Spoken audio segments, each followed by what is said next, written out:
Hello, I am Chris from Airwindows, and we're doing another live stream. And I think my levels need to be turned up, so let me attend to that.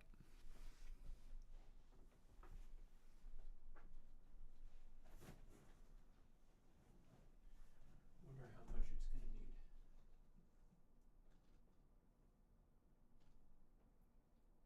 Heck of a lot more than that.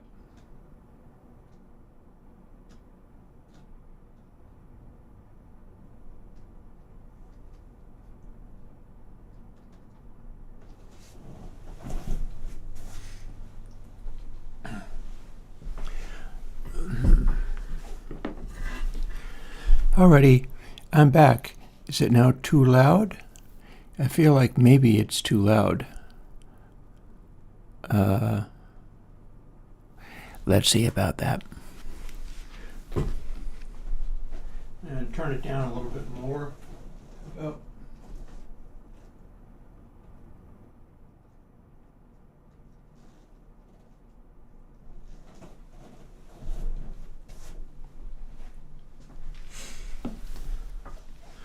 Alrighty, how is it now? Weirdly, that's not all that different, but it's probably fine.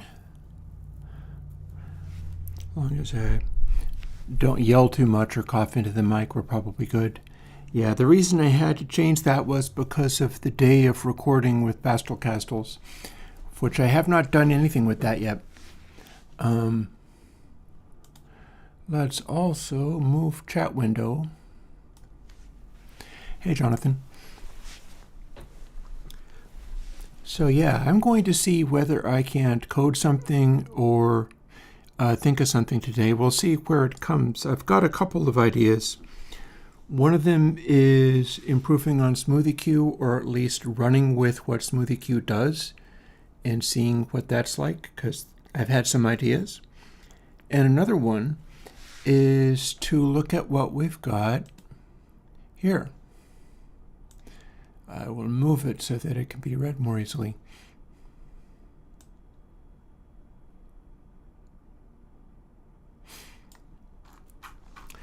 So this is a fellow who has invented a hardware device and is going to run with the hardware device that does a better job of pretending to act like tape than most hardware devices do.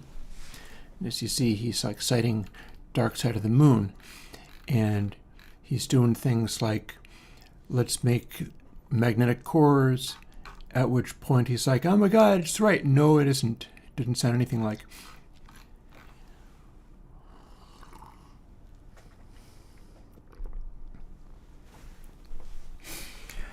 And the concept that Walter's here, Spencer, the concept Spencer is working with has to do with magnetic hysteresis and flux density. So what's going on here is this is a picture of how a strip of tape reacts to energy being put into it. You put energy in and it starts dragging the tape over to higher flux, and then you start pulling the energy back, and it does not go back at the same rate that the input does. It acts quite differently. Hey, I'm glad that you're enjoying Take Care. That's why I do stuff like that. And so he's either measuring or examining or making it up stuff like this, 1950s, 1970s, and 1990s, and he's got sort of different angles. What that basically says is as mastering tape got better over the years, it also required heavier biasing.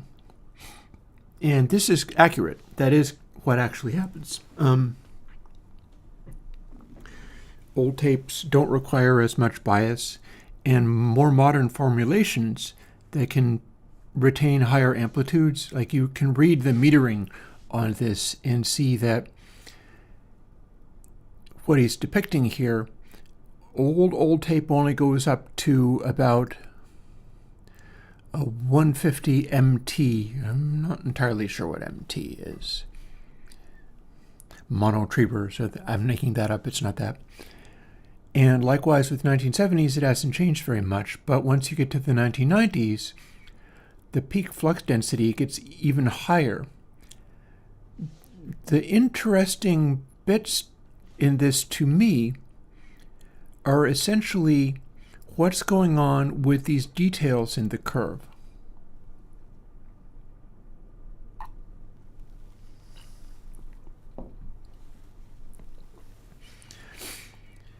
Because this is drawing a picture that is as if this little line in here, it's as if that is a form of saturation curve.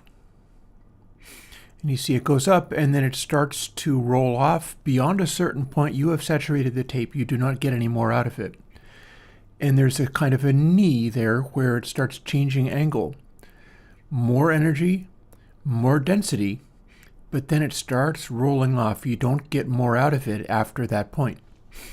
And in the 1970s, it's kind of more linear and still rounds off. And as we get to the 90s, we see that this is even more linear, but there's a sharper knee. And that's accurate to what happens in like 1990s formulations of recording tape. The high bias stuff, the chrome tape and whatever, you start getting a sharper saturation out of it. And I don't know where he gets these drawings, but this accurately depicts what's happening, whatever this actually correlates to. But notice something else.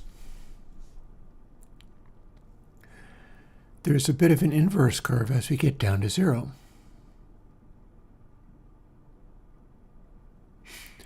There's a crossover issue.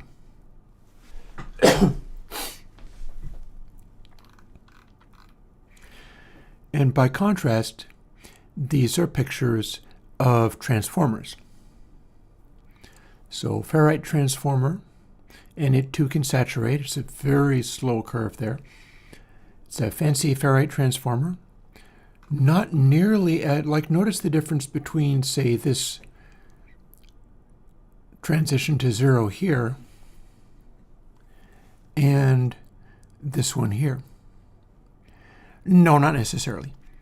One of the reasons that recordings were getting brighter was the mixing consoles, like the SSLs that came into use.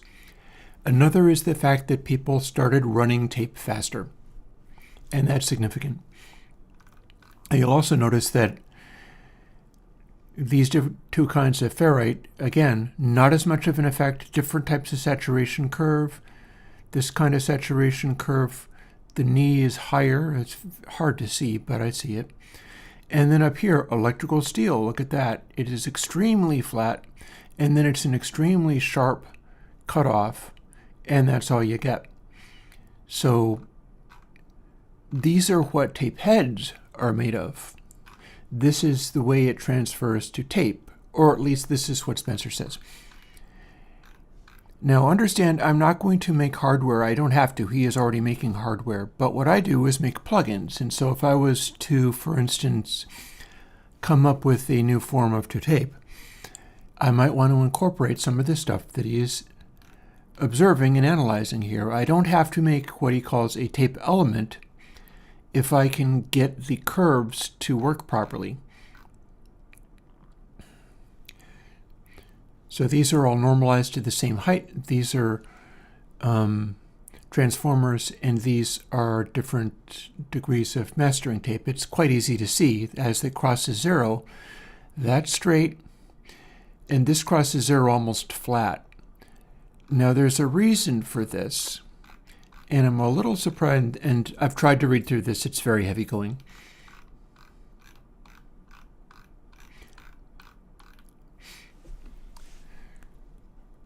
So observe this, because I can explain to you why this happens. Having sounds.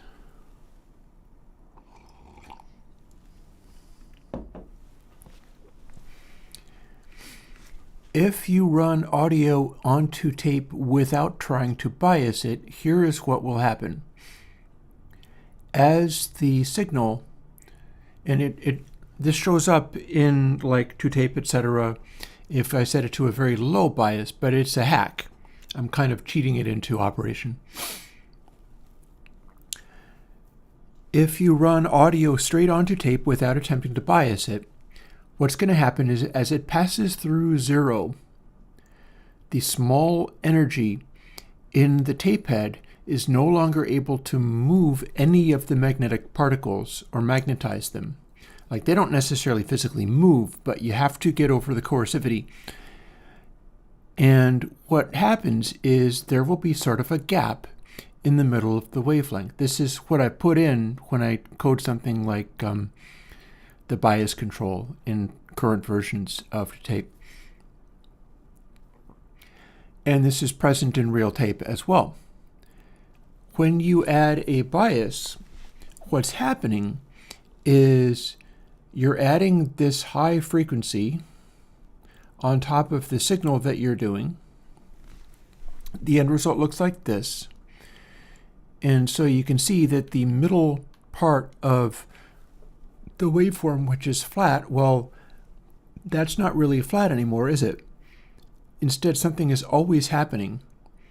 And if you had like an infinitely loud bias signal, you could maybe have the time during which the coercivity is at 0, because you're seeing a picture of what goes onto the tape. If you look closely, you can see that with this higher frequency added to it, there are still instants when it is passing through 0 and the coercivity will also go to 0. There is nothing that you can do that will make the coercivity of the tape at that center point. And remember, the saturation stuff that we do with tape emulations all the time, that's up here. That's where it turns the corner and can no longer get any louder. That is the maximum limits of flux density, and that's how it approaches that. I don't know where he gets the drawings that he does. You don't directly hear 100 kilohertz bias tone, and in fact the tape doesn't necessarily hold it either. But even so, as you're applying, say, this 100 kilohertz bias tone, what's going to happen is it's going to continue passing through 0, and whenever it passes through 0, this is Spencer, somebody's concept for inventing a new form of tape emulation in hardware. These are for sale. I have every reason to believe I'm sure it sounds as good as he says it does. I'm only interested in what I can do to improve software modeling by studying it. But again, the thing that I am... Here, I'll scroll back up. So Walters Audio. You look up Walters Audio tape element. It's not cheap. It's a hardware device. But this fellow has invented this thing. Apparently it works real good. I have every reason to believe that's true. I'm sure he's really got something going on there. What I'm interested in is paying attention to what he is learning and figuring out how to apply it to my own stuff. And again, by the nature of applying a bias frequency, causing the center area not to just go complete, there's a weirdly dither-like quality to it in a way. Because what's happening is if you had a super low frequency, and it's not a book, it's a PDF from Spencer. It is if you have a low frequency without a bias, it will go through that center area, meaning that there will be a little gap, kind of like A/B distortion. And I can demonstrate A/B distortion. I've got plugins to do that. Let me set this to open something. And I should have sounds. and I should have sines.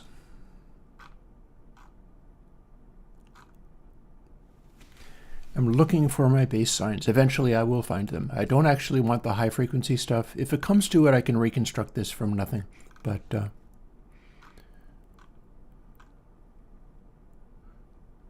sure, I'll reconstruct it from nothing. I can't find the one I wanted to use. So sine, but that's not really a low frequency sine. So this is the kind of thing I'm talking about, and we'll generate a nice low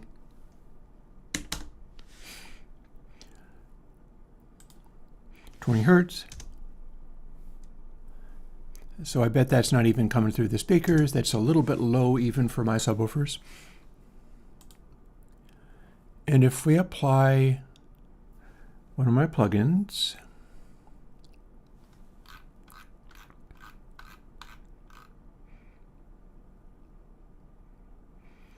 and it would be single-ended triode if I remember correctly.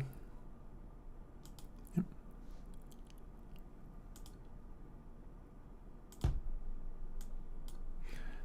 So if we apply triode, that is asymmetrical distortion.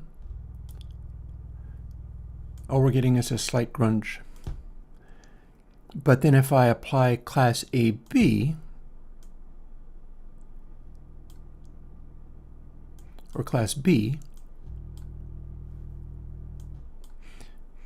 what that's doing, and we'll apply that and close it,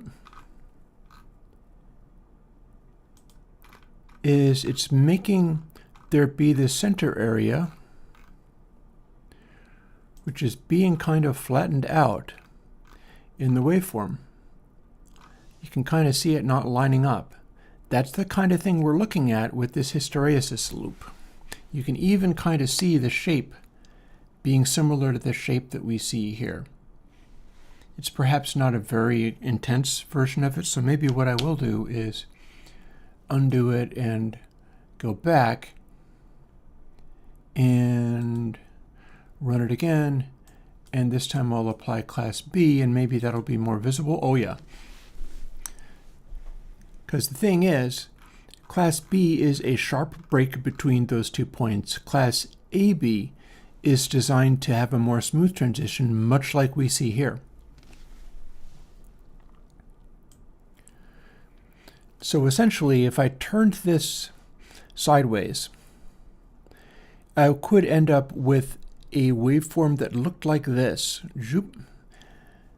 And the saturation, this isn't actually applying saturation, but I'd be able to make it go through 0 and take this curve, which is apparently the curve that you have if you don't bias the output. So here's the thing. If you add the biasing frequency, that is going to tend to smooth out that transition, much like dithering something smooths out stair steps in quantized digital audio. But it's not. It's an analog behavior, meaning that as the bias curve passes through 0 at every step of the way, it's going to give that little dead spot every time it passes through. And then since it's at such a high frequency, a couple of things will happen. Firstly, it's going to react differently based on frequency. There are a number of implications there. If you have a very high frequency combining with the bias frequency, it's going to act kind of differently. I think if you have a low frequency that is so loud that it's pushing it up against the limits of the bias tone, which is going to be a sine wave tone typically. I think that's normal for biasing.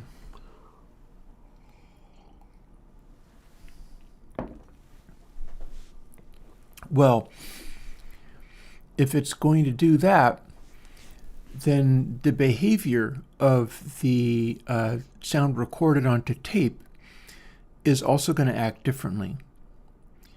Now, there are a couple of things I'm wondering about, and one is, I should probably make notes, but maybe I'll just run my brain with this for a while, and we'll spend the day doing this and see where we get, because I might end up getting to the coding laptop is sitting here waiting to be used, so we're ready to jump into action whenever I have something to code.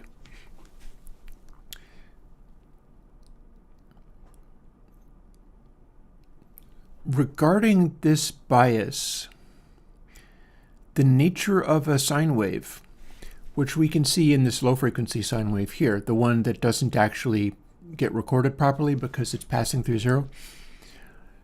Look at the density, the time density, as it passes through that point. If you offset this sine wave with, for instance, another wave, what's going to happen? One of the things that's going to happen is it passes through at exactly the center, but if it's got a lower frequency on it, much like we see over here, it's offset. What happens if it is being offset to the point where this bit is actually at the edge of the bias frequency? Well, what's going to happen is, if this is a close-up view of this, for instance, and you've got quiet sound, normal sound, it's swooping through there as fast as the sine can go. It's not lingering with any time at that central point. However, if we've got a lower frequency offsetting this bias, because that's what will happen, they will simply be added together, all of a sudden, if you're at the outside edge of it, you've got sort of a maximal amount of time, oh, I didn't do anything useful, spent, and it's not that much time, mind you, but this is still more time being spent at the point where this 0 point is engaged. Like if this is a scaled up bias tone, and then we have the big tone like we see over here, you can even kind of see it a little bit. Here's the center point, and as this frequency gets added to it, and this is also going to be susceptible to underbiasing. Like if the bias tone is not very loud, this is going to happen quicker. The edge of the bias frequency will intersect with this 0 point. And every moment of time that the edge is at the 0 point, we have full inability to make the magnetic flux go, in other words. So if you like do a DC offset, and this is an AC frequency, it's a low frequency with the bias tone overlaid on top of it. If you just plain did a DC offset, what's going to happen is that as that gets close to the amplitude of the bias, it's going to spend more time with this outside edge being offset until it's in this zone. And that's going to act kind of like, untethered digital audio, but in the analog domain. It's going to try to make the result not be magnetized anymore. And that's strictly because it's doing the bias frequency and needs to be enclosing that. Notice also how loud the bias frequency is relative to regular audio. It kind of needs that high frequency thing to be very, very loud indeed. That also has an effect on high frequencies overlaid on top of it. Anything that goes like way, for instance, off to this side, if it's doing a frequency that waves over this way, here's where clipping is, right? So if you're biasing and also having a high frequency and the high frequency swings way out, it's going to straight up just be clipped off. And that's going to cause the high frequencies to clip a lot easier, which is part of what I've been doing with versions of tape, but I'm not doing the center bit.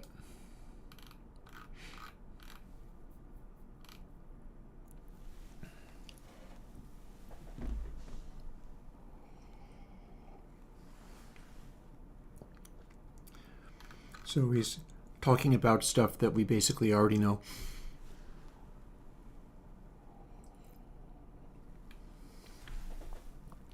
I will point out something else, though.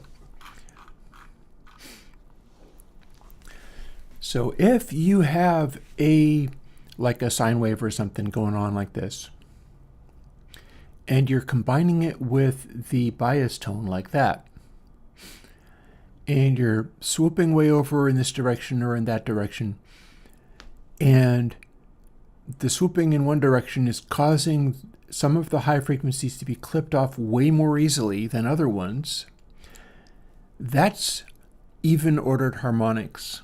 That's not odd harmonics. It's not being clipped in both directions at once. The high frequencies in audio tape subject to bias are really aggressively being clipped off by the tape even before we filter it. You know, tape does pre-emphasis and de-emphasis and stuff, so there's a lot of that going on. But the high frequency stuff is going to get even ordered harmonics. It's going to be asymmetrically clipped, like all the time. It's going to be very like all of the stuff that happens to it as you start getting more aggressive clipping, as it gets nearer to the, again, 100K bias. That means that a 10K frequency would be 10 of these little waveforms. That's like yay big or whatever. And yet if you have a swing like that, well, that bias is going to flatten it out. But it's very different than if you had symmetrical distortion. Like if you had a tape emulation and it took your 10K thing and straight up only put a saturation effect on it.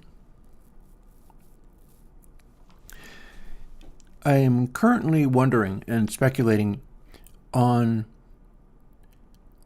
what significance there is to low frequencies. Like, what's it gonna do if, for instance, this larger waveform, let's say that's like 20 hertz or something like that, and let's say it's somewhat underbiased and a very loud sound, so that gets captured to the tape. But what do you get when it swings out so far that not only is part of it being saturated, but also the far edge of the bias is getting close to this other nonlinearity? That could be interesting. I know for a fact I have not attempted to model anything like that. So what would that do? Well, one of the things that it would do is we're swooping through that center portion again, but the time being spent there is longer and longer, up to the point where the bias equals entirely positive and just ends up being at that bias point. It'll spend more time there as it gets closer to the edge of its waveform. It's approaching from essentially the opposite direction. So the bias waveform wants to be outside that center point at all times.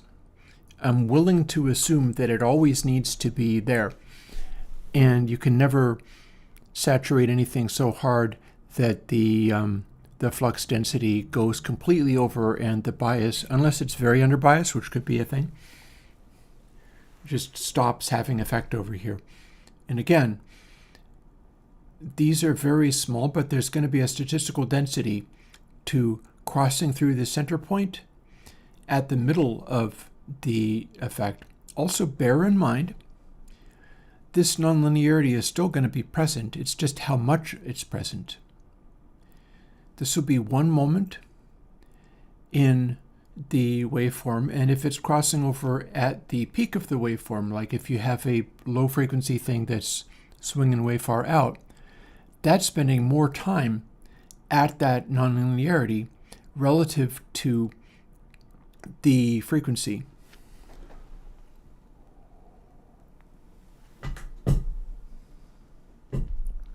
If the frequency was a square wave, you could get it up to the point where one side of the wave was always at that frequency, at that position. If you had enough biasing, if you had enough offset, that would cause this shape to kick in. So the nonlinearity would be as fully present. It will be slightly more and more and more the louder the amplitude of the underlying wave. And the exact zero crossing is the least amount of time it'll spend. But it will scale up the closer you get to the outside edge.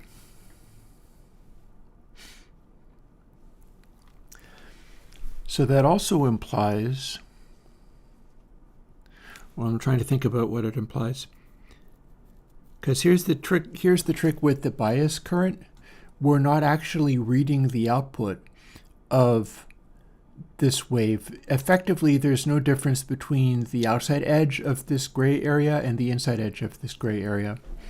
I'm talking about how it maximizes the interaction with this center crossover as the bias level increases, is equivalent to a maximum excursion in this direction. That means that a maximum amount of it will be distorted. And then also the amount of interaction with the center area here is maximized at that point. In fact, if it goes beyond that point, the entire time it is not getting a bias. You can drive the bias to where it's not working anymore, and then it's just doing its maximum coercivity. You're pushing the maximum amount of energy into it. But then as this gray area swoops back to cover the center point, the interactivity with this part here goes to its maximum and then scales back down again as we get closer to silence, as we get closer to no underlying sound manipulating the bias. And the thing I was wondering was, what would it be doing to the shape of it? Granted, we're already going into maximum distortion, but if it was underbiased, maybe we wouldn't. Maybe we could do an underbiased where the flux density can continue to get louder, but the bias is not adequate. Like, here is a pathological case of underbias. This is the gray area covered by high frequency bias is literally at zero. So there's the most interaction with this. And as the gray area increases, the amount of time spent on that center squiggle there, similar to what I have in class AB. Let's take a moment and actually listen to what cranking up class AB sounds like.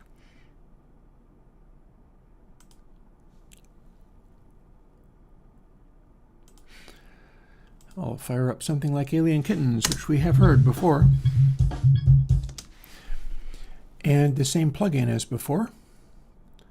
And this is literally only going to be adding a departure from it passing through the middle of exactly this nature. That's exactly what it's going to do. So as I turn it up, what we hear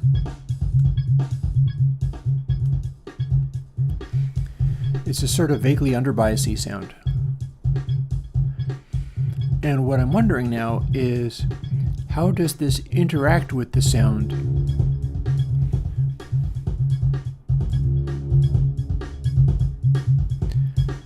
And turning it down makes it cover a smaller area.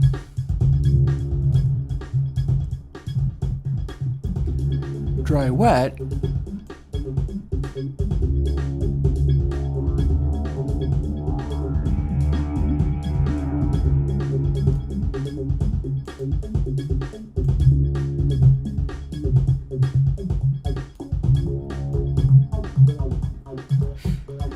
lets us enhance the effect. And what this is doing is this is applying more or less of this exact kind of departure. And AB means it's got a smooth contour. Class B is just straight up scrunching it. Dry wet is linearly scaling back the intensity, which it is, because it's taking up about the same amount of space, but this is maximizing it. So dry wet will function kind of like a bias control in a primitive way. So it would be like over bias, tape sound, and then under bias.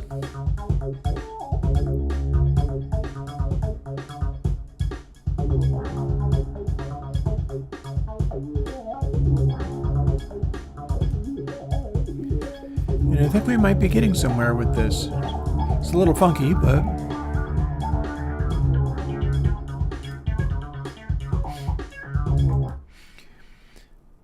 because what this thing is doing,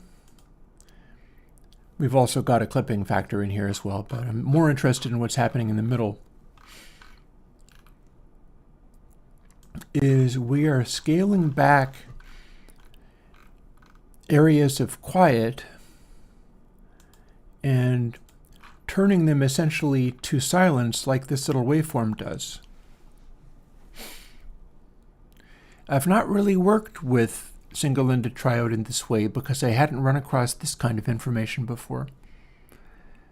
May very well be something that my energies turn towards experimenting with later this afternoon. Because this is the same beat. What's happening here, similarly to if I simply did what I can do is I can do both, right? So if we do this, and then fall on class B, and then apply it, you can see what it does. We're squishing stuff towards the middle in a similar way that this curve, see, it saturates up here, but then towards the middle, it's like it's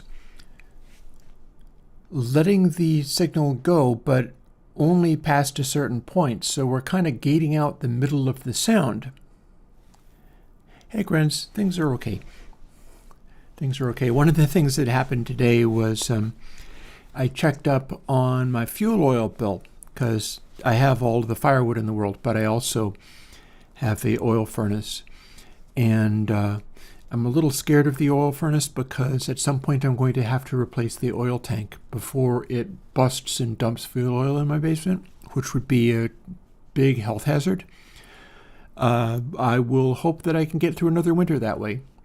But I called them up and it turns out they have been sending out their information, but I didn't get any.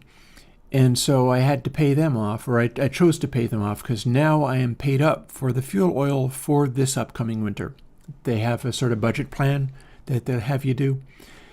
And I am not really very thrilled about the implications of that, but I'm doing my best. One of the things I've been doing here, I'll skip back over. One of the things that I've been doing is working on simplifying my diet on the basis of cheapness, like trying to choose kinds of food. For instance, I enjoy this kind of chocolate dusted almonds that you can get from Blue Diamond, and that is like twice as expensive as instead like eating peanuts. And so I'm evolving the kinds of food I'm willing to eat on the basis of trying to be more hungry and trying to not eat as much and eating cheaper foods, which the recipe I've come up with at the moment is I've got just regular old raisins and peanuts and some stevia and ginger for flavor. And that's oats. So mares eat oats and goats eat oats and Chris eat oats too. And in such a way I can try to economize. I'm trying to control. I went through my credit card bill and did an IIR filter on it. And I encourage you to do this if you were interested in personal finances and stuff, because it's fairly easy to, you can have a sense of how much money you make. For instance, my Patreon goes up and down. It hasn't been going down all that hard, compared to some folks anyhow. And that's something that you can know about. But then if you put all of your purchases on a credit card and pay it off each month, which I do, what happens is it sometimes bounces around. So there are some months where it's like, oh God, I paid $3,000 and I only brought in $2,000. And then another month you're like, hey, credit card this month, it's $600 and I brought in $2,000. And it's like, how do you know what that's actually going to mean? And I'm taking that credit card bill. I had to go through and do it again because back when I was dating a lady in Canada, that was brutal and it broke me. And there were a number of months where I was making more than one payment. And the first time I ran through, I just picked the payments, but I needed to be adding them up by the month. So a IIR filter applied to your credit card bills means this. Every month, you take whatever the bill was, multiply it by 0.9 with your little pocket calculator, and then add 0.1 of what the current one is. And that'll give you a sort of running tally of, on average, how much you're burning through, but without the distraction of like wild ups and downs and things. And that's showing me that I am doing better as far as economizing and not like losing money. And it's getting down to where I'm not actually burning through more than I'm bringing in. And that's important because I can't always depend on being able to bring in money in any kind of sense. Like the Patreon could go away or something could happen, or certainly YouTube could go away because that's a very insignificant amount. But a number of people are getting hit by their new inventions of filtering out people deemed to be minors and not letting them see your messages. There was a musician, Patricia Jackson, just put out an album. And it is a really neat album. It's a lot like her previous work, but it's kind of like her version of Joni Mitchell's Blue, honestly. I feel like it really hits. And turns out if you put on the YouTube Don't Let Minors See This Content, that album is not visible. So that's a YouTube video that is inaccessible to minors.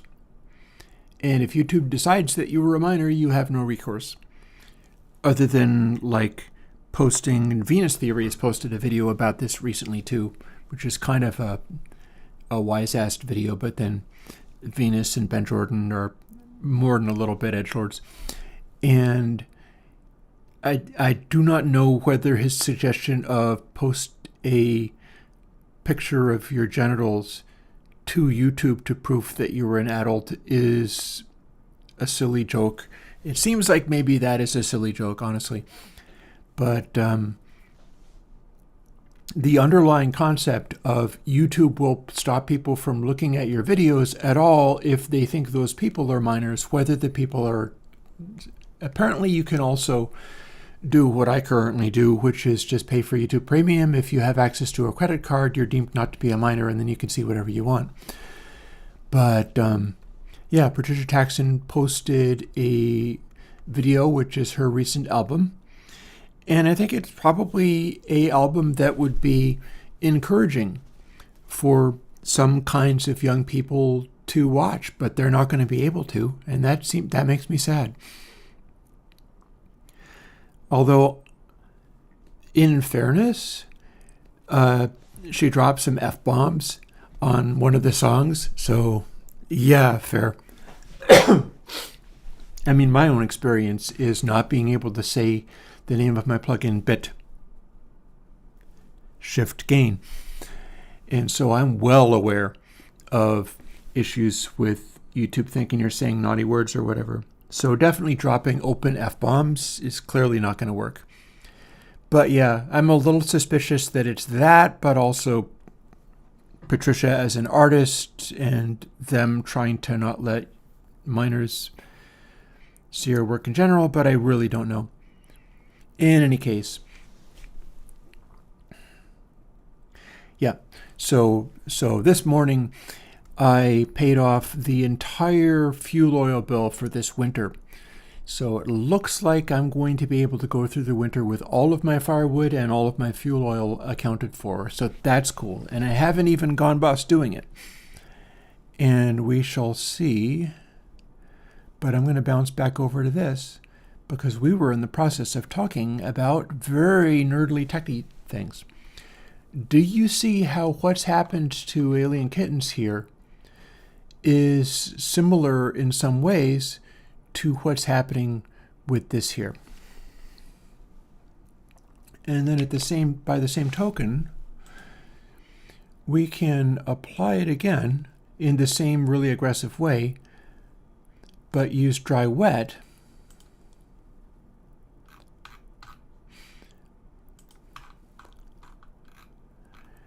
Now if we do that, we have the same transition point.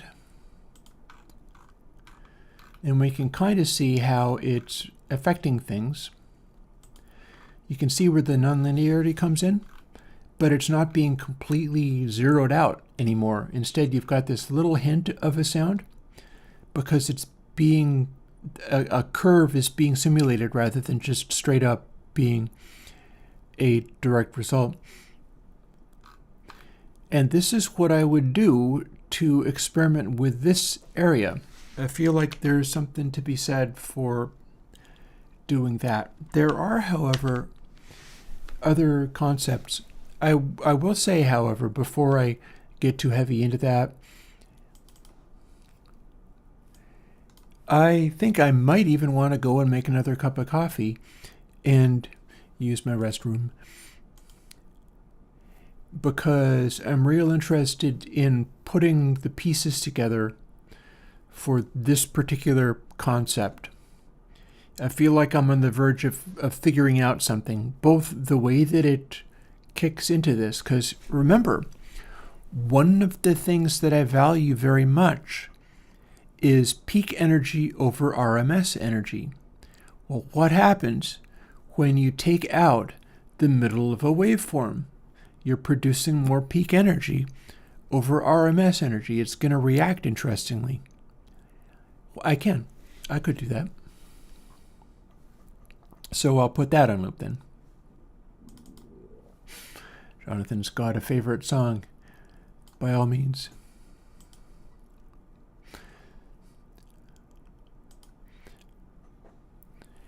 Also, I'm going to switch it over to SWB, so I'm piping it to the output.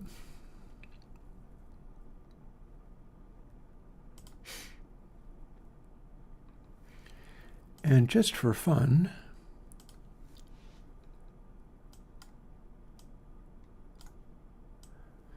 let's give it a little hint of that same thing I was telling you about. And we'll see how that affects meter, and we'll see how that affects what it sounds. So this is a little bit of the thing I was telling you about. And I will be right back once I finish making my other cup of coffee and doing my pit stop. We'll get this, and let me just select the middle part so that there's not just a giant bunch of dead air. A little bit at the end, and then a little bit at the beginning, and that ought to do. All right, I will be right back, and we're going to fool with more tape emulation ideas after this.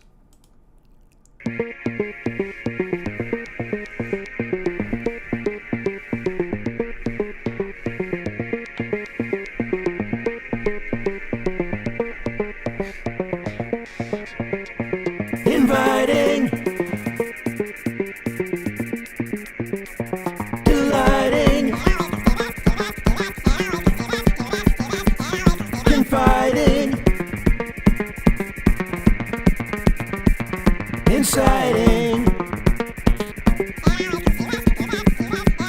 deriding, dividing, deciding.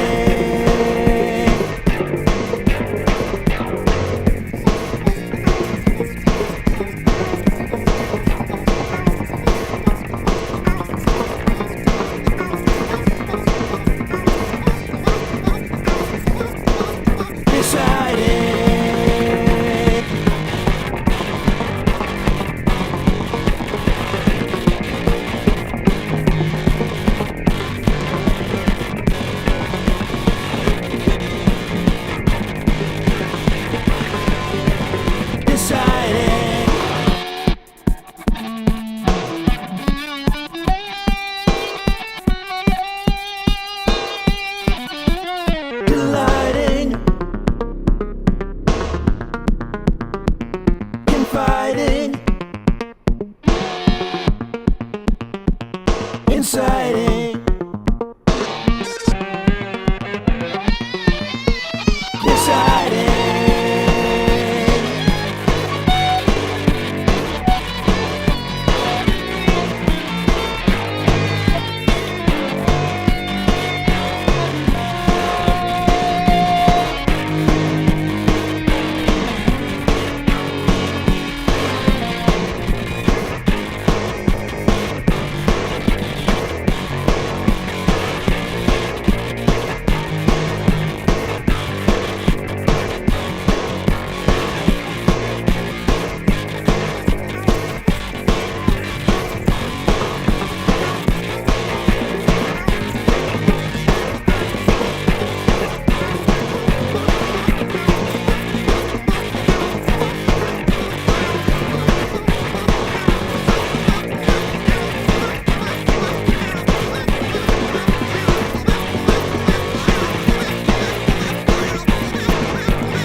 inviting, delighting, confiding, inciting, deriding, dividing, deciding.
Deriding, dividing, deciding.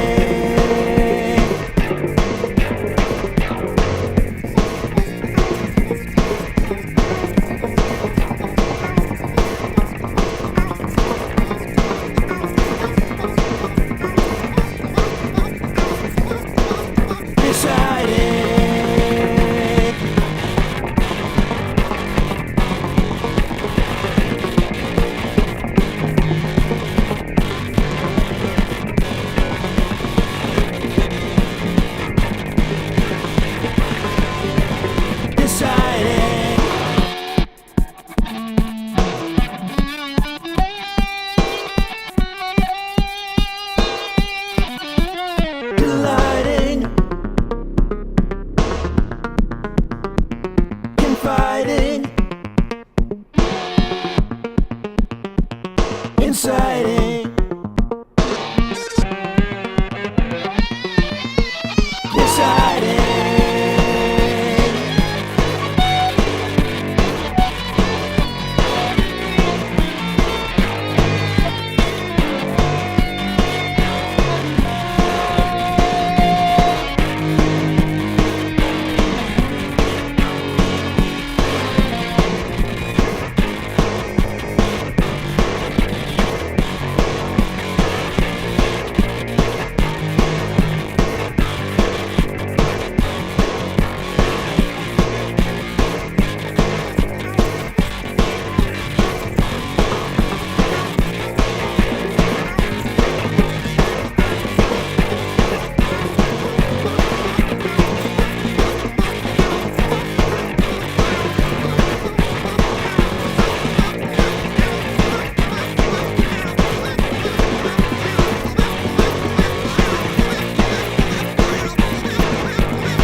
inviting, delighting, confiding, inciting, deriding, dividing, deciding.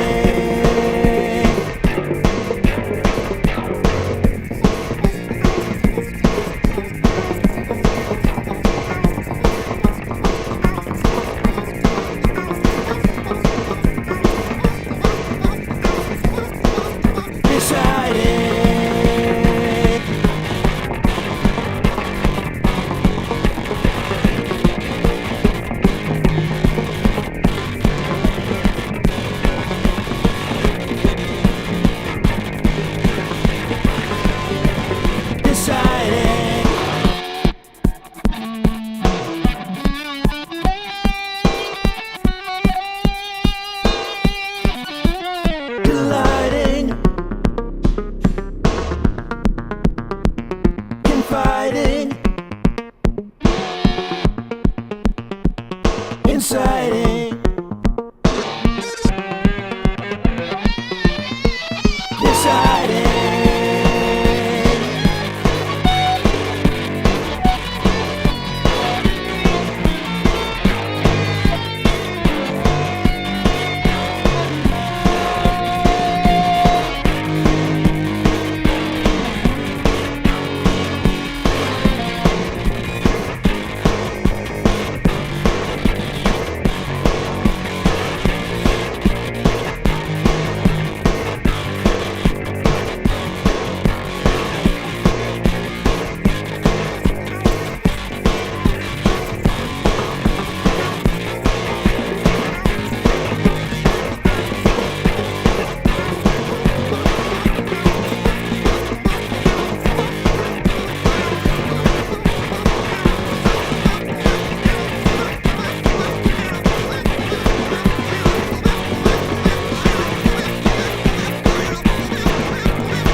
will do.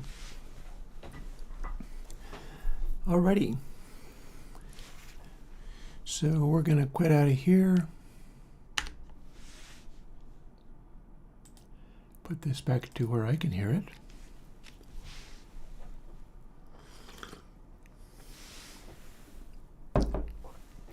And I try to drink the rest of my coffee before it's too late in the day.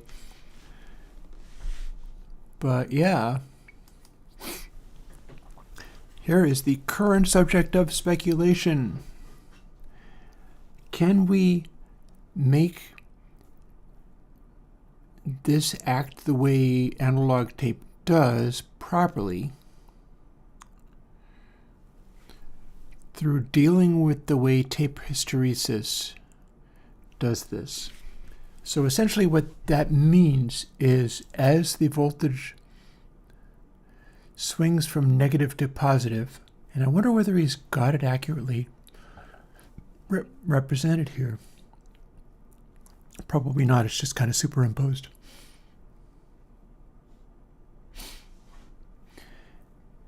Swings up to maximum flux density in the positive, and then as it swings back, it doesn't necessarily go. You know, I have a similar thing going on in one of the plugins. My old plugin,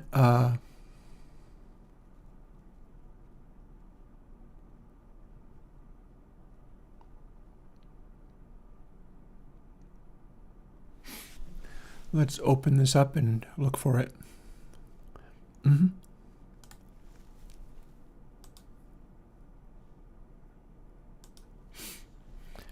So my old plugin of what?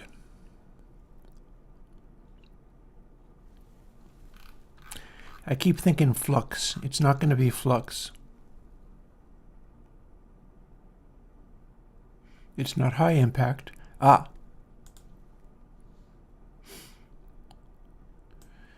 So here's something.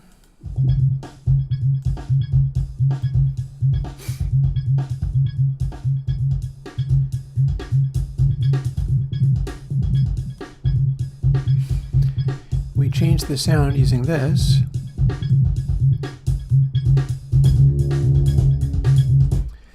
And what that is actually doing is it's a saturation. It's meant to be a tube style effect.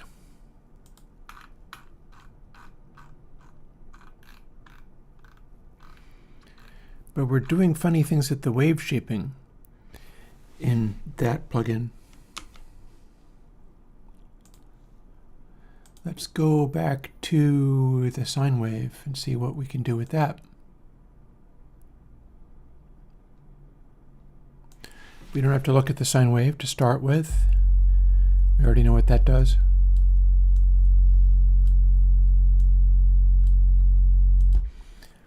But that should give me something visible, or perhaps not. Maybe it needs a higher frequency.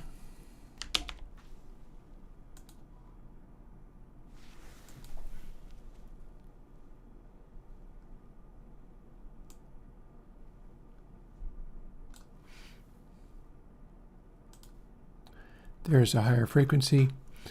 Now let's see what we can make this do.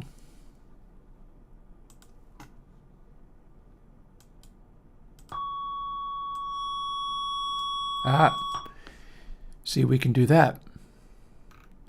And that is causing quite a weird and unusual effect. That's not going to be the same thing as this hysteresis thing. But that's the thing that I was trying to do. Let's see if we can smooth it out a little bit.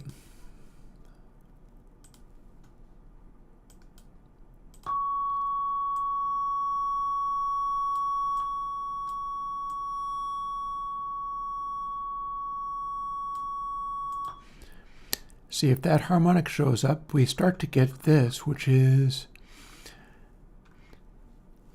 it's delaying its effects in certain ways, and so we're getting a kind of triangle-y looking thing out of the sine wave. And then if I exaggerate it a little bit more,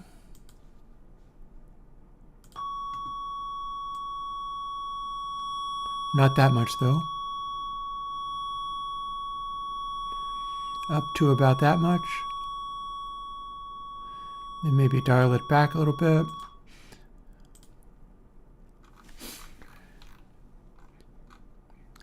See, hard vacuum is capable of acting almost triangle wave-like. And it's because of the way that it's delaying and dealing. No, it's not similar to triangleizer, it's doing something else. I'm basically trying to see what kinds of nonlinearities I've done before and how I went about doing it.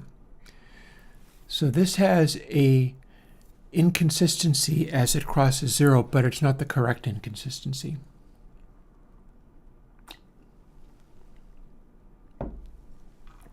You can see that there is a, and granted it makes it look like it's a triangle wave,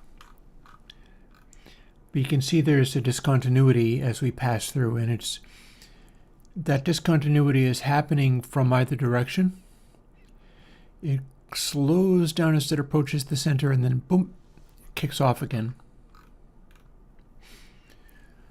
So that's not necessarily what I'm looking to do.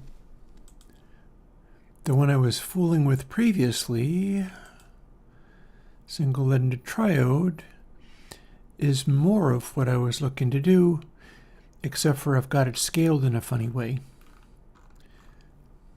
So look, bring back Snowball Madness. Dude, fair. Not unthinkable. See, the incongruity as we pass through the center there is not big enough. I do have it smoothed out, but that's not enough of a... Let's undo that, and also, gosh, thank you. That is very generous. That would buy me a number of pieces of firewood. And since I've already had to buy my pieces of firewood, that's buying me food at this stage, so thank you very much. Even higher pitch. And as we apply the same interaction, class AB, dry wet cranked up all the way.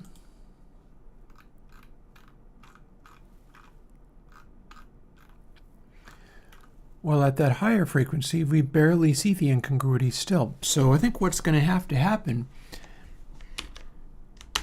is I'm going to kind of need to go into that Class AB thing and see how I was doing it. See what it takes to make that happen. Because it needs to happen over a wider area. And then use the dry-wet type thing to moderate it, because that's what's going to act like the bias.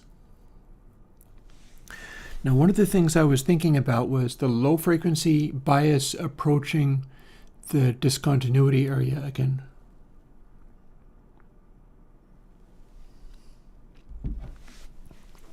I wonder if I can...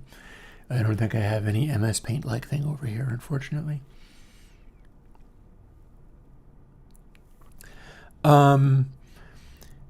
It's going to be the basis of a something.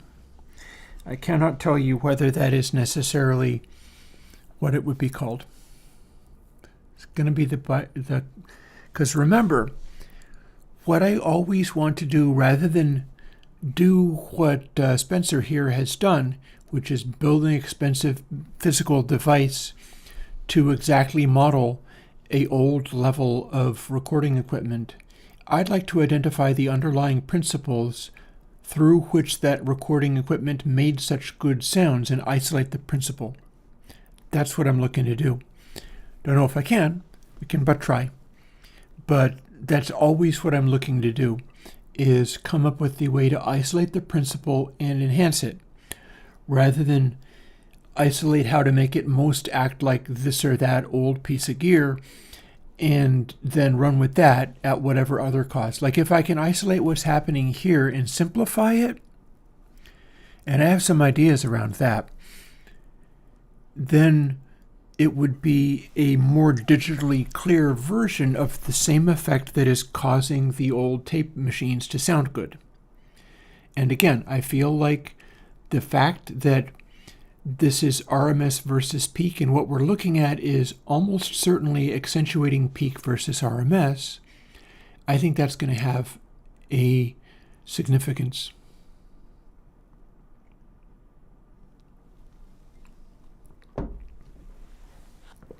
So, this is a discontinuity. The discontinuity acts like my class AB or class AB processing in single-ended triode as it passes through zero. If we had a low frequency thing and a bias, and the low frequency thing had the edge of the bias approaching the center point, like we can see in this diagram. Well, what happens when this gray area is narrower and narrower? I feel like maybe he had a picture of that too. Here's all these different things to look at. Head bump. That's a theoretical head bump. He does not seem to have necessarily picked up on the fact that there's this neat dip that always happens exactly an octave over the bump. I'm modeling some of that already.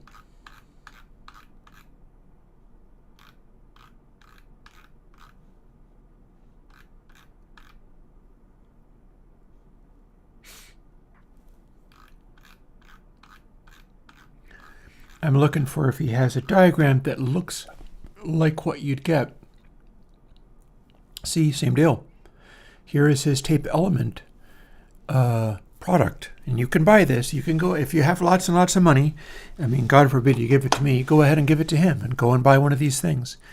As near as I can tell, he's onto something with this. I approve of Spencer's work in this regard, because here is tape element, and it's doing similar things, and we've got this sort of zero crossing thing, and it's showing the same behavior that I was talking about.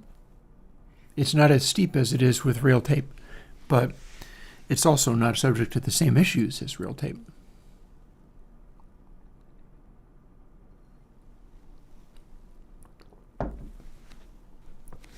I wonder whether he's got reference for underbiasing. A similar drawing. If not, we'll skip it. One neat thing he's doing here is his thing. This is apparently a measurement. If you distort using his thing, you get these harmonics. But then if you run a bias frequency into this thing, which is not actually tape, but it's an element designed to work in that way, guess what? You get fewer harmonics and more of a background. It's looking very much like dither, but for analog devices. And it's cutting way the heck down on the more unpleasant high harmonics. In fact, he also says that he's getting more even harmonics. That's cool. And you can see that. Here is a even harmonic. Here is an odd harmonic. Whereas with the bias, even harmonic is way louder, odd harmonic is way quieter. They are a more, what I should probably do is figure out what waveform you get when you have that distribution. Because we're changing sine waves through distorting them into waveforms, and you can just synthesize those and look at what the waveform is that you got. I could do that with Bacon-Paul 6 Sines plugin. Just synthesize this distribution as if they were drawbars in a Hammond organ, and just put in the harmonics at these frequencies and see what wave shape I get. That would be interesting. Because if I can reproduce the wave shape using this pattern, and then I can make a distortion algorithm that takes a sine input and produces that wave shape on the output, I'd have the behavior. If you just only distort, you're going to get even harmonics. It's going to look like this.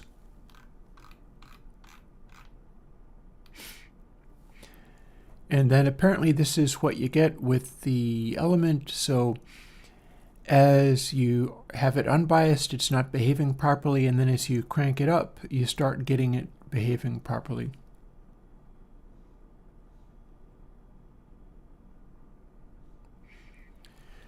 Also notice that these levels are higher, and then as you increase the bias level, if these are on the same grid, his waveform points, these white dots are probably points of some kind, are coming in quieter. It's lowering the maximum amplitude when you add bias to it. So that's interesting.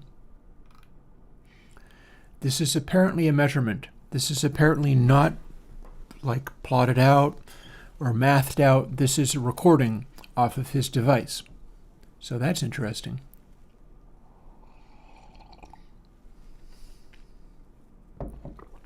Adding the bias is definitely suppressing the maximum amplitude available from the output, and that makes sense because the bias doesn't necessarily come through the output, but the combination of that, if I had something to draw on, I would draw on it and show you. You can have a waveform that's being a sine wave and it's going over in a circle, and you can have hard clipping, meaning it hits a wall and just stops. If you have a soft clip that goes like up so much and then stops, and then you add a bias to that, that soft clip is going to be suppressed further because more and more of that bias is going to go into such mega overclipping. And that's what we see here. When you introduce the bias, the maximum points stop being all the way up here and start being down here or even down here. That's quite a bit less. Don't worry about it. It's going over my head too. I'm not letting it stop me, and neither should you. And here's his references. So we didn't actually have a better reference for this thing I was talking about than this is my key picture for figuring out what I can do with this concept. And again, let's suppose this is our clip point, this line here. Maybe that correlates to this 1500 and 150 and negative 150. We'll suppose that this curve goes up to the point of distortion, and he's got lines that say effective zero crossing. I don't believe that's as relevant as I'd hoped.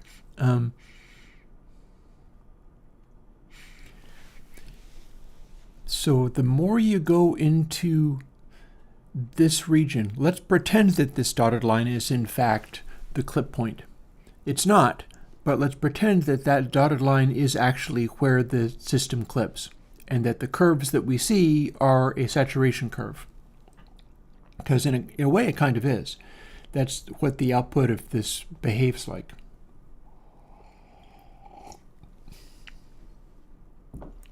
And we're going to pretend we're applying a bias even though maybe in the final result we don't actually do that. Instead, we'll be working with the end result of what the bias did. So what do we get? Well, one thing that's happening is it's going into distortion way sooner.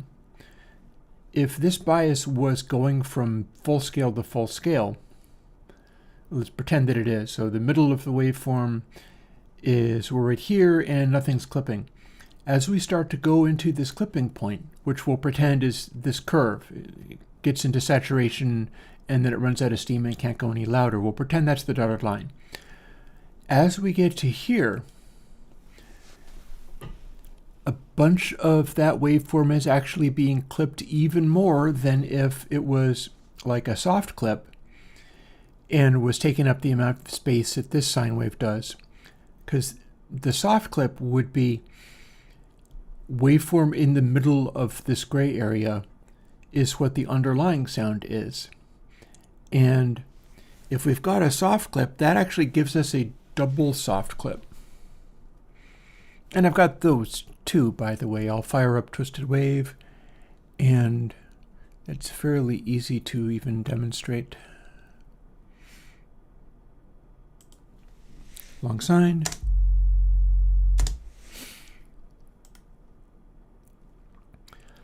And density has multiple stages.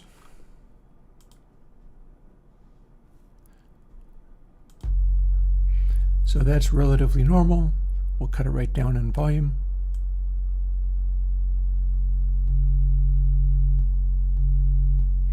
This is apparently kicking in another stage.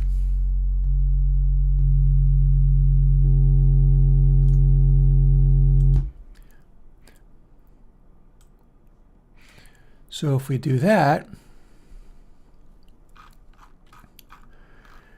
this waveform is what it looks like when you have multiple layers of soft clip. One sine wave is a soft clip, and adding another soft clip on top of that, in other words, following the amount of clipping here, means it's not clipping at all there. And then we have more and more clipping engaging as the edge of the AC bias goes beyond the clip point. And it extends further and further out until there's lots of it and then dials back again.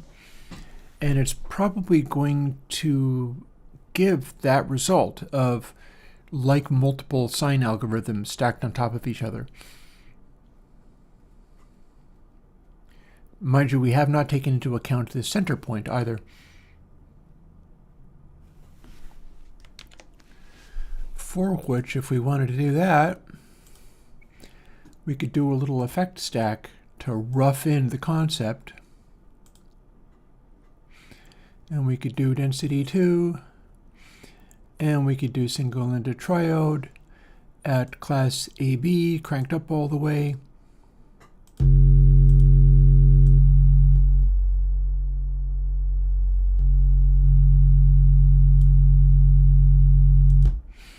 And get something like this, where we've got not simply a soft clip, but multiple layers of soft clip, because the AC bias is going to cause it to, essentially the way that that works is the AC bias is acting almost like adding a dither or whatever onto it. It's interfering with the high frequencies. But what it means is at any point that the AC bias is wandered over in this direction, we're clearly not clipping off of this end.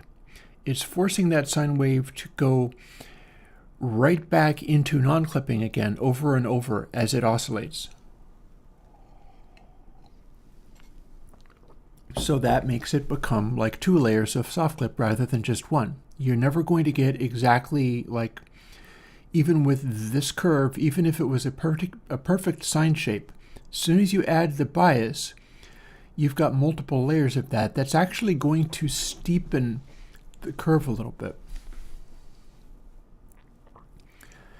It's going to make it not be as soft of a curve, I think, because the maximum of it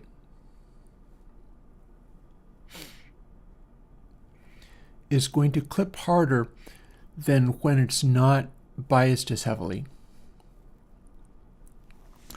The bias is kind of linearizing it in a way. Interestingly, that is also something that is going to lean more on peaks versus RMS. RMS is what you get out of the simplest form of soft clip, where it's purely just pushing everything to the outside with as few interactions as possible.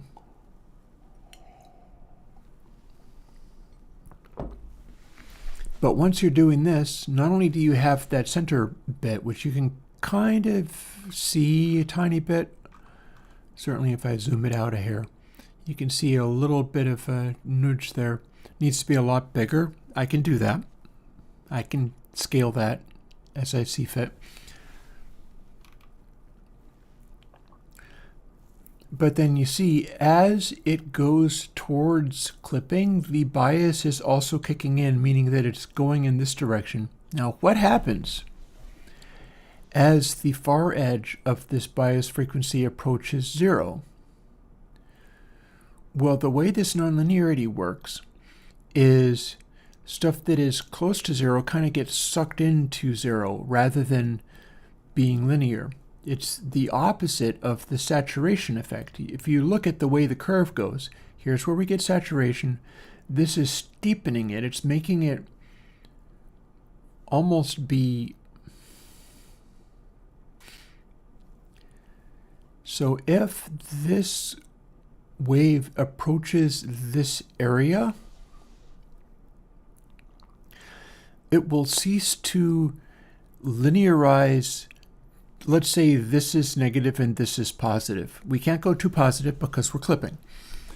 And the bias makes it sort of overclip, so we're flattening it out even more, like we can see on the waveform here. As we do that and the bias approaches that center point, and again, the whole reason we're doing the biasing is to stop this happening. And what this is doing is it's sucking the center into quietness. It's making that little nonlinearity in the middle of the wave. And biasing progressively stops that from happening. But as it approaches, it's already squaring off the top because it is saturating extremely hard.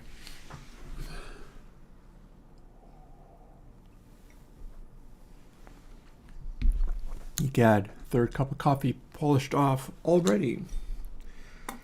Let's rinse it out with some water. And continue.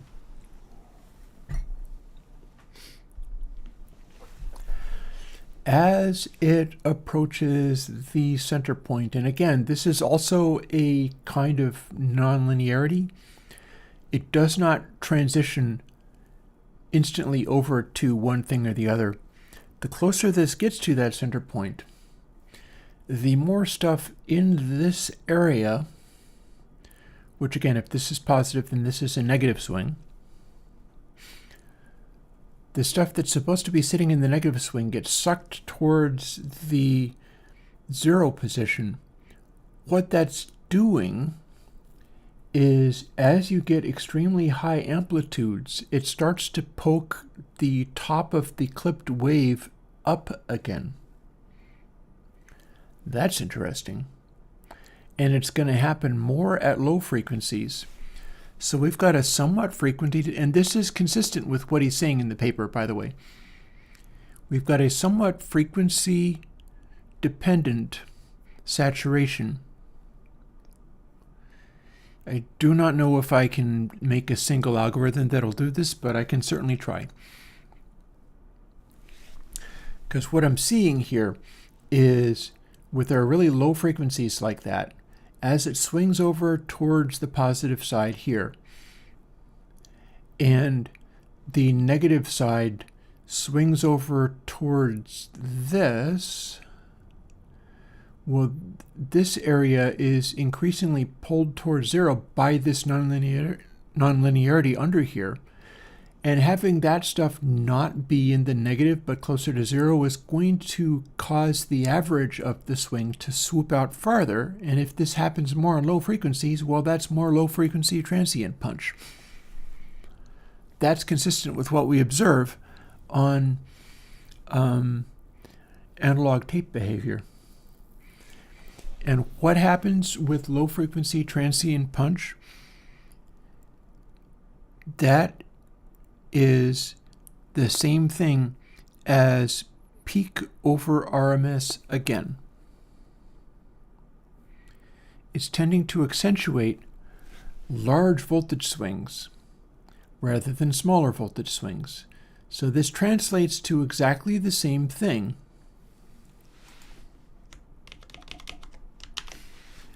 as what we see here.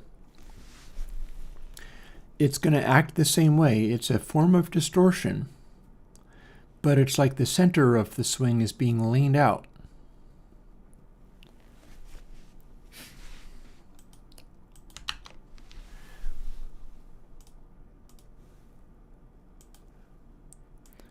So yeah, so this is all very interesting. Let's see what else we can do.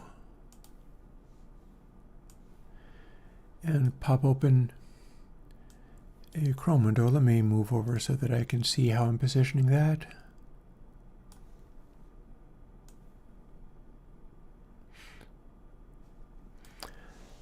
So I have done this before.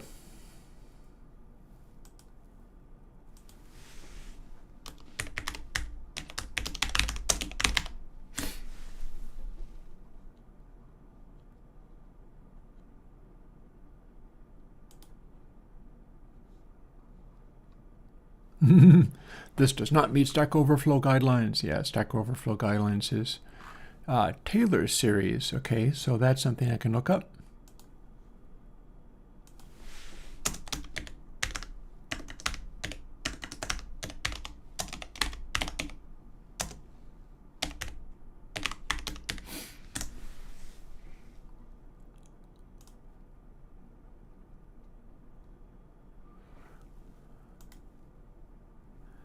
Here's Wolfram Alpha, and it's going to try to figure out some stuff.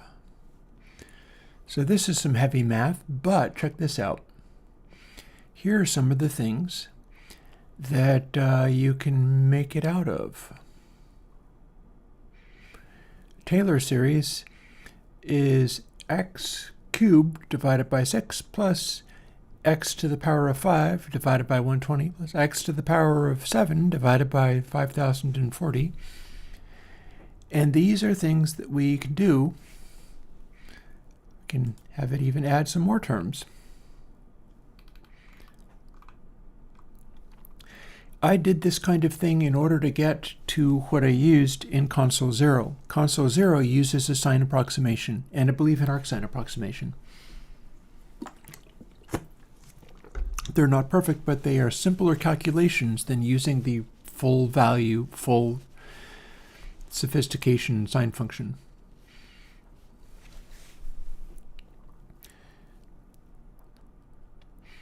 So as you can see, what we get out of this stuff here is, without doing anything, you've got the straight line. I don't know if we have a term for 1. Maybe it's this. I don't believe I can scroll in on this, but whatever.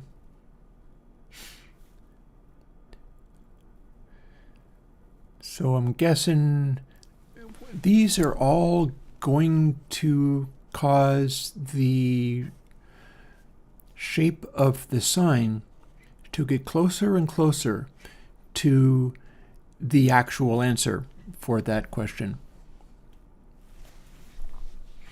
But if you use fewer, you start getting funny variables where, rather than doing a neat sine wave approximation, see this enlarge. Make that bigger. Oh, I have to pay to do it. Okay, fair. Don't really need that anyhow. So what we're getting here is, with the first parameter, it just goes up to here and then swoops down and is gone. That also means that the area near the center is also not actually a sign calculation, it's something else. Second one, I'm pretty sure it's this one, where you add the second parameter and it swoops over, starts to go down, and then up we go. And it does that. Again, that's not a sign calculation, nor is it correct during the center area. They will get closer and closer to the true result. And as they do, we get closer and closer to the center area being accurate for a sign calculation, which is a form, not the only form, but a form of soft clip.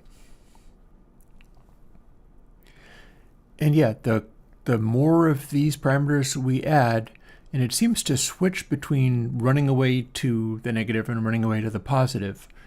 That doesn't actually matter because we can clamp whatever one we have here.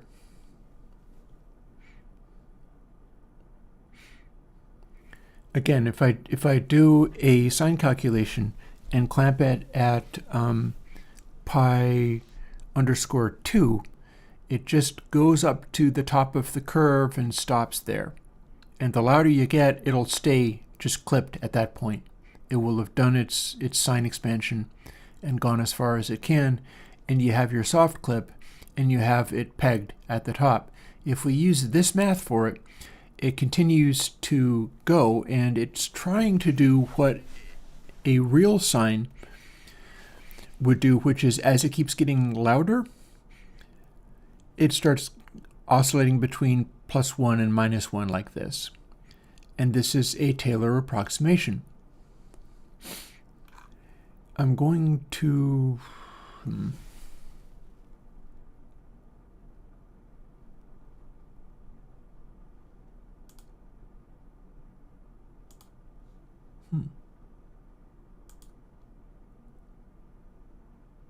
Okay, that's showing me the same thing.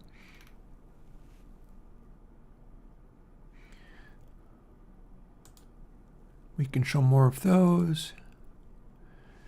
And we can show more of those. As we continue to add terms to it, you start to get more like the full cycling of a sine wave. And that also means that the stuff in the center, which is where we would be using it, is more and more accurate.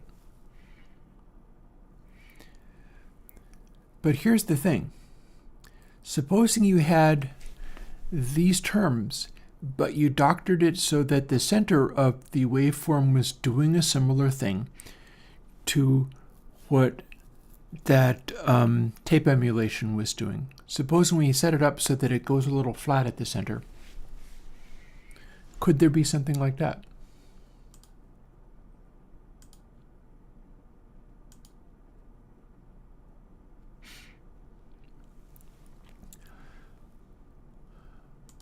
Also, let's take a quick moment and look at what we get if we try to do arcsine. That is a inverse of the sine, and that's what we do for console bus. So we can make an arcsine like this, and again, with console 0, I did the similar thing. I came up with a simplified version of a sine or an arcsine and used that. If you do more terms, well, you can just keep running with it, can't you?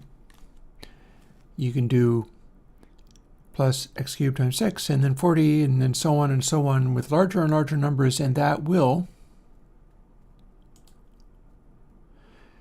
cause the end result to be closer and closer to the accurate calculation.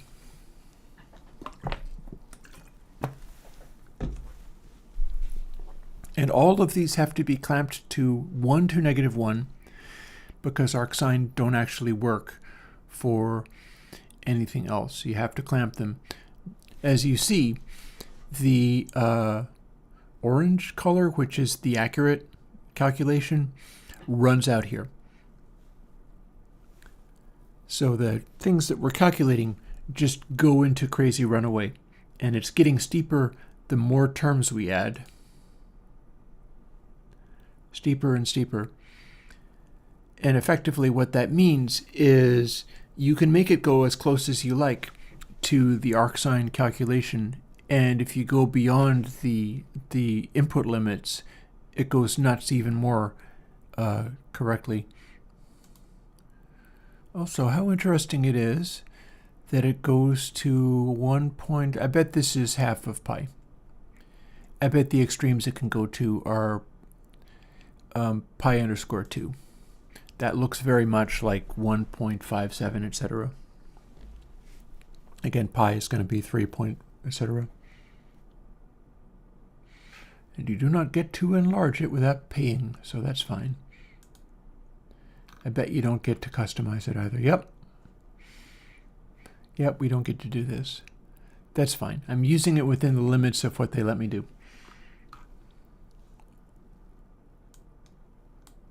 So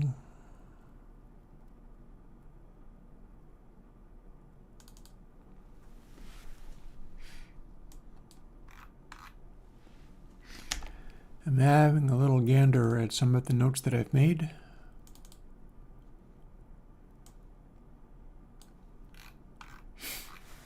To see whether I have my console 0 notes.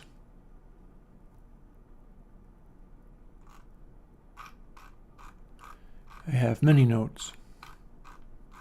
Many notes. I don't get to do all the things I would like to do. People only have one lifetime. I'll do my level best. I'm doing as much as I can. Hey, Bruce Wayne. And Lucas Ipo.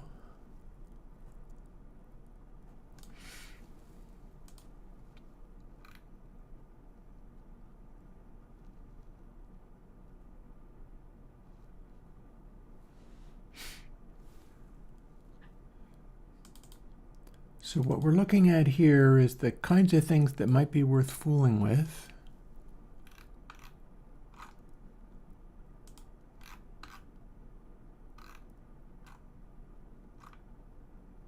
Oh, gonna be over here. Here we go.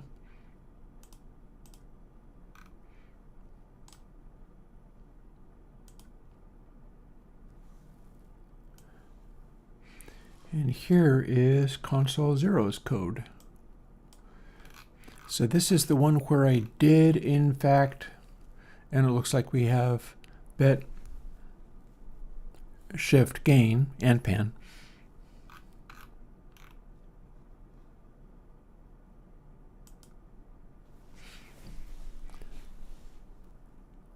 But here what we've got is a very primitive, see it says big fast sine channel stage. That's something that I worked out where it's similar to the stuff we're seeing in Wolfram Alpha, but with not very many calculations. Bear in mind, if you do a actual math sine function, it's going to be equivalent of a lot more to it than that. Like again,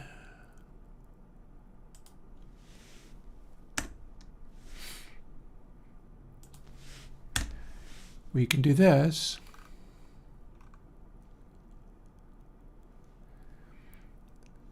And that's going to be equivalent of, let's see, how have we got this going on?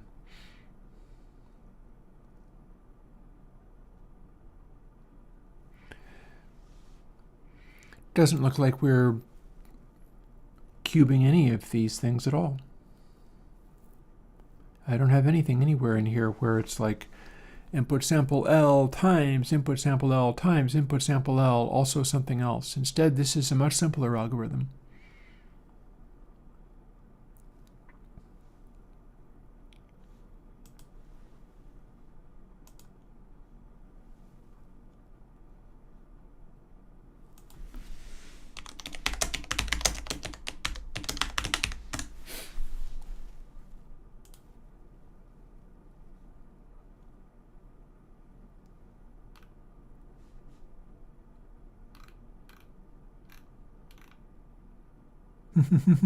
Oh, somebody's being sarcastic. Look at that.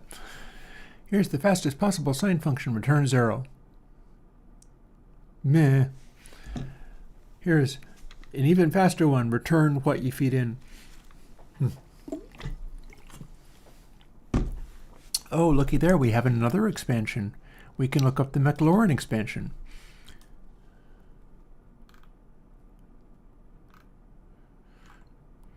Does appear to be a mathematician's answer, so that's cool.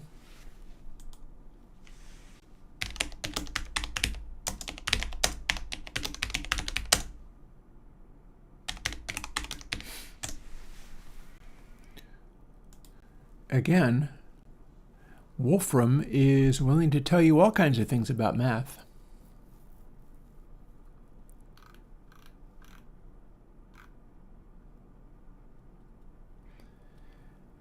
Now my challenge there is that download, I don't think I need to download.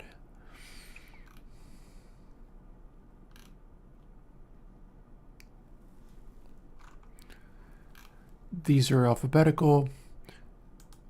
That's arcsine. I think I saw this before. This is what we had before. Here's sine. So series sine is x minus 1/6 x cubed plus 1/120th x times 5.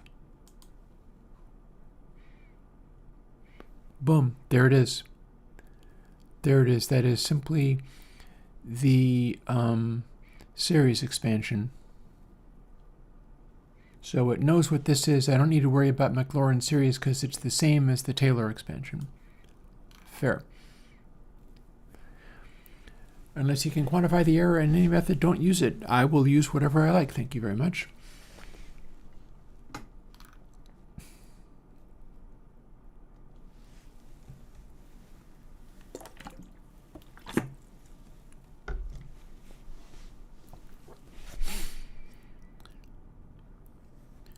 Chebyshev polynomials. I have Chebyshev-based plugins.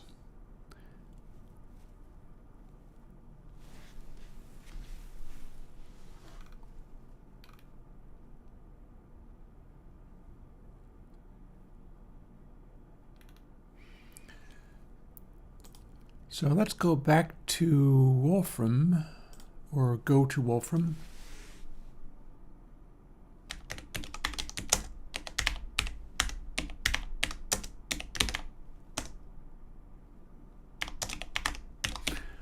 Wolfram Chebyshev sine series. Will it give me a different answer?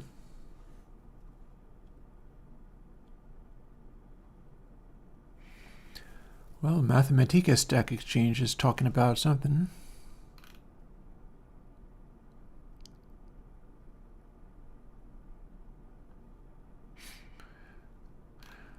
Look, here is in 2017, Moo has a mathematical thing going on. Sine with Chebyshev polynomials. So one of the ways that you can get these things is by increasingly so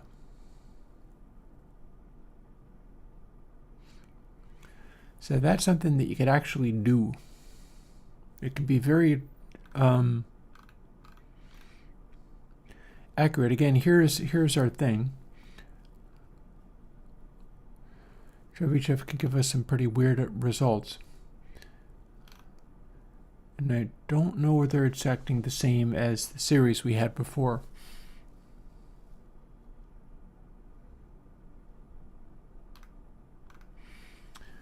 They are again saying that the error is spread in a fairly uniform manner.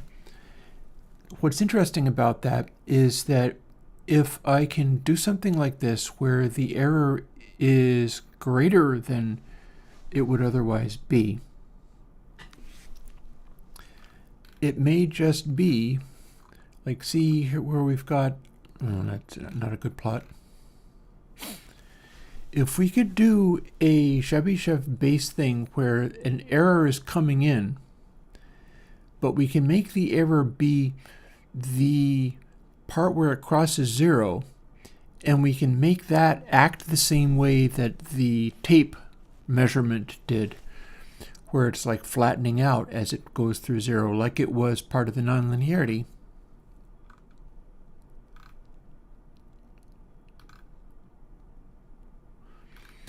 Well, that would be interesting. And in fact, our error as we cross 0 is quite high.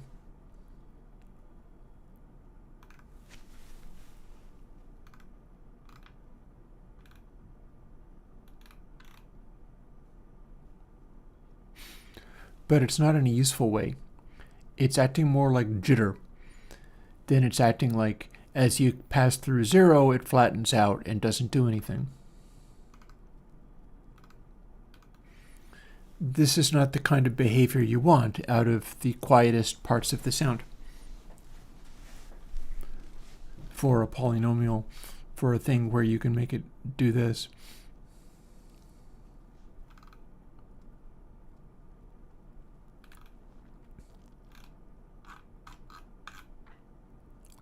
And it's public domain, so we can code this if we like.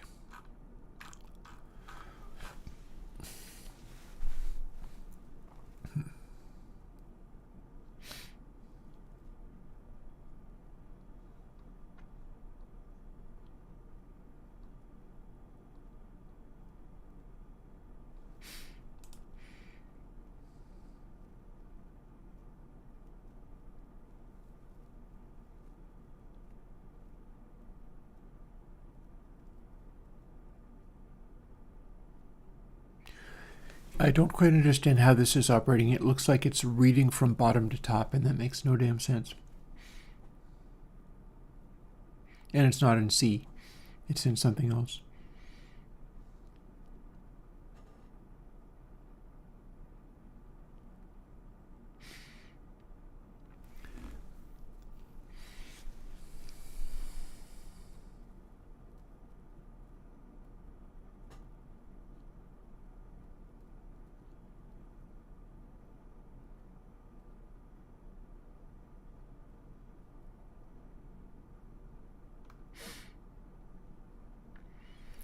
See, what I would be doing, bear with me, opening the page. Oh, I can close this now.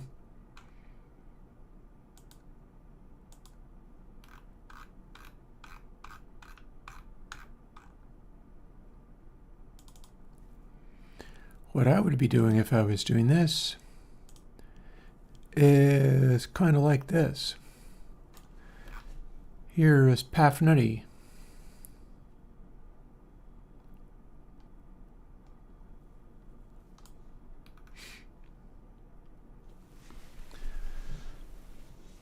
So this is generating a series of values by taking the previous value and multiplying it by the input again. So that is producing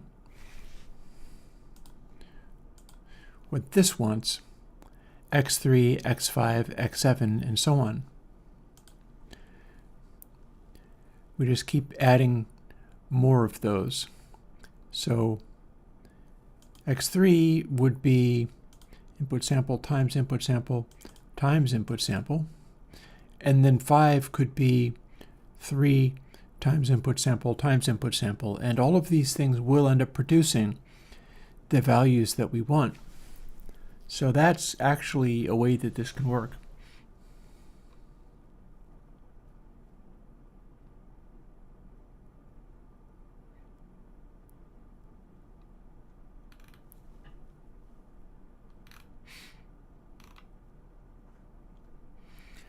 Now, making Chebyshev filters is using it in a particular way as well. Like we are taking numbers and multiplying it and adding it to the effect.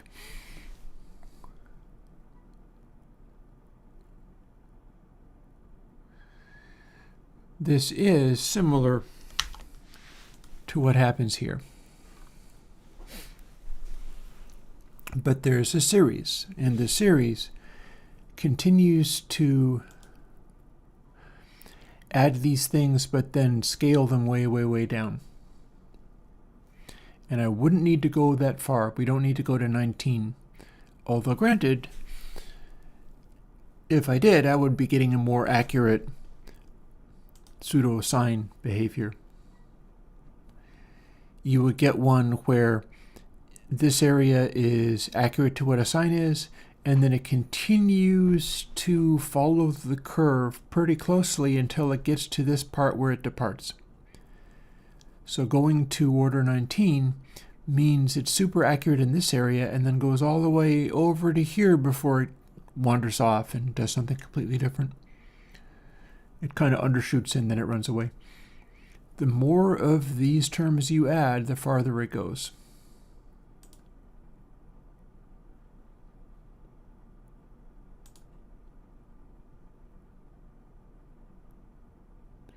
We're apparently not even showing all the terms anymore.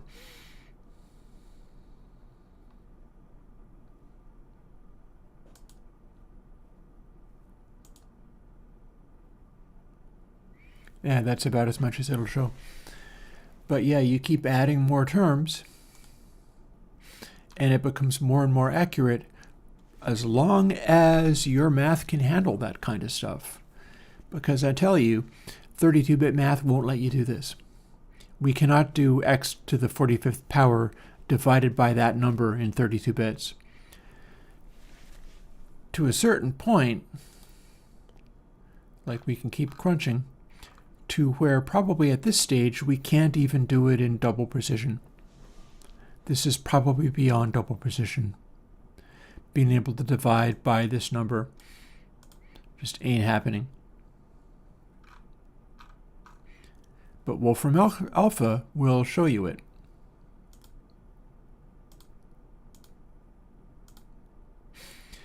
And we can go right down to here for our, oh, actually it's going to go up to, I guess that is order 9. And I guess that's order 15. I'm not entirely sure how that works. It's fine. I'll do my best with it.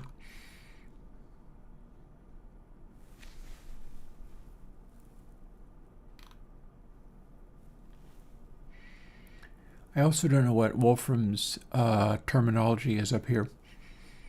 It's letting me know what to do, but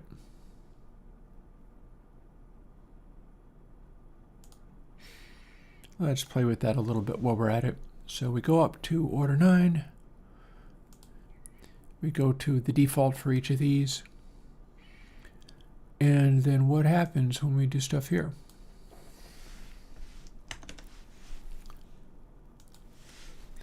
Please show me the result. Oh, okay. That's forcing it to go up to order 49. So math 10 here. X0 30.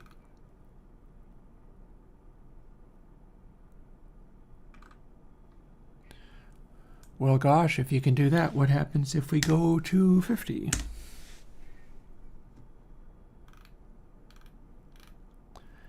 It has to go up to order 49. Alrighty then. What if we take it up to order 2? Nothing there hardly at all.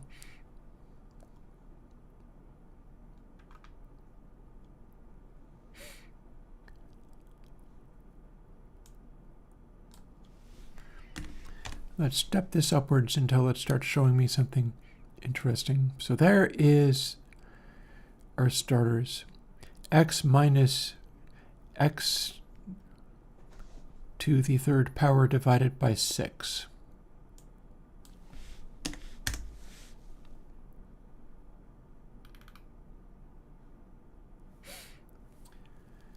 So we might be getting on to where I should start coding stuff and seeing what I can make happen.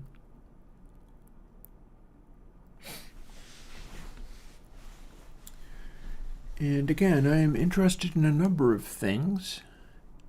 One of them is what I was fooling with when I was trying to do console 0. I remember trying to figure out, could I take these calculations but force the divisors to be what you get out of shifting of bits? For instance, you can do x minus x to the third power divided by 8.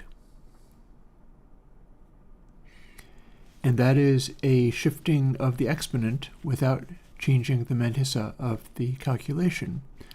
Likewise, you could do divided by 128 for the next one over, and that also is a changing of the exponent without touching the mantissa. Granted, you're subtracting and adding each of these, but the intermediate calculations can be that type of accurate.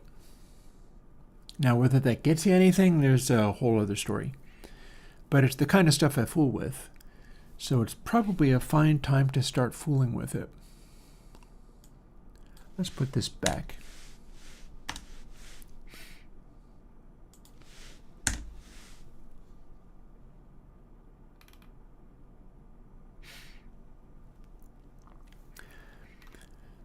So we can try to construct an imitation sign that's not actually the computer sign, which is accurate. We can do an inaccurate sign that we can still clamp to hard clipping. So it will never follow these curves off into infinity. It'll just always stop at the top of this first curve. But then the question is, what's that do to the shape in the middle there?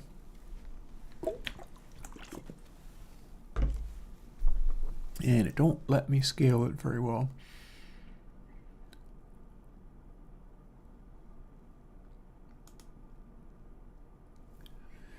But I may just be able to make it into a plugin. Funnily enough, the thing I was meaning to do today was something entirely different. But I got caught up in this coding thing, and we're going to see what we can make happen.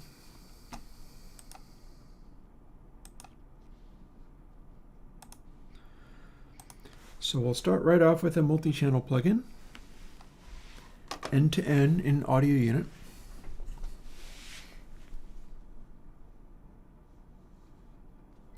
Don't mind me bouncing around my windows. I'm not sure why I'm fussing so hard to make sure that I can see chat, except for, of course I am, because I like to see it when people have anything to say.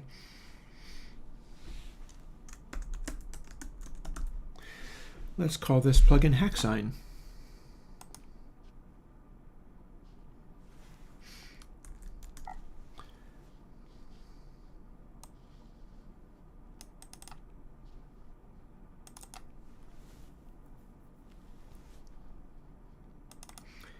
We have to give it a version number, or version letters, as it were.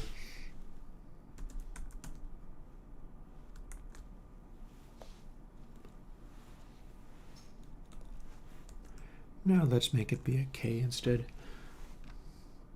A K for hack.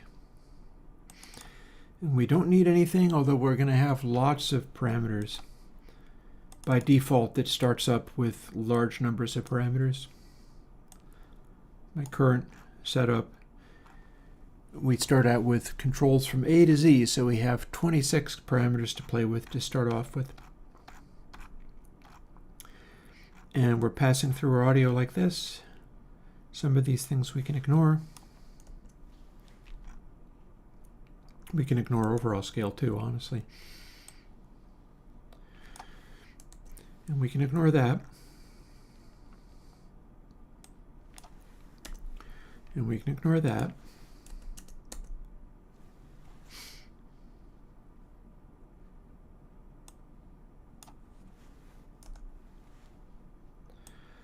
Let's put dry wet as Z. Oh, except for we don't actually have any parameters left. We've removed them all.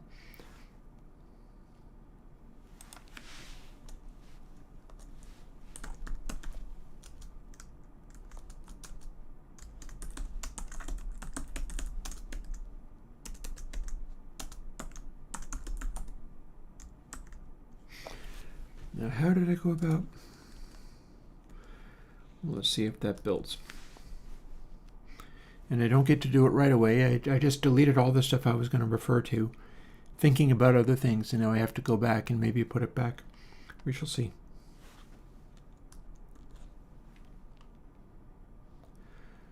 So clearly it's not happy with that. One of the things that we're doing is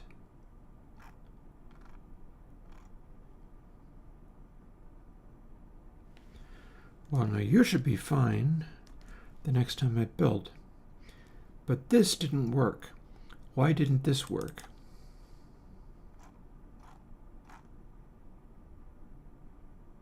Because it needs to have an underscore. That's why. Maybe that's all it needs. Yep, okay, so apparently that's how we do that. I was so busy thinking about something else that I deleted part of the things I was going to need to use.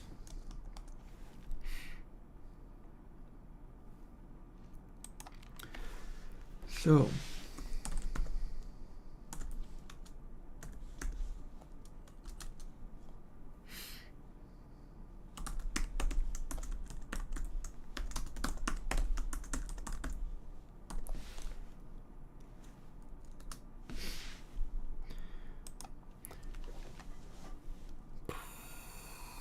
Actually, is that what I want? Hang on.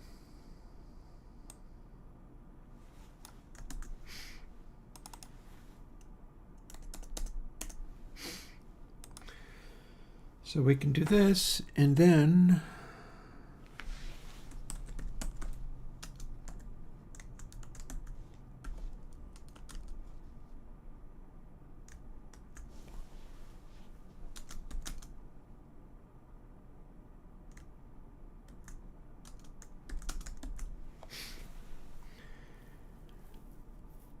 it'll do.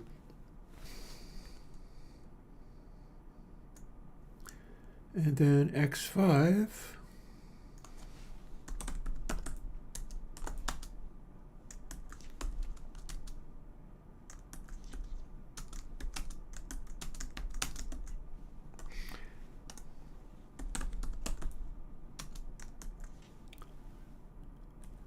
And x7 does in fact matter, so we can do that.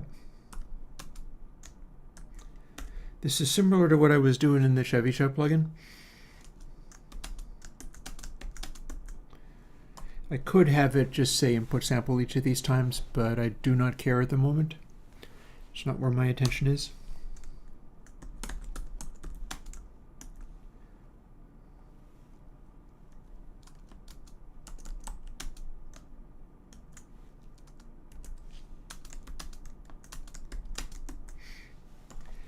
There.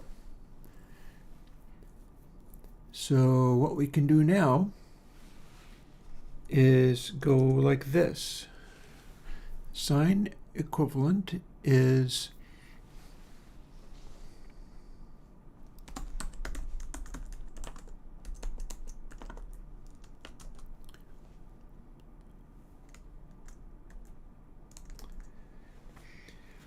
we'll start with that, which is putting it back again.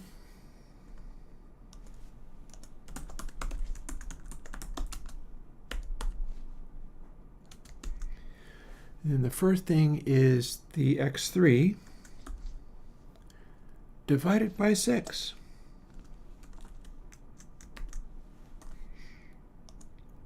And then it's an expansion which alternates between subtracting and adding.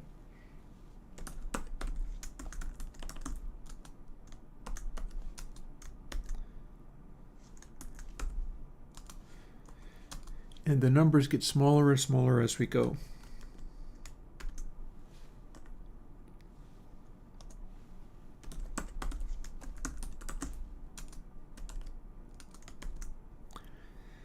X7,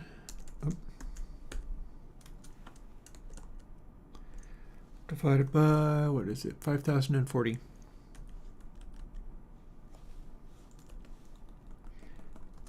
Don't mind me, I'm just making it look neat.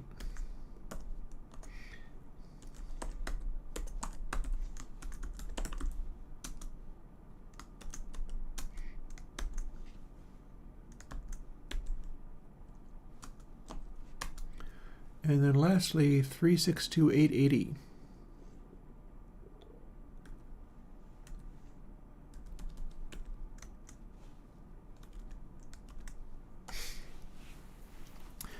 And that is the same as what we see in Wolfram Alpha, except for I am a little puzzled. Wolfram Alpha has this thing that says the final thing is plus O parenthesis x11 end parenthesis. I'd like to know what that means.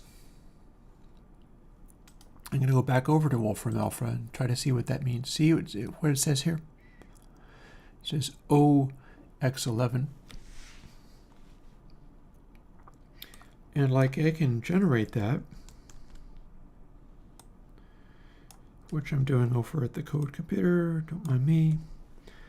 It's going to follow the same pattern, but what is this O?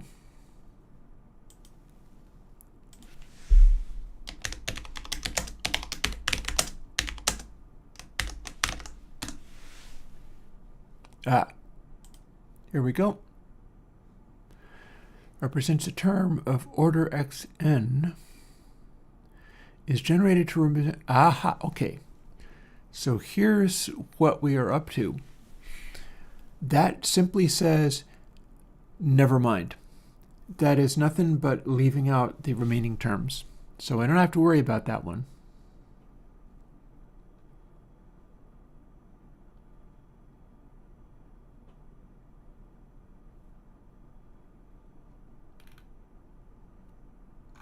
I'm pretty sure what that means is I don't have to worry about that one.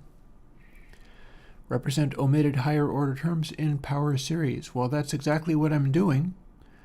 So I'm guessing that simply means this doesn't give you the real answer, and this implies these are the ones you're leaving out. So it's also not following the series. It's minus, plus, and then plus doesn't count all the rest of these. Fine. Cool. So going back over to the coding stream, we do not need to generate this X11 because it won't matter. But what we've done here is generate our distortion. And it's an approximation. And it'll run away and go into craziness if we let it.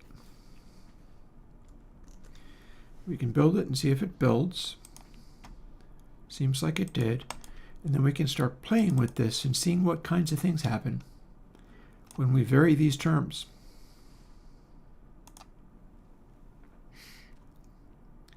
Which we're probably going to be looking at the result rather than listening to it.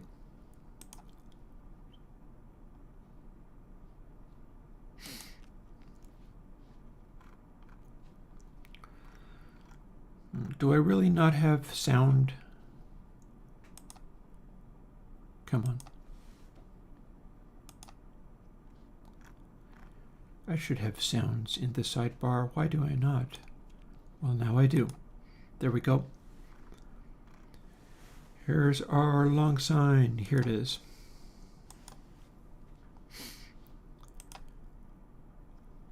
So let's normalize that to 0 and then have it fade in.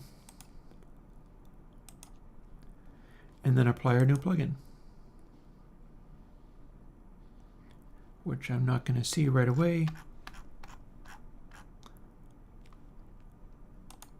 There it is. We're not using any of those, but we are using this last one. Apply. Look at that. I think it did a thing.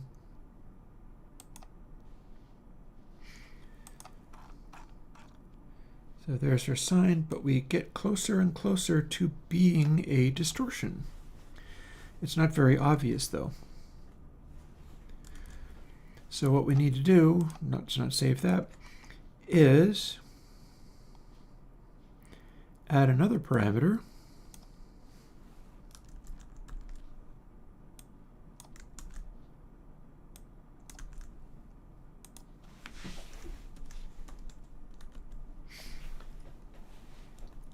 Or what the heck, let's just 0.1 equals unity gain, because I want more than unity gain. So that'll let me do what I want. And then X is input sample times A now. Now we can distort. And we can also see what it does with the distortion.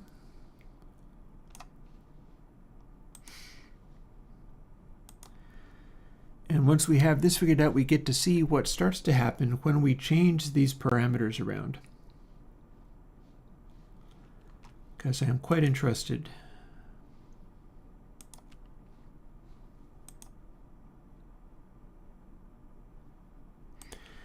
And we can use fade in. Don't need to normalize it because we can just put it to like 0.8.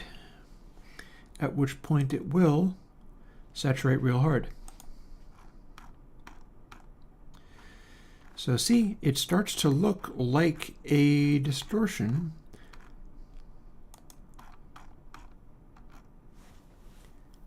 And this is similar to applying a sine calculation, but as we go towards the end, we're going to start to see weirdnesses appear.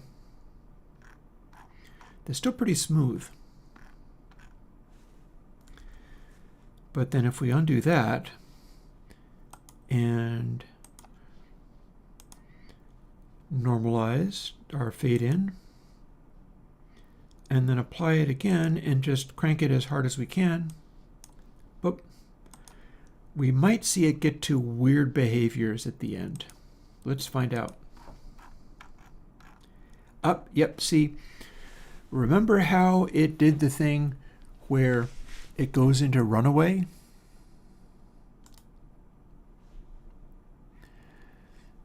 Where we see these curves come and go, and then next thing you know, it's going whoop off in this direction or that direction.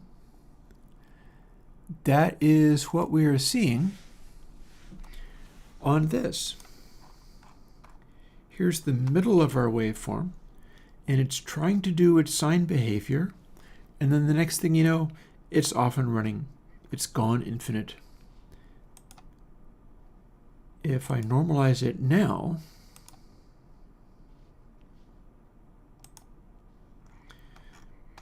we've ended up going to this extreme peak, and that's just as far as that escalated, but it's simply clipping at this stage. And the stuff we have in here is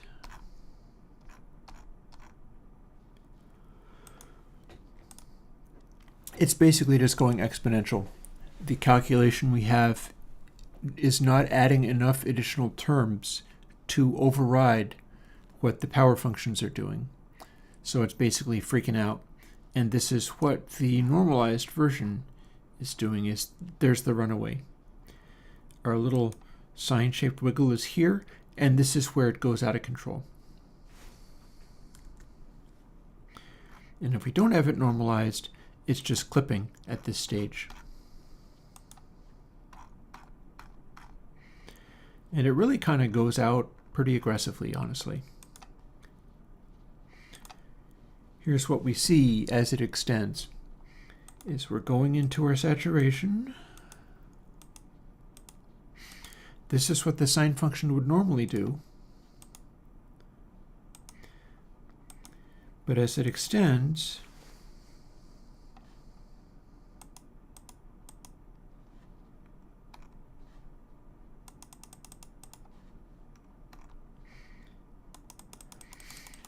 here we'll make it so that as I step, you see it kind of extending. So here's our sine approximation. And as we continue to distort it, you see that it's extending downward from there, which is what the sine function is supposed to do. And then it's turning a corner and going back, but we're losing control of it. It's no longer accurate. So it turns its corner, it's going back, but it's not going back at the right point. It's supposed to go all the way down to 1, and it has not.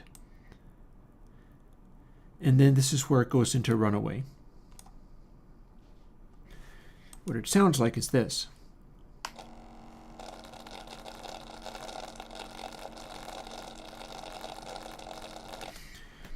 That doesn't sound like much.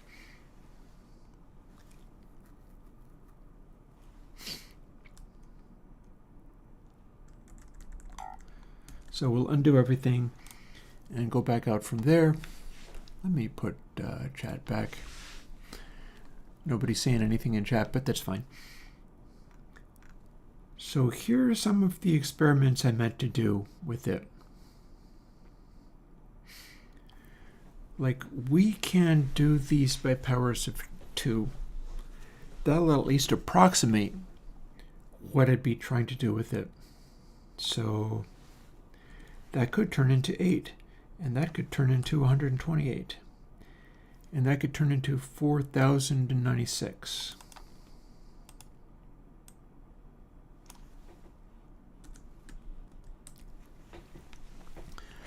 And I can probably even come up with the closest one in this even smaller. Let's see. Actually, let's undo those just so that I can write down what it was meant to be.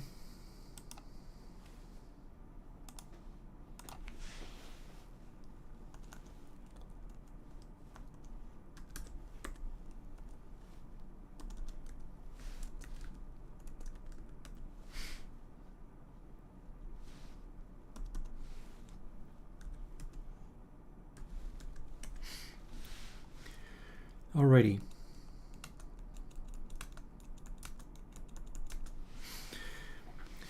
So these are what you do to get a real Taylor expansion. Yeah, this is exactly a Taylor series approximation. What I'm wondering is whether I can mess with it to make the thing happen that was happening in the tape simulation I was looking at measurements of. I can also bring in my class AB calculation. That could be amusing. And let's go and dig up some more terms as well, as long as I'm at it. Like I've got 11 and 13 and 15, and this gets me very rapidly to probably beyond, like double precision will give me that. I am actually typing these out in double precision. I can certainly at least get 11 and 13. My pocket calculator will not give me a level of precision allowing me to work with that. But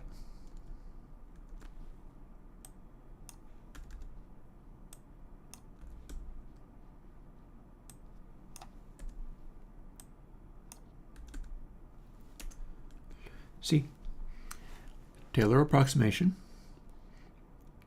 And now what I got to do is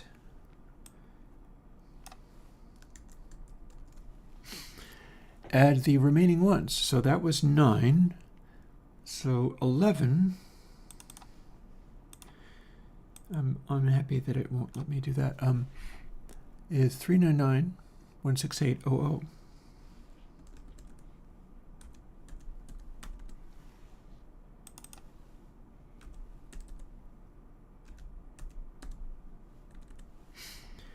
And then beyond that, we've got an even bigger one. That's 6227.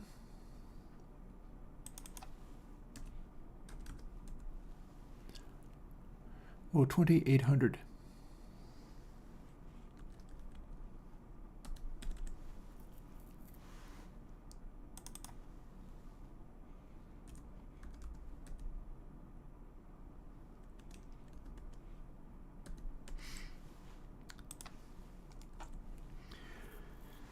I think this will probably fit into 64-bit. And if I did this, it would be a 32-bit, which is probably not enough. But since I don't, we're actually defining doubles here. I could probably even go beyond that, but I'm not entirely certain. I mean, it's no harm in trying, I suppose. Let's go to 15. We should see fairly quickly whether I've gone horribly wrong.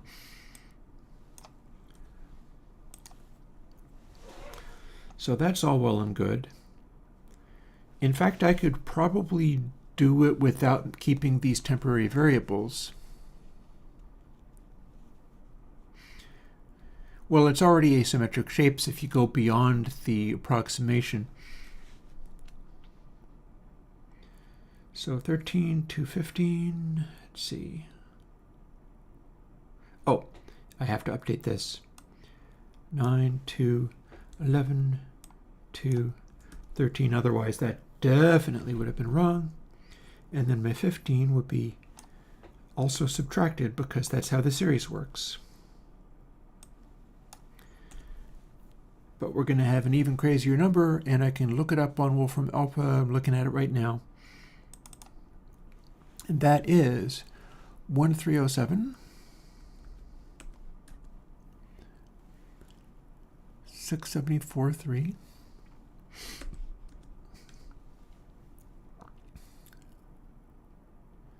68,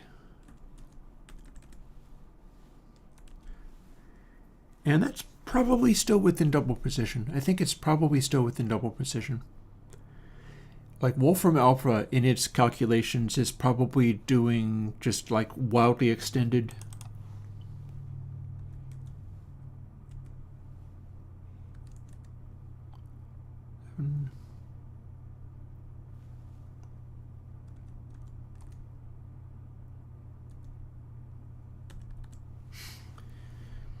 So now let's make sure that that worked. Oops. I don't know what I was doing there. That's no use. How about save and build rather than whatever that was? That was a Command V where I was going for a Command V where it was supposed to be Command B for build, which I instinctively do in Godot, and it doesn't work in JetBrains Writer, which frustrates the heck out of me. But we're not in JetBrains Writer today. Instead, we're doing this thing. Let's see how well this worked.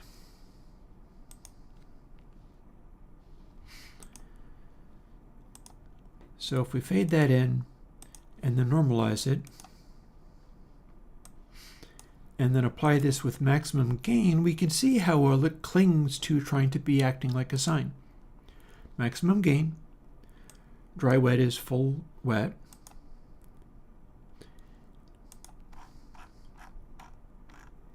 And see, it hangs on to its sine-like behavior harder, but it still goes into runaway. So let's normalize that. And what's happening is it's clinging to accurately giving me results, and then it went into runaway later. This is what runaway looks like.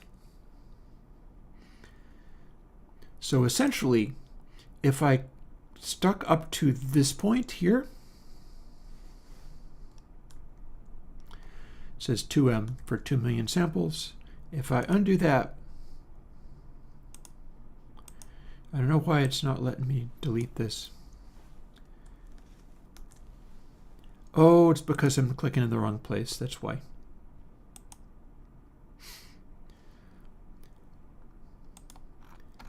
So if I click from here on out,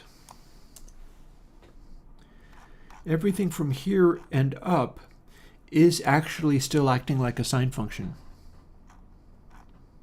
You know what? I'm going to bring over the main speakers. Give me a minute. I got to fuss with some stuff. Actually, give me another minute, because I tell you what I'm going to do. I drank so much coffee, I need to go and make another pit stop to be comfortable as I work. So I'm going to do a different thing this time. I'm going to bring this up, and I'm going to open up.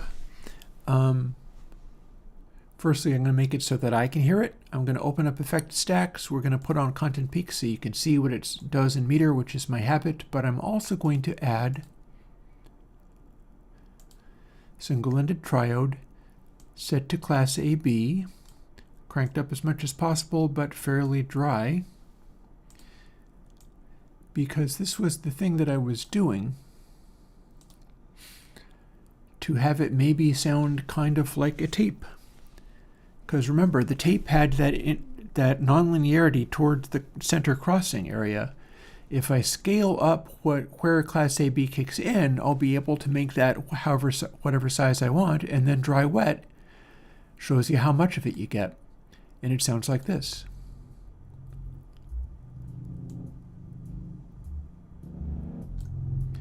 So you can make it a little crunchy.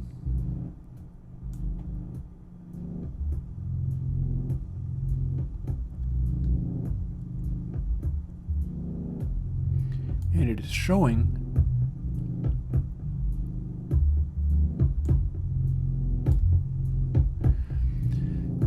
so here's our unprocessed output. If we put it to full crank,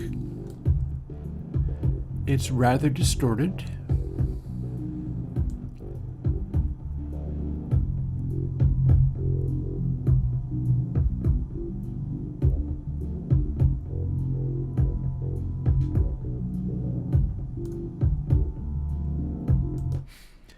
And this might sound vaguely tapey, depending upon what we're doing with it. So let me set you up so that you can hear that, and it shouldn't take me terribly long. I'm going to have to run off again at 4 to defrost food for tacos, but that's my habit as well. And I will be right back. Also, I'm going to wash out my coffee cup and put it away. No more coffee for today. I've had enough.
Alrighty, thank you for your indulgence. I will shut this off now. I will gradually turn down the tapification and then shut it off and return to coding the stream. Because we've got our numbers in. We now have a functioning sign approximation, the Taylor series sign approximation. So how can we see exactly what departures are being made? Well, I've got an idea. First, let's undo all of the things.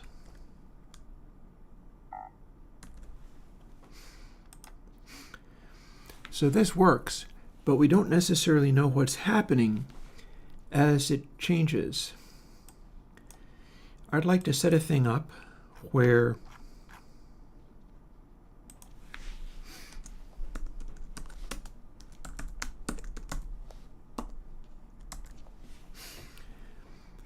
I'm placing a marker that fires so I can read what happens if I am doing, for instance, subtracting what I've got from a real sine wave. So let's see.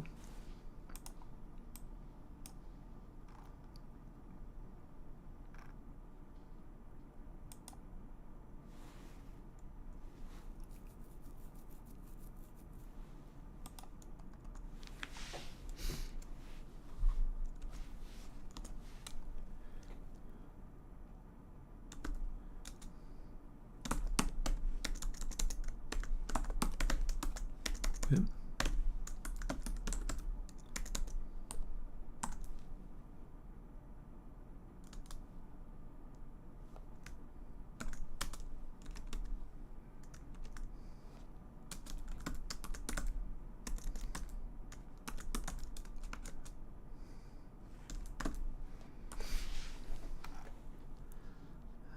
Let's initialize it.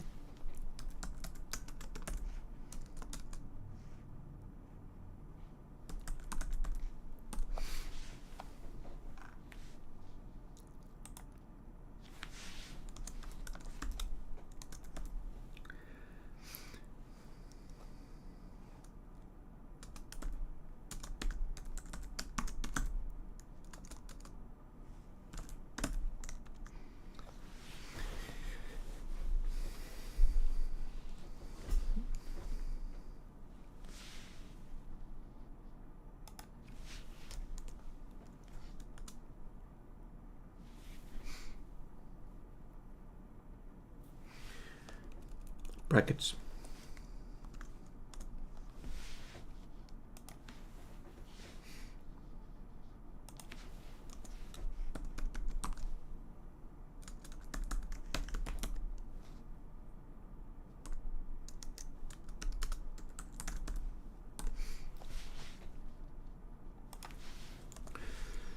So this is the machine by which I'm going to see where I am in the waveform, even if it's largely like zero.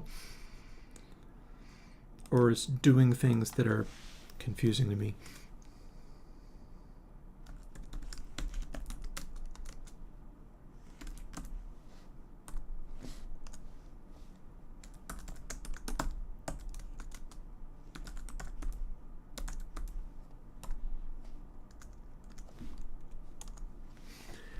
There we are.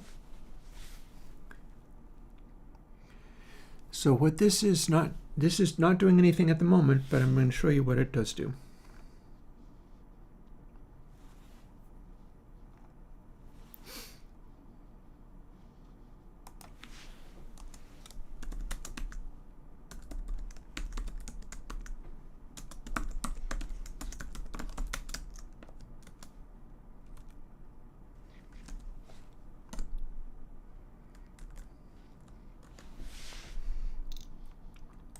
Alrighty.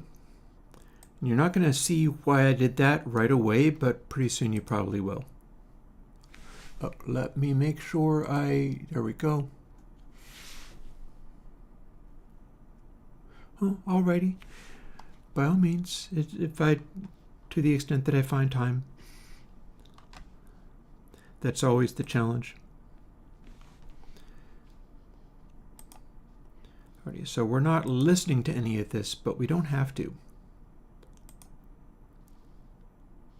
because we can do this.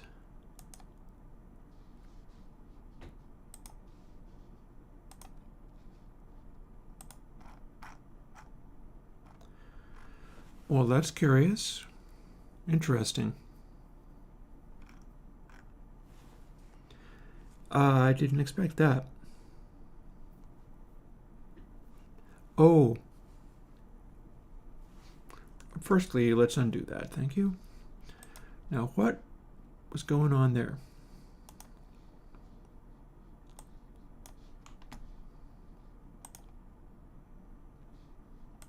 Okay.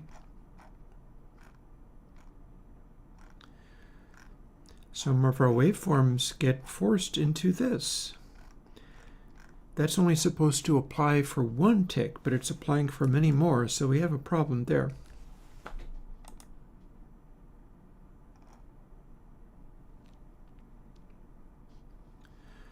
This is being defined as false.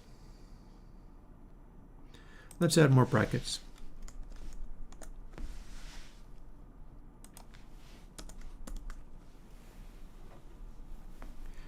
So here's what's supposed to be happening.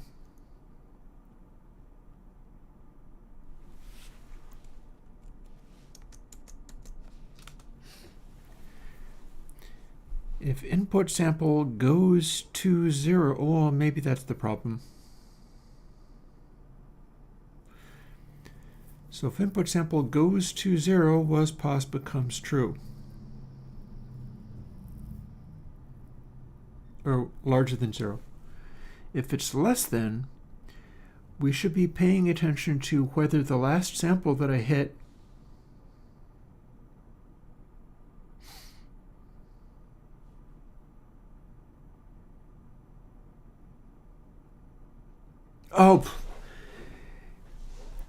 the assignment operator is happening where it shouldn't. Did you see the problem that I made? Because I see the problem that I made. You can't go was pos equals true. It's just always true when you do that. So here's what I have to do. This is a very simple problem, and it's easily fixed. Now if I do this, it'll probably do what I wanted.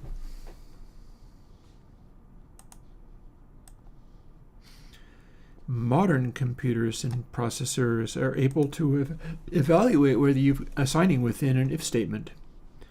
And they are known to warn you and go, is that what you really wanted to do? Which probably wasn't what you really wanted to do. Voila, let's see what I did. This is closer to what I intended now. That was a silly mistake.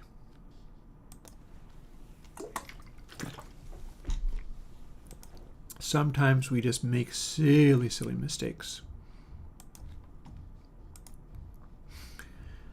Now, if we do this, what we're going to see is something kind of interesting.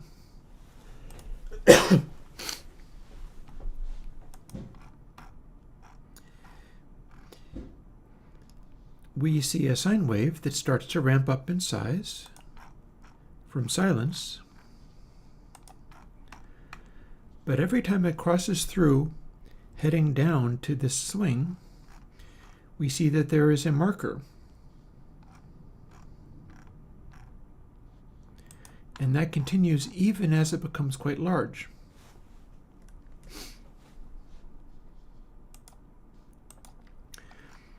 What that means is we can do this.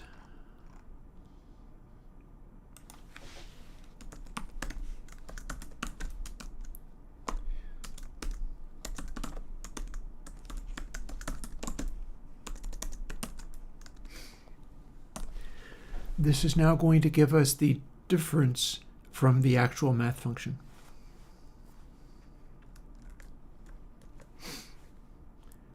Let's see what we got.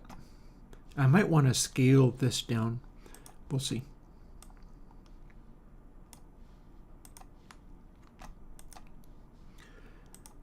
And got to run the program. There it is. Open long sign. Fade it in. And run what we had before, which will end up going into runaway.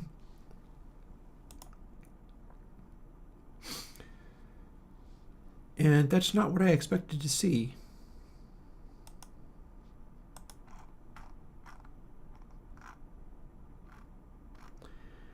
And I'm not really quite sure why.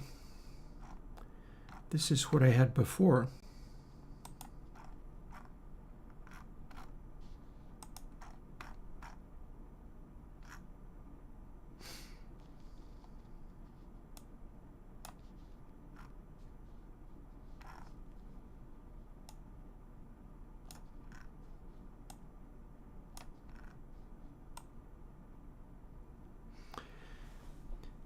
See, that looks like what I had before. I was not expecting this. I was expecting the one to cancel out the other. And there it goes into its overload settings. So I've got something wrong. I probably compiled it again. Let's see. First, let's quit out of here. It's possible I didn't compile it again. Because you see, this is what I was trying to do. So we're starting out with dry sample. This is the approximation of sine. Then we are subtracting sine dry sample, which should put it to 0, except for the departures from what accuracy would actually be. And then here is where it shows where the wave actually starts. So let's see, maybe if that was it. You could be right, Jazz. Maybe I simply didn't compile it. Or maybe I put it in the wrong place. Let's find out. We'll see whether it works this time. If not, I'll figure something else out.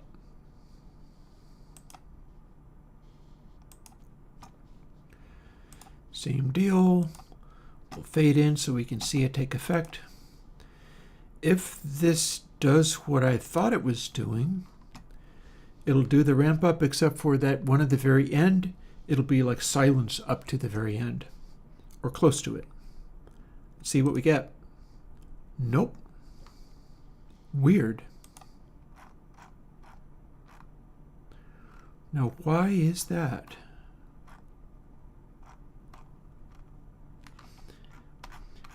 We see where that is, but there's no difference. There's no difference. So why would we not be able to do this?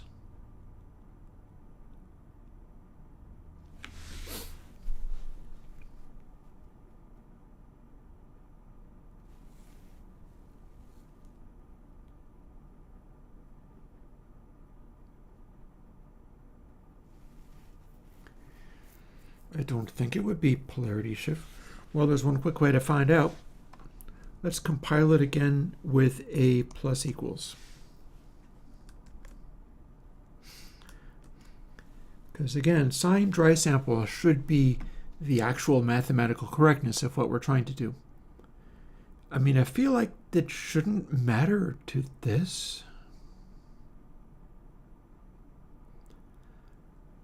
But we can't but try.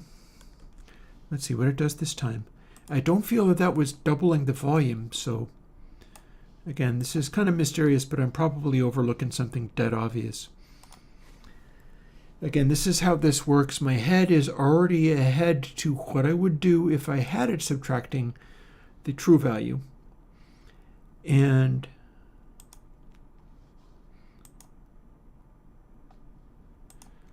again, a little fade in. Run it again. Here's the amount of gain I'm adding. Oh, hang on. Oh, I see a problem.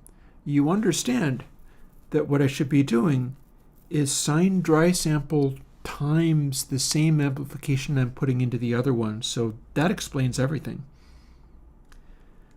And the reason it is not an obvious difference, see, x input sample times a minus equals sine dry sample times a. Both of those have to be the same amplification. We're going to give it a shot. I bet it's that. I bet that's what it was. You can't just add an amplification. That's also why the bleed over was also a perfect sine.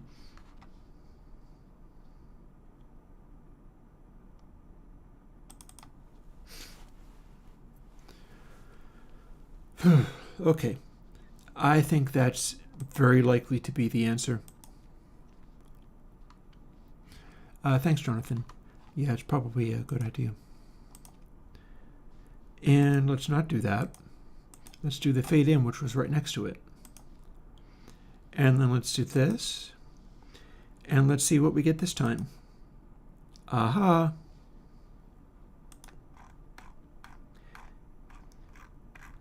See? Very little difference. Very little difference. And what difference there is, looks a little noisy. Looks a little random looking. That's a kind of visible amount of difference, honestly. That's disconcerting. And then as we scale up, we will eventually get to, well, that's not right.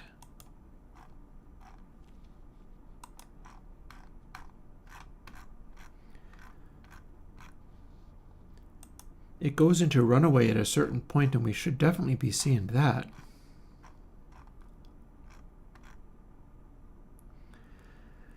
Like, there is a point where I know a way that I can deal with that.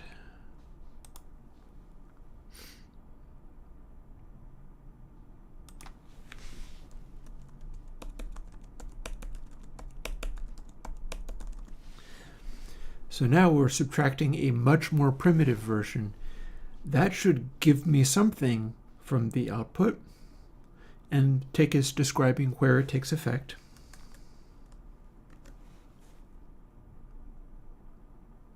Unused variable, fine, fine.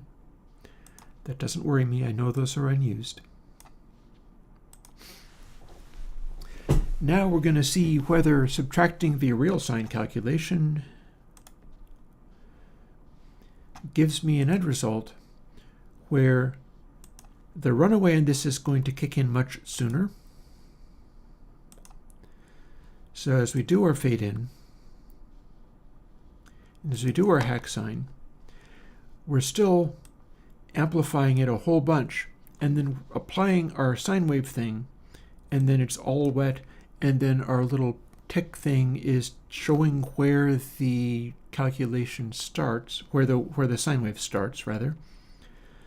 So we should get end results that are crazy, off scale, out of control now. Let's see if we do. Yep.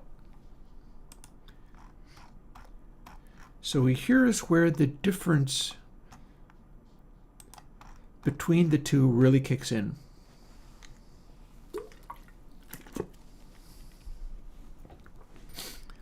And look, isn't that interesting?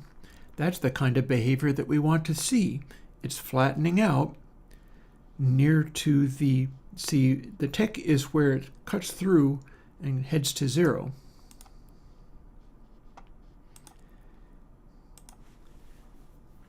So what we have here is, if you use this approximation, it will increasingly start to apply a processing that will, you could take a crossfade between these two. And if you took the sine will give you the sine wave shape that will swoop through the center part. If you crossfaded to what this is, it will start to apply the exact calculation I want, except for a little bit too aggressively. That's with keeping it as simple as possible. Now, I don't intend to do that, but it does imply that we can add the calculation that we want by taking different degrees of these, because after all, if the full Taylor series gave us the desired result, and the partial Taylor series minus the full Taylor series gives us this, that implies that the partial Taylor series is the opposite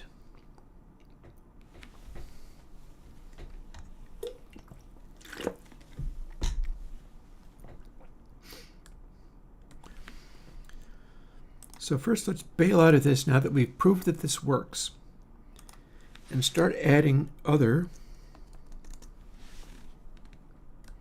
amounts.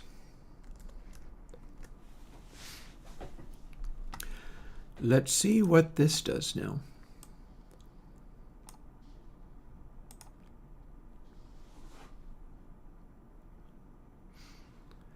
This should be interesting. And we can also do like false corrections or reverse some of the parameters.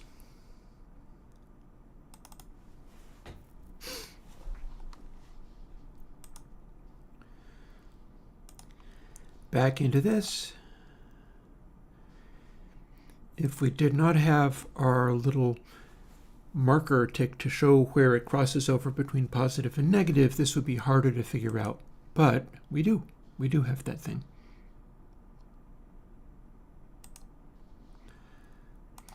Bada-boom, now what have we got? We do have it going out of control. And in fact, it is doing much the same behavior as before. Like, this is where it goes out of control. These are the differences between the two things. Hey, Greg. Yeah, no, that's normal for me. This is an old computer anyhow, and it doesn't worry me in the slightest. Let's see what this looks like.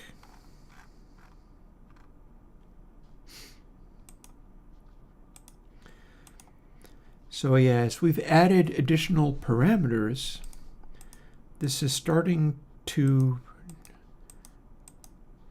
it's throwing in this little departure kind of abruptly. All of a sudden it's doing this. And it's weird because that's not exactly where, yeah, it's like, ooch, over here and then back. And as we go farther, right and left are behaving differently. That seems very weird. I'm not sure if I quite get what's happening to that. Although they're returning to normal. So, yeah. So this departure is not useful because that's not where I want it to be.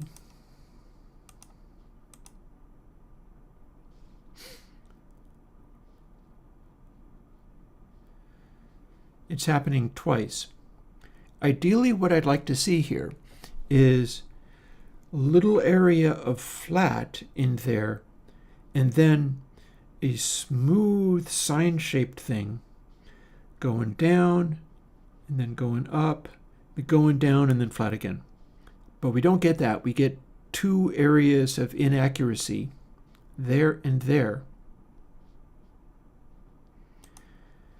And then this part, although it may very well be that the concern here is simply because I'm making it's essentially wave shaping really hard at this stage. Let's quit out of there again.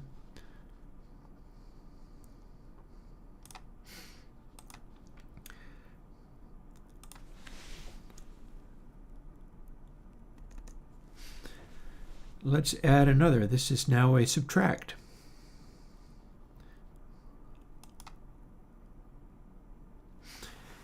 And then let's also just magnify everything.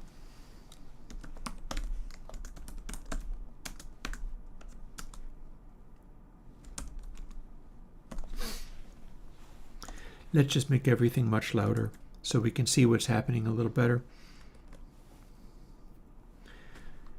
And let's see what we got, other than everything is wildly distorted, but I was expecting that. That I know is going to happen. We're not actually listening to this, we're looking at what it does. Hence the little tick mark to show where the zero cross is.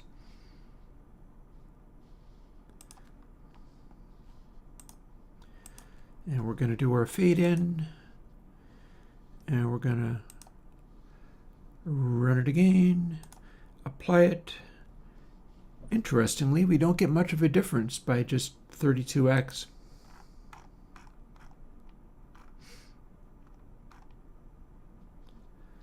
It is staying flat for longer. I don't know if I have an actual calculation that will let me zoom in the flat area to closer to the zero cross. Oh wait, hang on a second. What am I worried about? That is also a zero cross. That's too legit to quit. We can have that count as well. We don't need to have that behave smoothly. Because if it did, it would only be the zero cross on one side and not the other. Let's see what else is going on.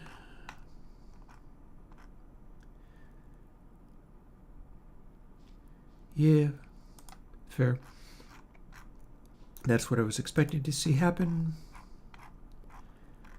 And we cannot see much in the way of anything here because it's too quiet.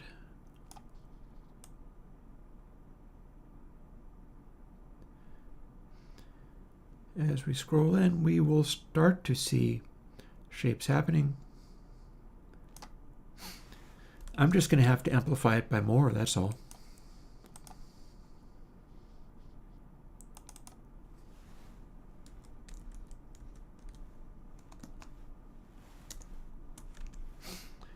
Let's amplify it by just lots and lots.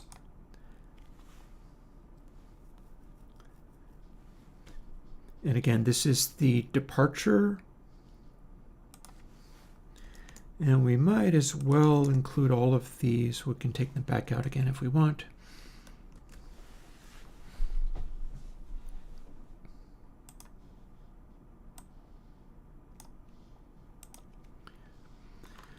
So what's also interesting about this is how noisy it looks. And this noisiness is not necessarily something that you want either. And yet there it is. Oh, didn't want to do that. I keep hitting normalize when I want to fade in. So we're now amplifying by whole bunches, so everything should be wildly distorted. Weirdly enough, it's not getting wildly distorted. I feel like I'm missing something here. That or the subtraction I'm doing.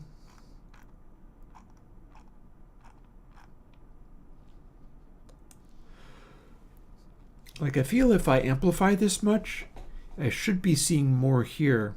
And yet I've now gone times equals, I've amplified by lots of dB and it doesn't seem to be helping.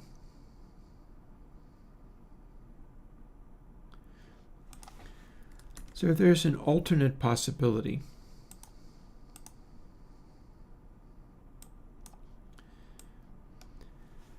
We can skip that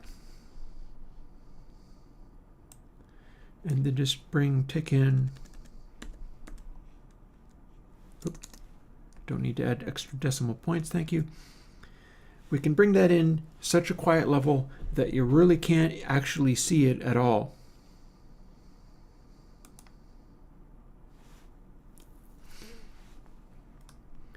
And then we have to amplify up until you can see it. Let's see if we can make that work. That may show me what the noise level of this looks like.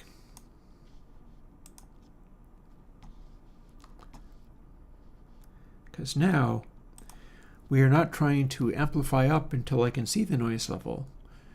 We are straight up just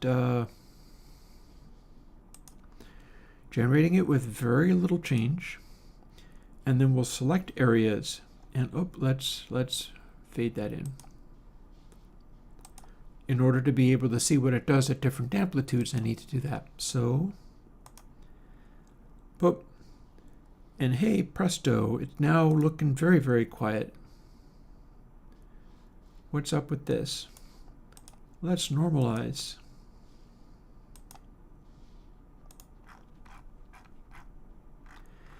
Yeah, see, there's our tick.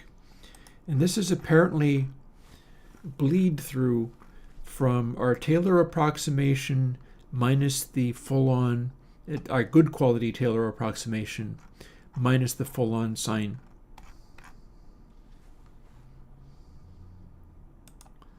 Sounds kind of like this.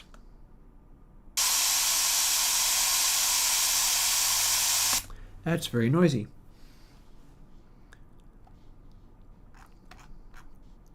And then if we take a section around here, we can see something showing up. Let's see what we get now.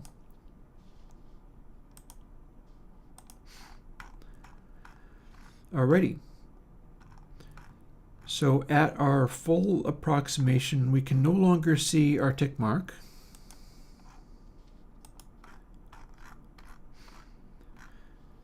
Because our output is too loud. But that is showing the departure between the two things.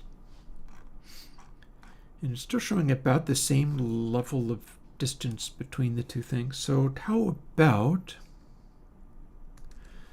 quitting out of here and not saving?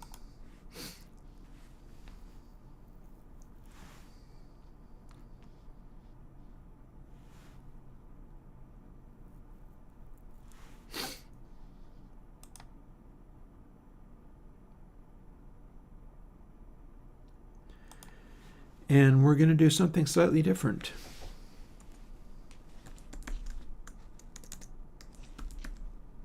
Hang on. This is such an old computer that the D key doesn't work every time.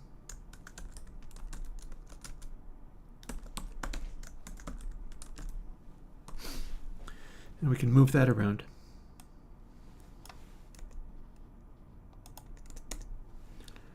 There we are.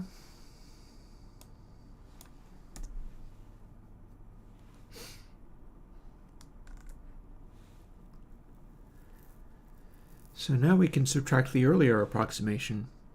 Let's just see what kinds of things we can make happen.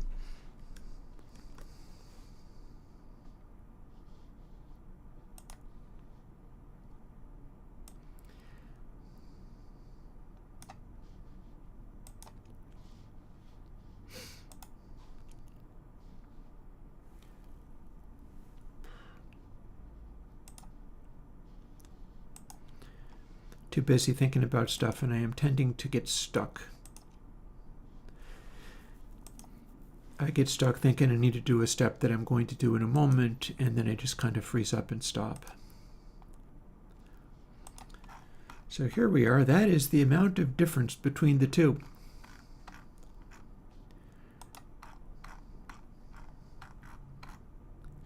we do not really have a visible dip in here.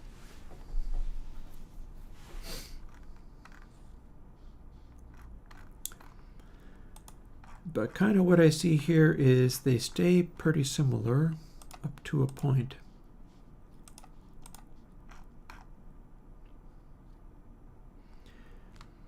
I need to increase the amplitude of that tick parameter so that I can see where it's doing what it's doing.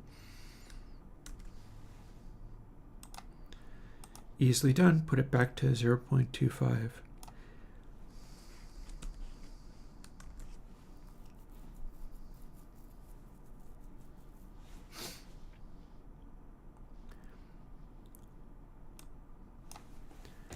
How about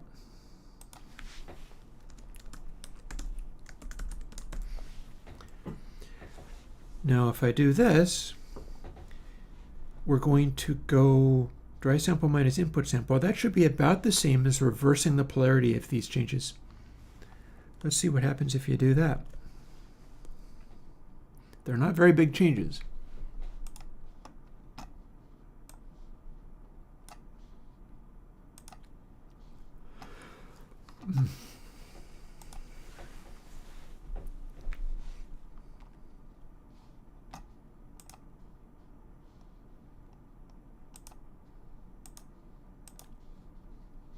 This time I did the fade in properly. And full crank. And let's see what we do. Well, there's our tick mark. So what we're shooting for is around that tick mark is a very short little flat spot. Or maybe something entirely else. We'll see. What I see is not that.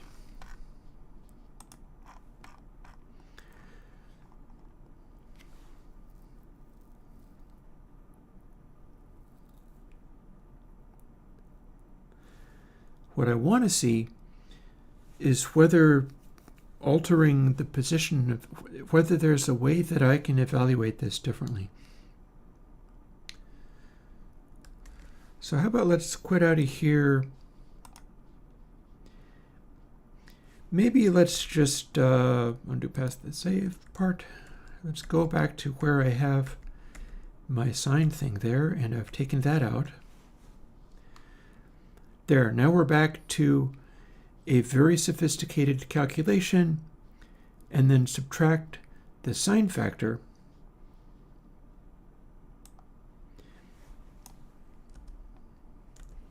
And we can even put this back. That's going to give our reference position. And what it's going to do is do my calculation and then show how it departs from dry sample. So here's the thing I was thinking about. I'd like to see what happens relative to the normal sine calculation if we start going for just like freaky number series. Speaking of which,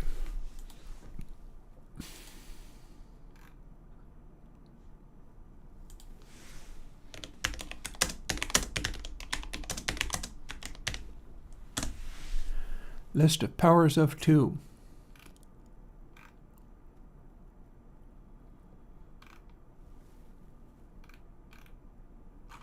You would think, I've seen places where we have more of those.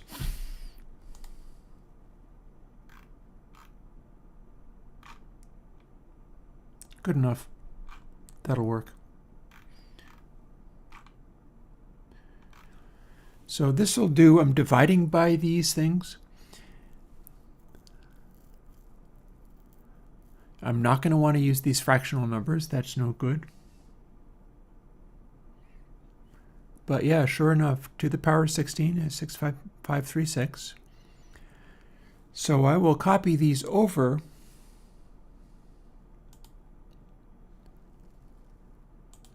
and see what we get around these.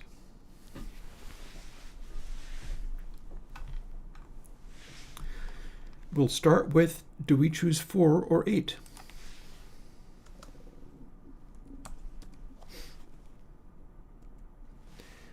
That one's going to be 64 or 128.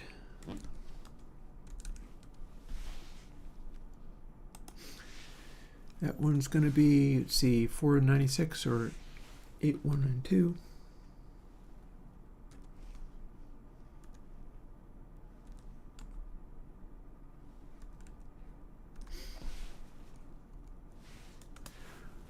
And here's where we start getting much bigger. 362, 880.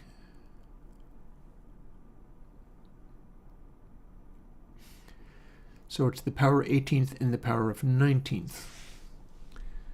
So that's going to be 2, 4, 4, or, hang on.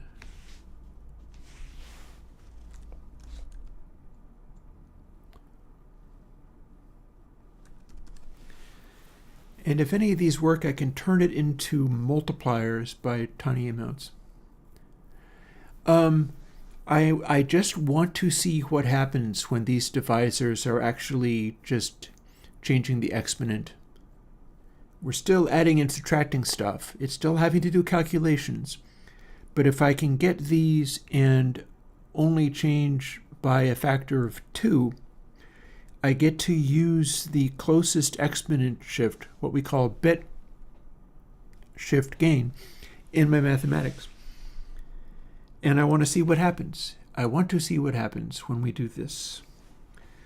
So here's where we start getting even bigger numbers, but I have a big old list of powers of 2 to look at, so that it's going to be cumbersome, but it's getting on into the terabytes and petabytes. So that's 4 digits.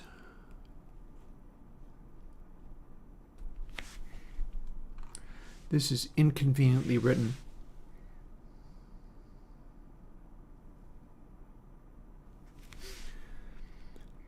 But I can do this to make it a little easier to figure out.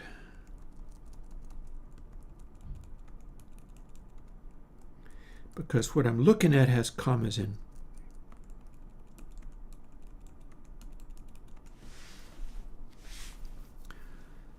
So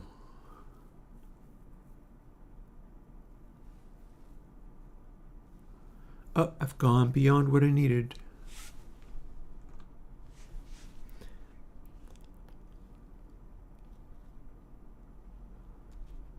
$33,554.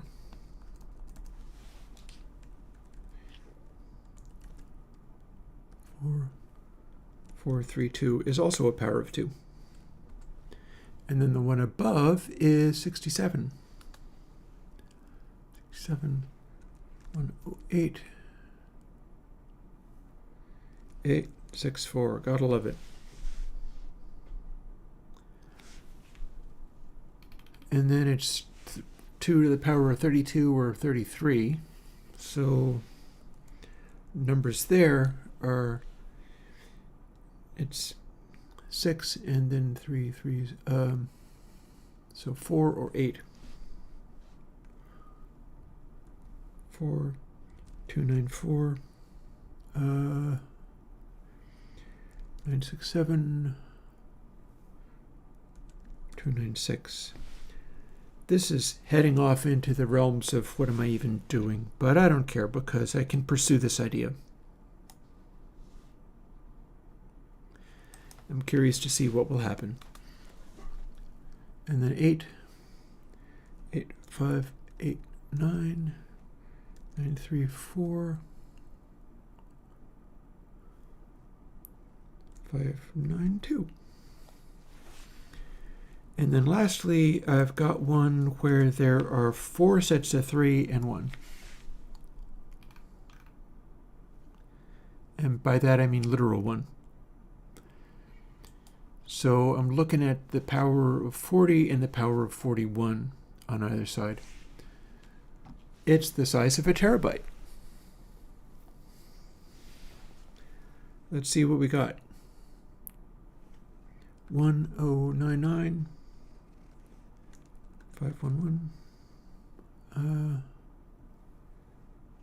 627 776,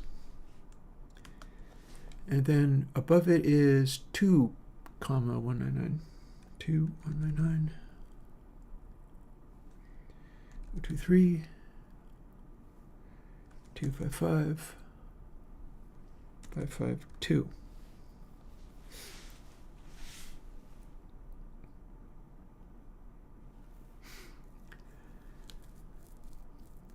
So the funny thing about this is that these are all excruciatingly tiny numbers, so I'm pretty well guaranteed that at this stage there's very little difference. Very little difference indeed. Like, I can fool with this stuff all I want, but take an input sample and, well, it depends though, because in our normal areas of operation, the numbers being divided by this are tiny. So we very quickly get beyond where these even matter. And by the same token, it should not matter whether we're dividing by 1, 307, 67, etc., or 2 to the power of 40, or 2 to the power of 41.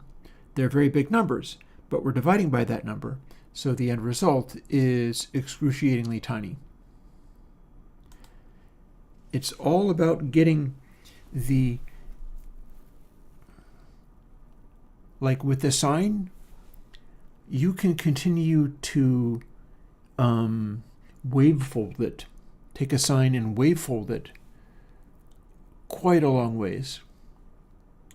And these are the ways you do it. It's continuing to apply this as it kicks in more and more.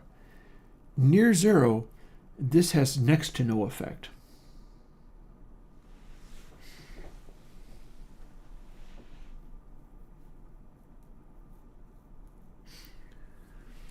I am wondering whether I can set it up with some amusing calculations so that I can use all these controls and do something with them.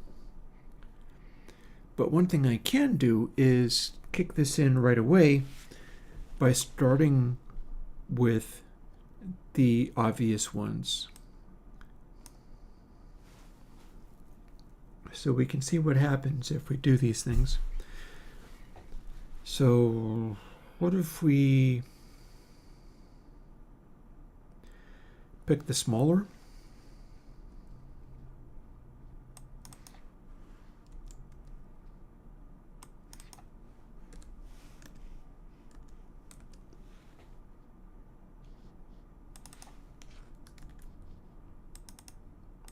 Hang on.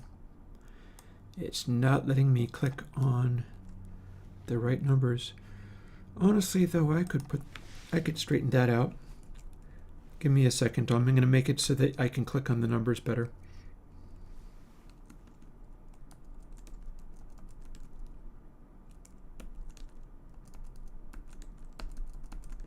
There.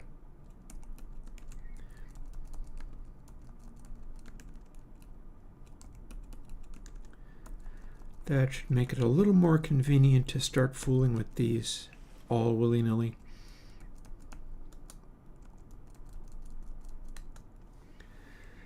Not at all sure I need those commas there either. It's all part of a comment anyhow, so it doesn't matter.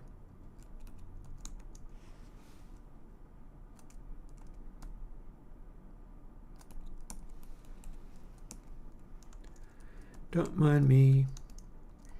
Just doing my thing.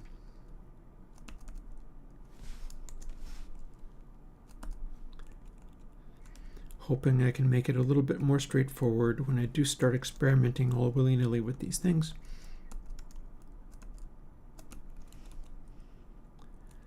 There's my 0.0.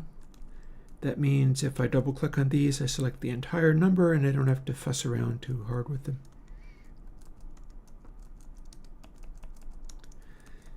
Fascinating that people were able to come up with the real versions of these numbers. They're very impressive numbers. Okay, and also let's go back to coding stream. I don't know what happened there.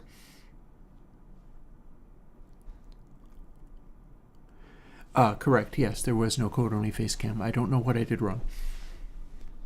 I clicked away from something to something else. Oh, and I need a space in here.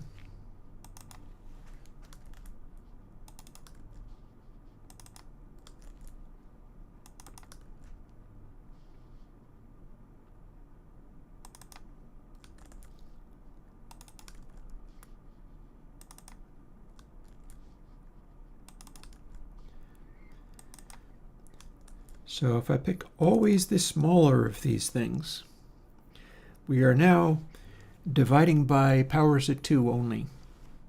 And we're still subtracting dry sample, and I'm real curious as to what will happen, if anything.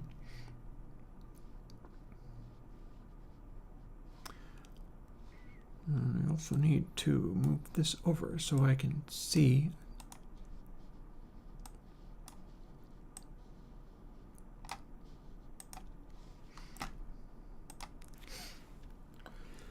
Alrighty now. And one of the neat things about this is a silly, dumb thing to be doing, so I don't think anybody's done it. One doesn't normally construct degenerate, screwed up sign approximations in order to add tape-like sound to a thing.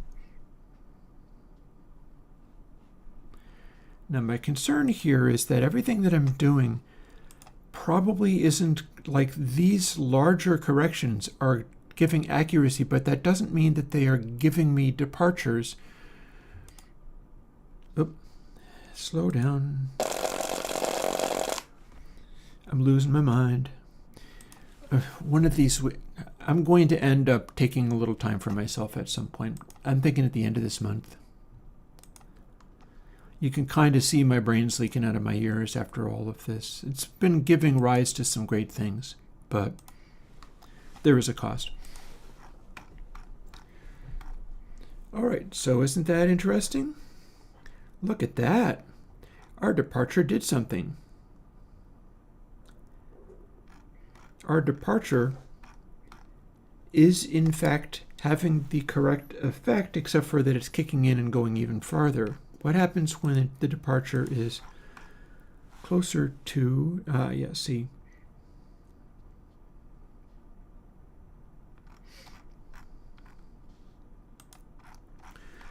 We have kind of the opposite of what I'd hoped. So I'll tell you what I wanted to see happening.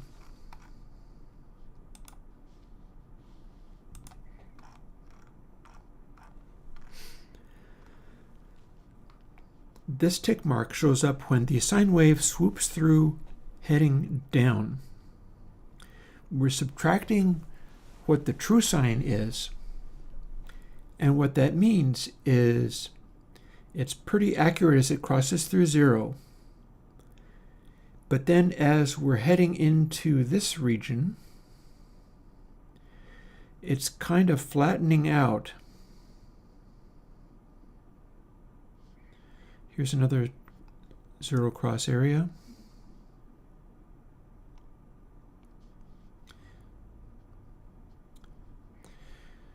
So what we're seeing here is a sort of flattened looking area. It's accurate near 0.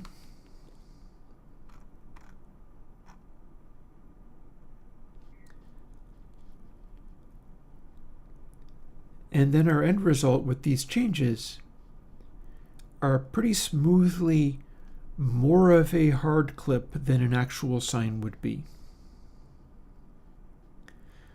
Because it's supposed to be swooping through down here, but the departure is quite striking, and then back to close to accurate again, and then the departure is quite striking. What this is doing is we're getting more of, tell you what, I can make this so that it can be played with a little bit more than I'm currently doing with a bit of effort. Let's quit out of there again, and let's bring in some more controls.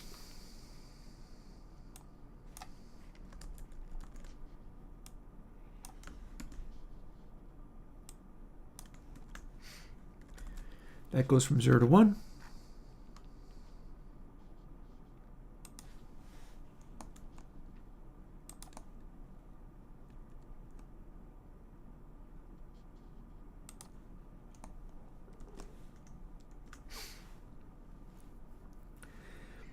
And that now applies it based on how much there is. So what we can do is run it twice and see what happens with different settings. So let's do that thing.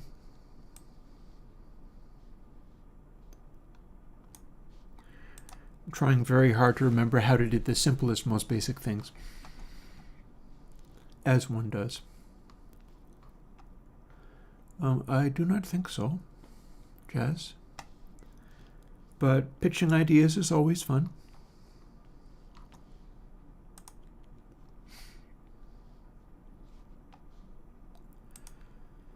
So now let's return to what we had.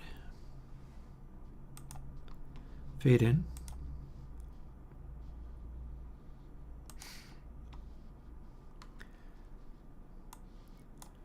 So full subtract, we get this.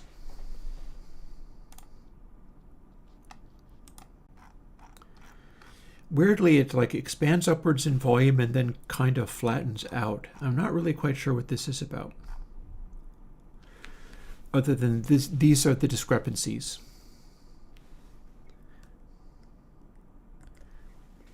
And if we undo,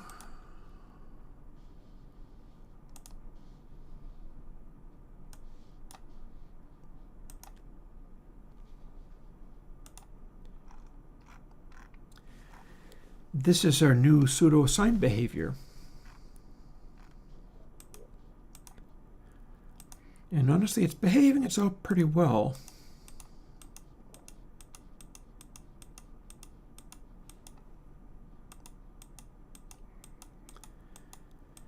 I feel like maybe what we're seeing is more of a flat top than would normally be there.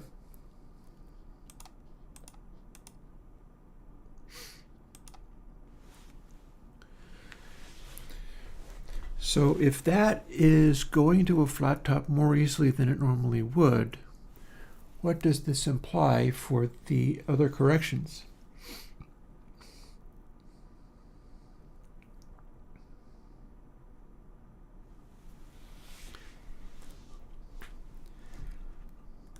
How about we undo that again, and then redo it again, but instead we will subtract half of the real sign, just to see what we get when we're mostly looking at the degenerate weird version, but we are subtracting accuracy as much as we can. In theory, we might see what looks like an exaggerated version of the differences between the two, because we're taking everything down quite a bit by subtracting half of a real sign calculation. Let's see what we got. If this works, it'll be handy.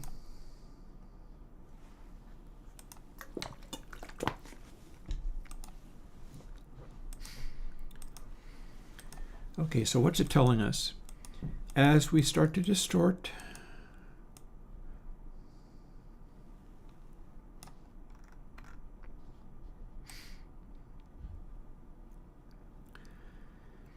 it does indeed look like it's going into a wider flat-topped zone. There's also a real trapezoidal look to this. The trapezoidal look is actually a good sign.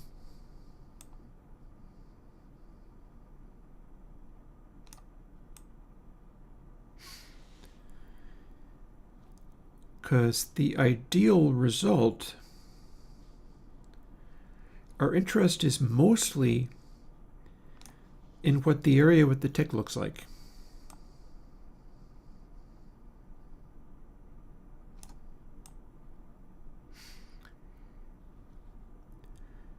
In a proper sine,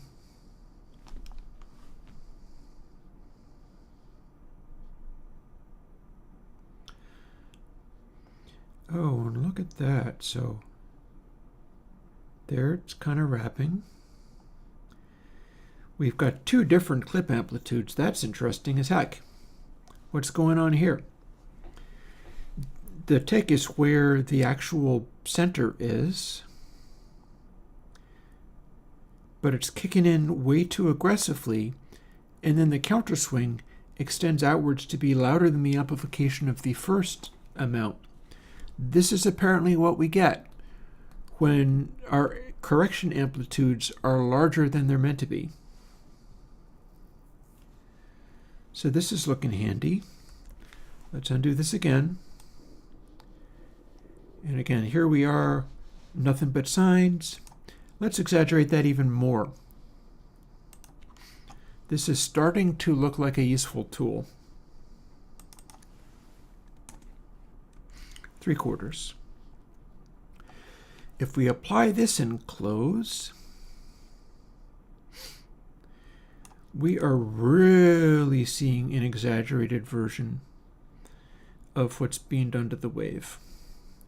It's being made to be very quiet.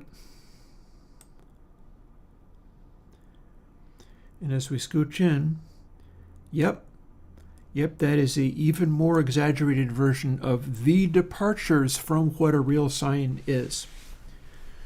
So in looking at this, if I can define what these departures are supposed to look like, knowing that I can do the full-on calculation and have it be nailed in just right, I can set up a set of combinations which will produce the tone colorations I'm looking for out of the sine approximation. Essentially, I'll be making a degenerate sine approximation that sounds more like tape. That seems fun. I like the sound of that. So again, what's the target? Well,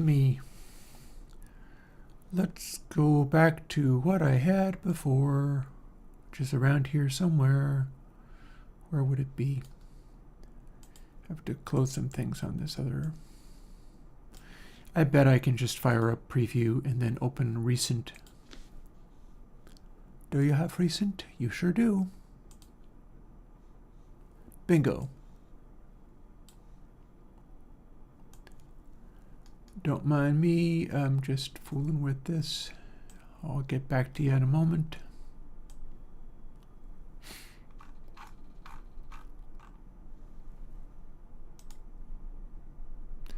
Alrighty. So what we're going to try to do is, looking at these funny little departures here, we need to try to make a sine approximation where as it crosses 0, it tries to flatten out. So what's that going to look like? Well, normally running a wave through the sine, it'll just go straight through rather than flattening out there. If you do a perfect sine calculation, that's also going to go straight through and not flatten out there. The departure means as you go through,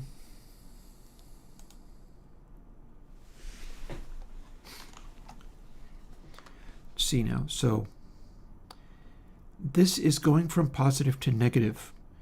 So technically what is happening here is sweeping through in this direction. It is erring in the wrong direction. If these were all nice and flat, rather than being in error, what we'd have is the ticks and then nothing. Actually, give me a second here. Let's undo this again, and let's apply it again, but almost complete subtraction.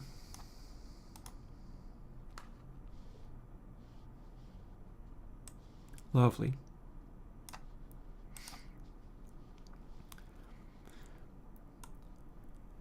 So if this is really truly accurate and it's sine minus sine, remember I've already changed the divisors in here. What would be happening is there would be no alteration. This is supposed to swoop down. So what we see with the ticks being where they are is that as it passes through 0, it's staying pretty accurate and then is rapidly erring in the opposite direction of what it should. So basically it's staying accurate and then it's clamping down on the saturation harder than it should. What I would like to see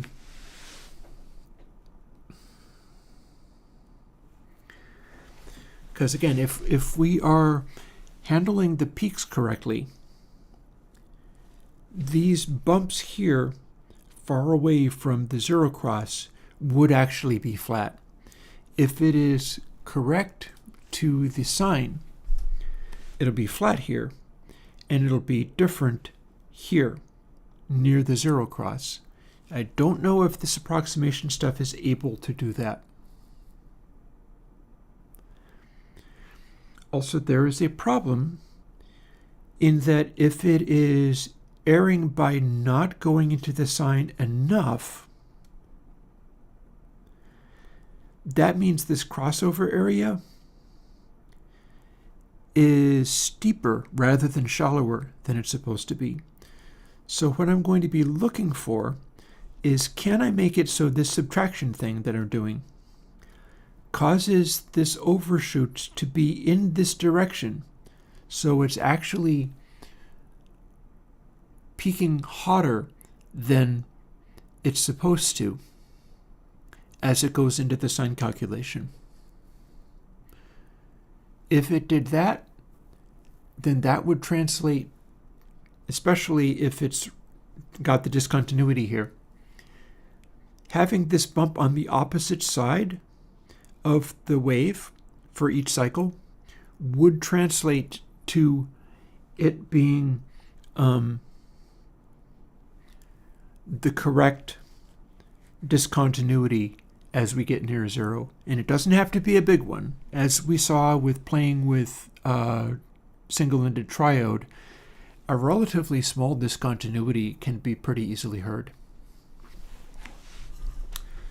So let's see what kinds of things we can make happen. I have now determined that if I can make this be flat and then go in this direction, not this direction, that will be the right kind of discontinuity. And again, we continue onwards, it gets more and more extreme as we go, because the error gets more and more extreme as we go. But what I'm shooting for is the error to be in the opposite direction, which might actually make for even crazier results, but remains to be seen.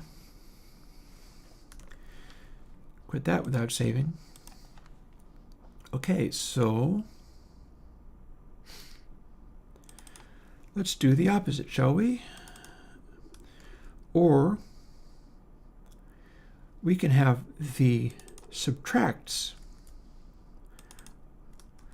Let's do a little experiment and see if the subtracts are the smaller numbers.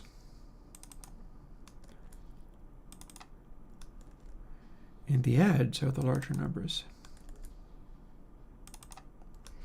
Or we can even throw in the correct numbers if we want. So here's an experiment. When we have input sample be x, but we are not subtracting as much as we normally would, but we're adding more than we normally would, what do we get? We're departing from the accurate behavior in two different directions now.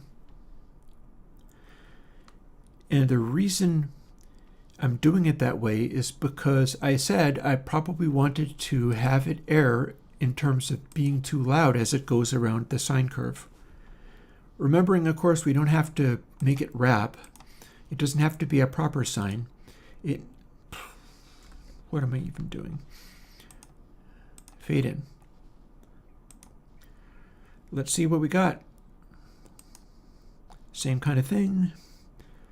Apply and close. Let's see what it did.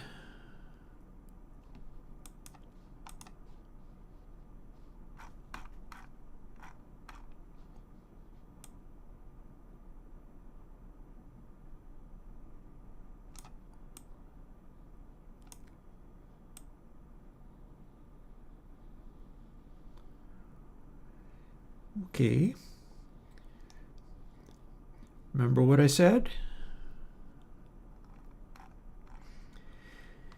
I said I wanted it to err in this direction. We have now successfully made it err in the direction I wanted. What that means is it's fairly close to accurate. We're subtracting a real sign from it as it passes through 0. But then as it continues, it is tending to be louder than it's supposed to be. It's producing output that is louder than a sign is supposed to produce for that type of saturation. And yet it is still, to some extent, wrapping around. It's just running into a real issue. It is not able to wavefold under these circumstances.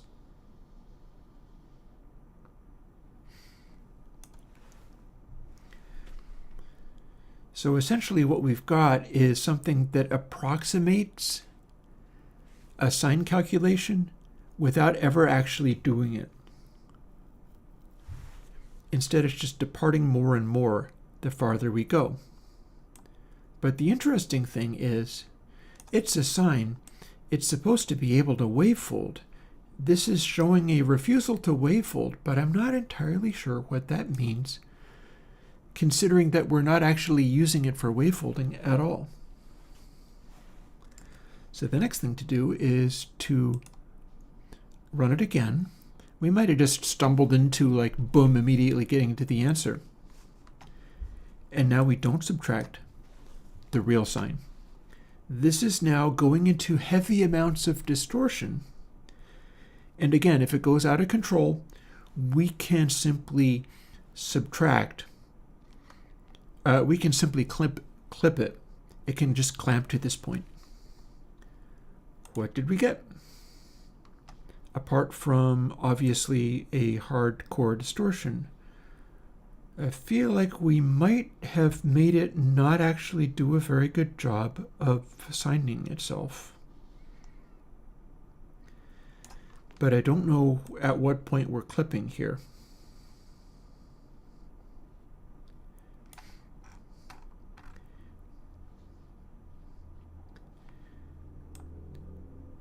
Looking a little, yeah.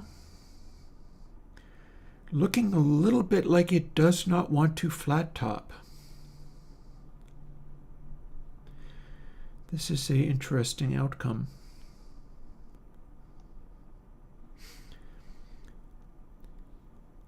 So the question I have for this is, firstly, what's our new maximum point? And I can find that out by firstly stepping it down some. Aha, see?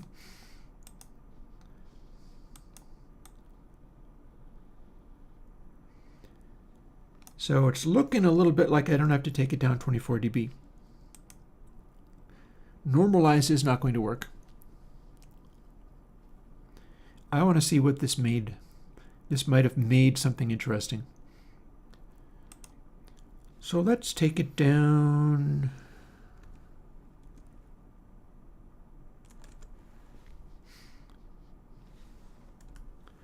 Six dB.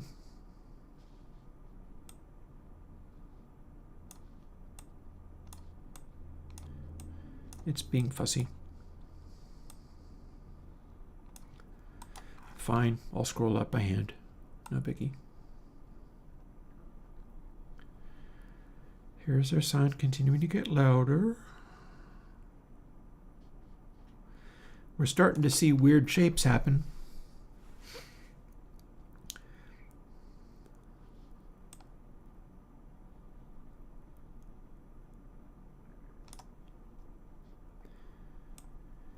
we're starting to see the wrong behavior happen, actually.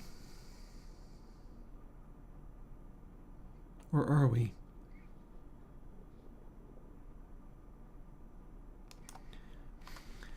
So that's weird, but I wouldn't have expected anything else.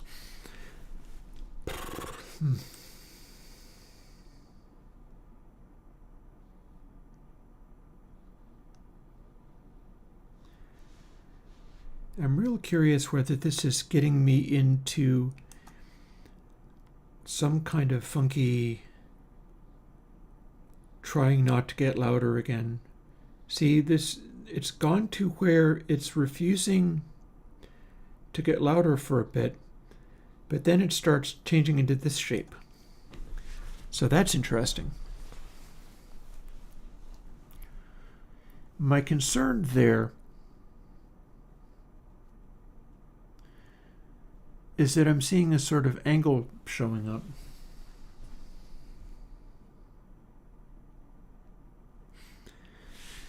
So what I would be seeing with this weird shape, we're trying to make a situation where it's going kind of straight through the center point or even flattening out, because what the sine would normally do is be at its steepest point, going through exactly the center point. And we're not seeing that, but we're also not seeing any ability to flat top. It's just expanding upwards, and then this is all we get. It's really holding.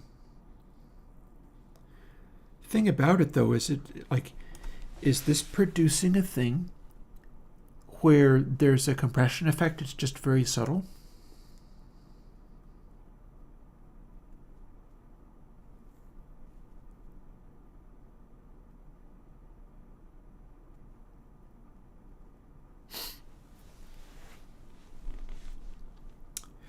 I am going to get the audio over to this other computer.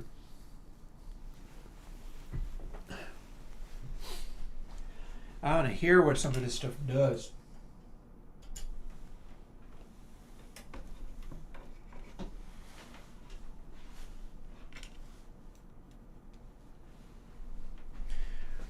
I'm going to need to put a control to remove that tick mark, although it's honestly not going to be all that loud. Well, no, it kind of is, isn't it?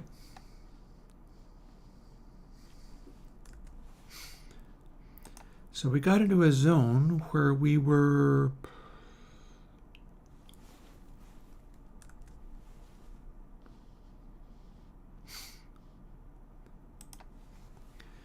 okay, so let's do several things. Among them, quit out of there.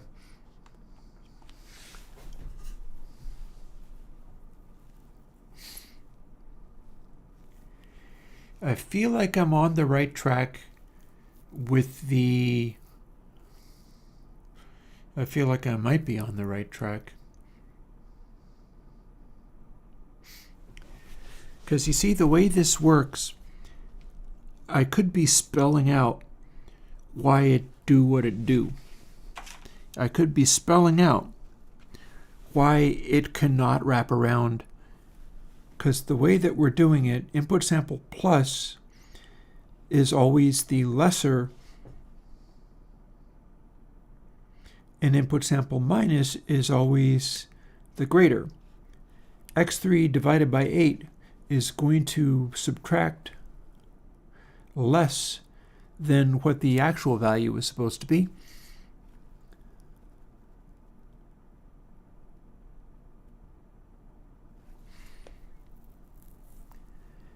And all of these factors kick in more the farther around the wrapping into wavefolding we get. Like the really tiny ones, they apply mostly to several wavefolds around. It works without doing anything, so this is still correct.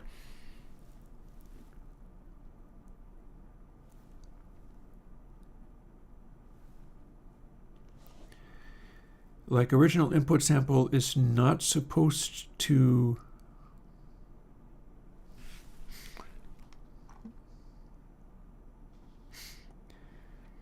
input sample times A, so we're doing that. There's our amplification.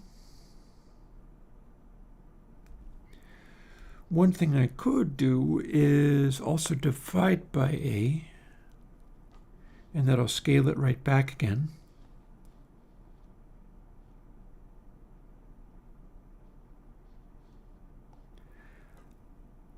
Yeah, let's keep fooling with it, I think.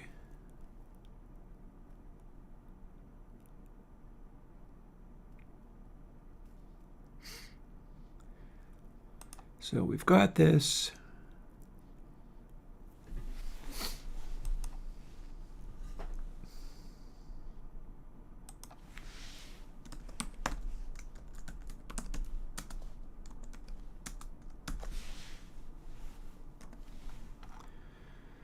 This means A has to not be 0.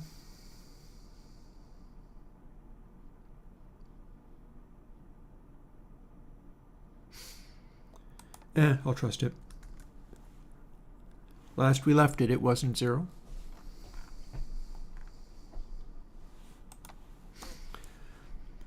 So while we're fooling with things, maybe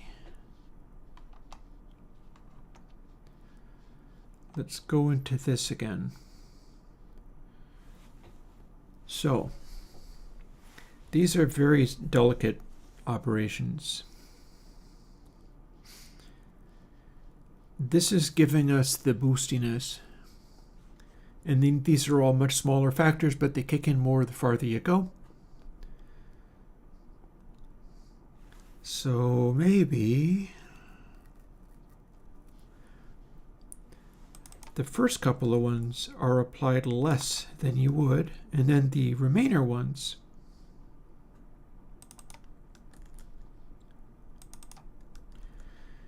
these have more of the effect. And that should lean towards at least stopping it from refusing to wavefold. Although it's still going to go crazy. But we are now trying the first two factors, which give us the really degenerate sign calculation. Those are both not having enough effect, but then all the remaining ones are slightly more. And it's the minus gets to be somewhat, and then they are all actually fairly close, to be perfectly honest. Well, no, they stop being close fairly quickly, but let's see what we got. We'll go back to square one. Because, yeah, what I was doing was showing some promise, but also I'm now dividing by A, so that might give us more problems. That might have been a mistake. We'll see.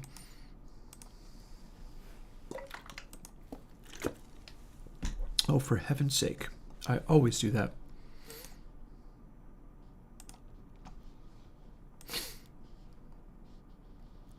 Well, I'm 20 minutes out from starting to get my taco stuff ready, so we got that going on. Alrighty. Now we can't see it at all. But if we get into these larger sections,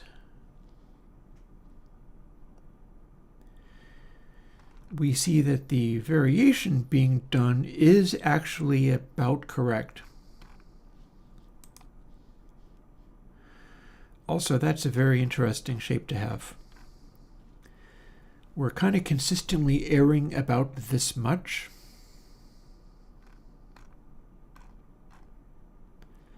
And not more. So if we undo that and start over again, but this time we are not subtracting the real sign.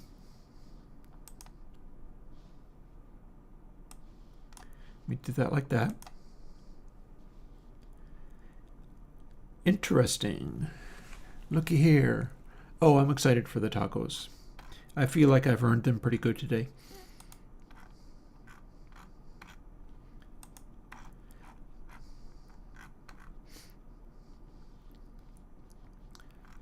So Again, this is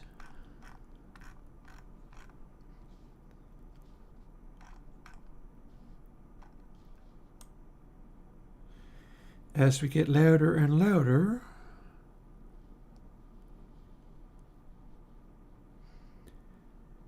we're starting to get a lovely steady flat top up there. Look at that. As we start to distort, we're distorting into a lovely flat top that is starting to wave fold. But notice something?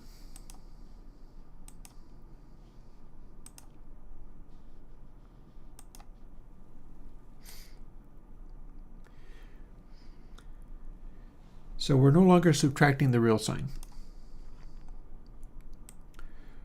So we've just amplified until we can see the waveform again. We amplify.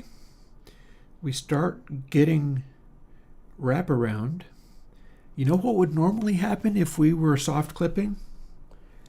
The part in the middle would get more like a square wave. This would straighten.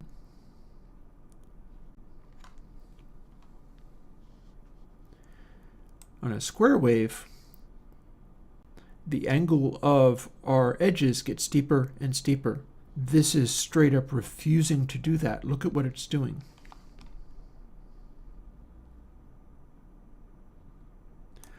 Look at how hard it's refusing to make that be any steeper.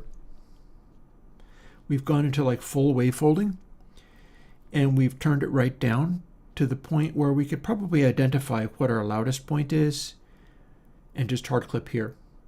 If we hard clip as it's doing this, then it will refuse to wavefold and do this. Although honestly, it seems almost harmless. Like, I could totally let it just do this.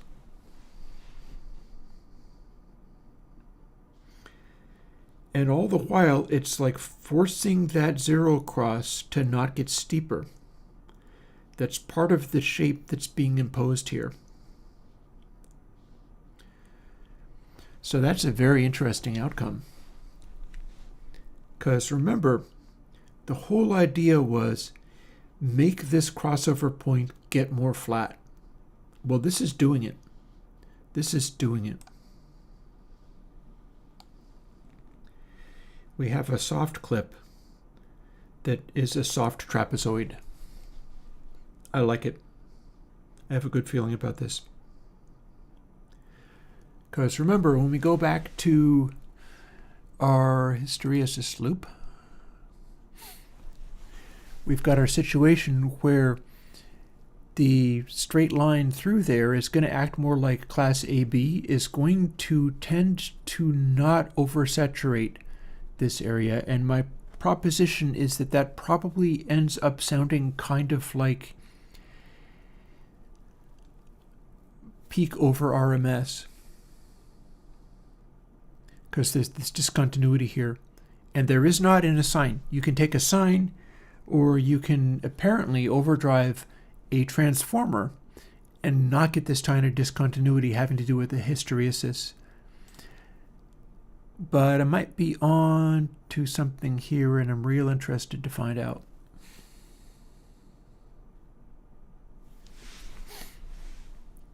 Back to coding stream.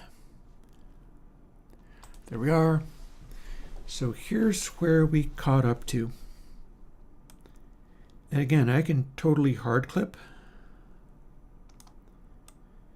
forcing it to become a flat top wave at whatever level we want. I'll go into distortion. But what we're seeing here, it hardly even needs to. So I'm trying to set it up in such a way where it's straightening out this central area as much as possible. I'd like to further exaggerate this. And I'm wondering what it's going to take to do that.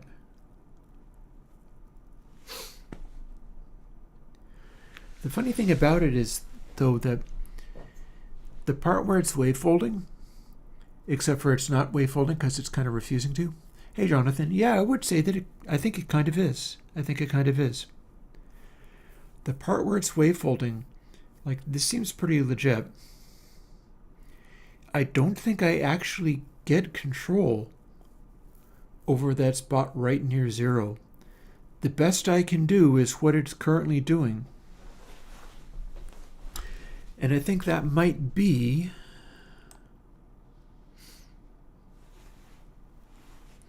accentuating the part near the peak and making it go into this flat top, sharply curved area rather than just going into like a squished circle where the crossover is the narrowest part. Let's quit out of here and add another change. So what we've got at the moment, well, one thing I could do is play with this a little bit more too.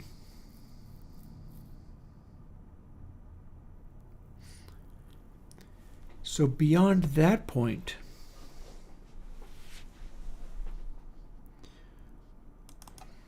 what if all of these are more of a correction except for only the first one? This initial bit is the only bit that is not actually correct, and then everything else is dialing everything back again. And yeah, the thing that I wanted to do was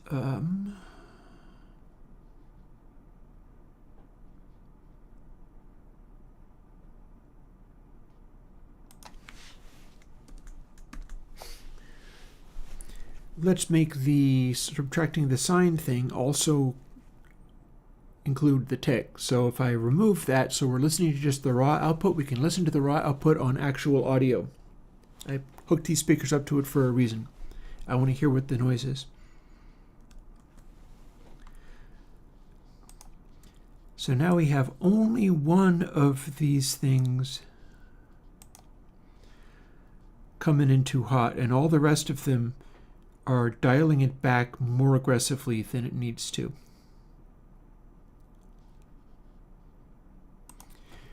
And we're going to first see what that does to the sine wave.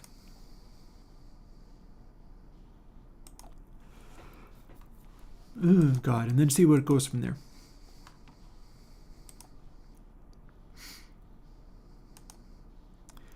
It's fascinating that I can do this with, but sure enough, we've got something.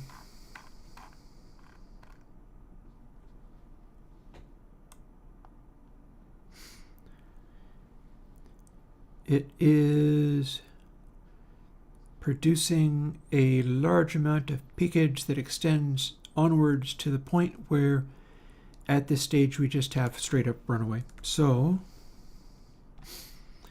if instead we do it as just the algorithm, no additional ticks, no subtracting a sign, we're just seeing what it looks like when going into heavy, heavy distortion.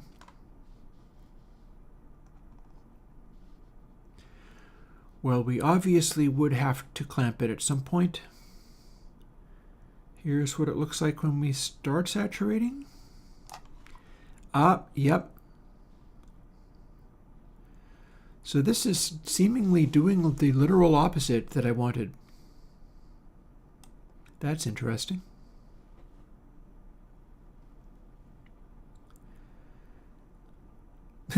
We have a deformed triangleizer.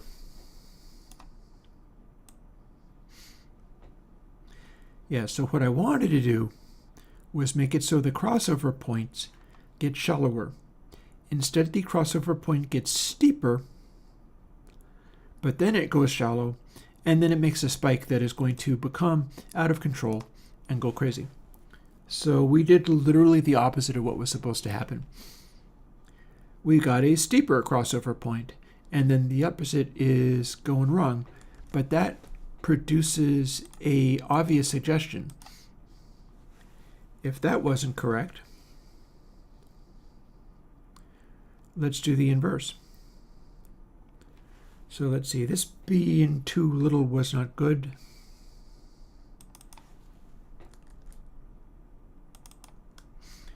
Put that back.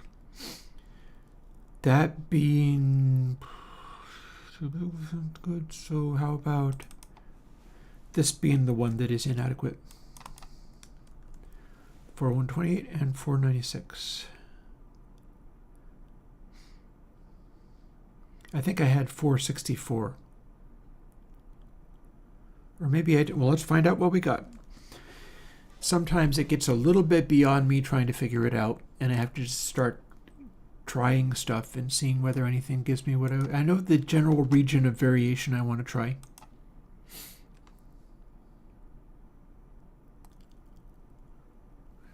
Spitfire, the sample people? Nice, cool.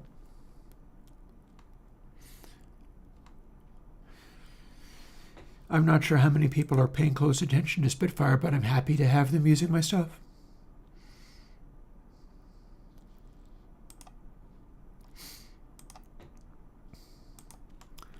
Fade in.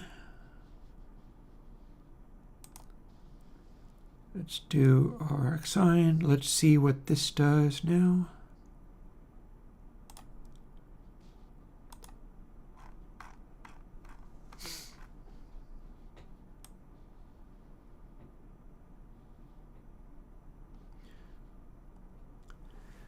Okay, we are now doing the opposite of what I wanted again. Let's see what that would do in actual audio. I feel like I'm getting there, but it's a real iterative process.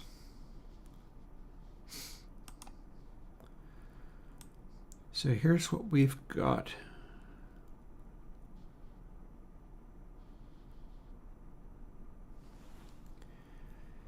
I have a hard time telling what's the bit that is supposed to be doing the do.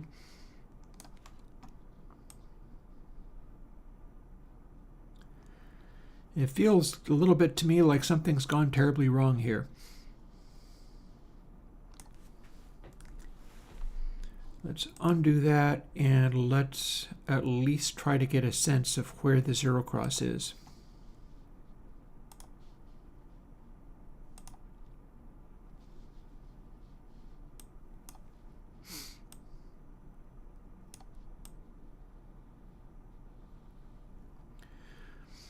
Okay, we do this, there's our saturation, and then it's doing such a hard wavefold that it's pitch doubling.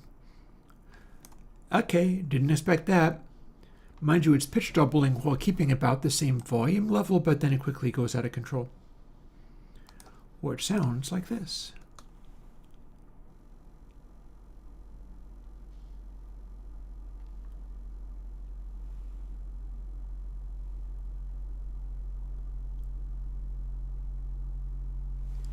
Octave up.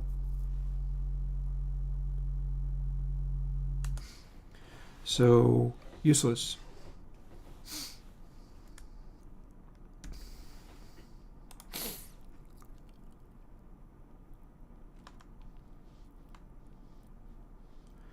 Yep, and absolutely the lowest ones would have the most pronounced effect because their scale is much bigger than later ones. 100% correct. So I guess what this means is that these bottom two, see, there's no special reason that I have to use factors of 2 here. I don't have to use factors of 2. I'm doing it because it's part of some other stuff that I do. I could do something completely else. Or I could put this back to 6 and have the rest of these guys be handled differently.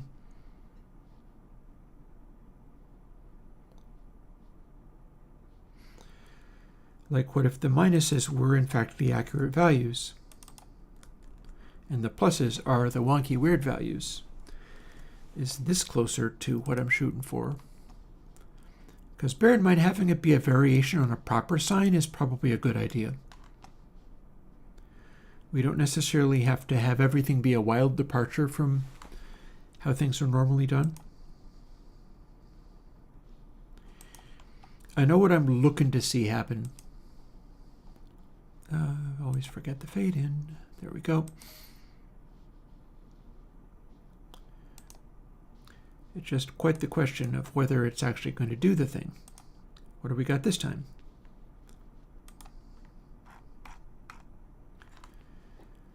Very little change there.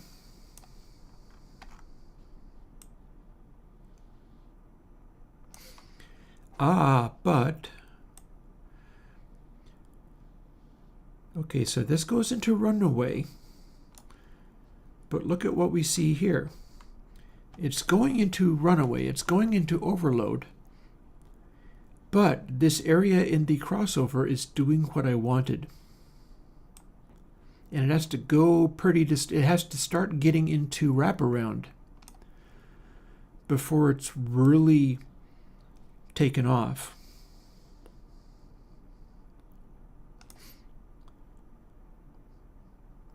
So what that means is as we start to get into wraparound, this might be pushing it in the direction of just staying as a flat top, but also refusing to let the, we might just be refusing to let the angle go any sharper. I don't know. Thing is, this is the direction of departure that I want to see. So let's see what it did relative to unmodified. See, once we get to this point, this is what you don't want.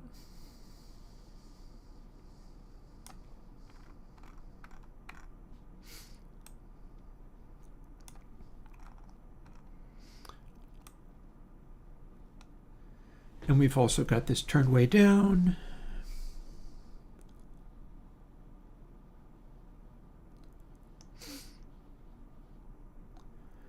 Alrighty, that's interesting. Are you seeing what I'm seeing? Look, we have a funny shape. It's a weird polygonal shape.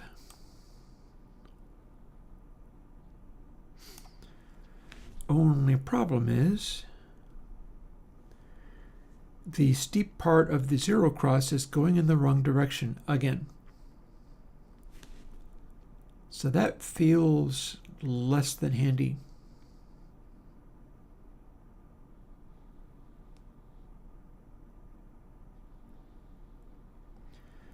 But that's such an odd effect that I wonder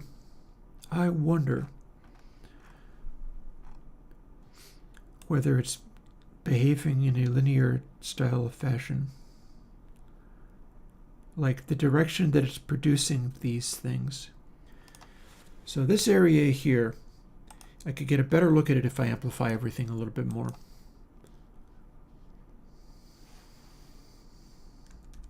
Or indeed quite a lot more.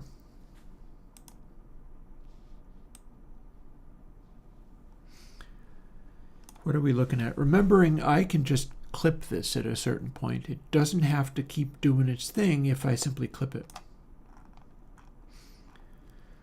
How's this look? Where is it adding shapes? As we get louder,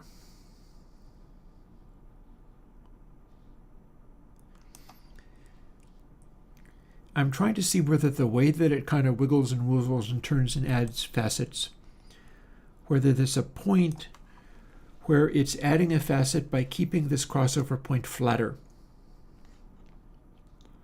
I don't know what it's going to take to make that happen.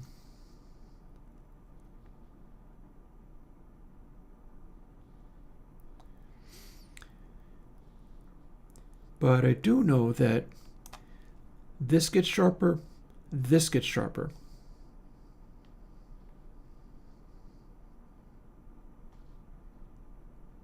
As we continue to push. And that's what's causing it to get steeper. but it's still probably not it. Like, this is probably it keeping itself kind of straight relative to how steep it would be if it was actually a sine being amplified that much and flat-topped, or being amplified that much and then wavefolded. Because the flat topping is simply bounds limited wavefolding.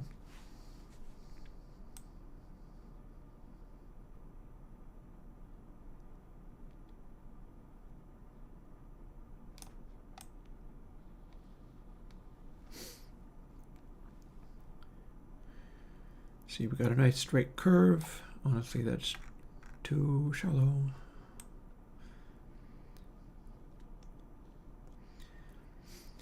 And we get into this softened trapezoid zone.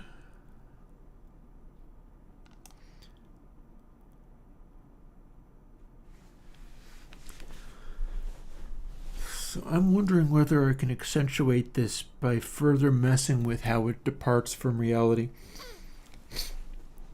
Because we know what it's meant to do, and we're making it depart more and more aggressively in various directions. See, here's the thing. I believe if the power function that's manipulating this is causing it to put a spike here and then a spike here, that spike there is still an offset from literally zero cross. Like, zero cross is not supposed to be this flat area. It would theoretically be even steeper than it is. And having this bump here is helping it be steeper. So theoretically, if I can make this bump be steeper and then band limit the wavefolding, this bump will be steeper. Or if I can make this bump be pointier, this bump will probably also be pointier, and the zero cross will be flatter because it'll be like a facet. It'll be point down, point down. In theory, that is what it might do. So what would that require? What would cause that to happen? Well,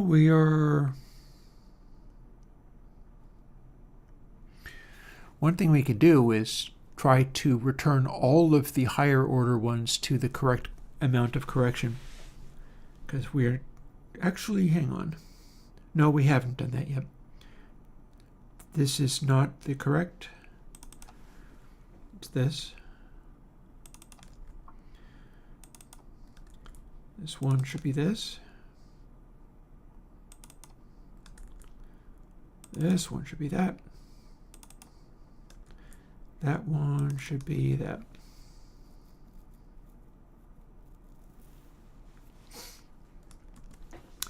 Now what do we got?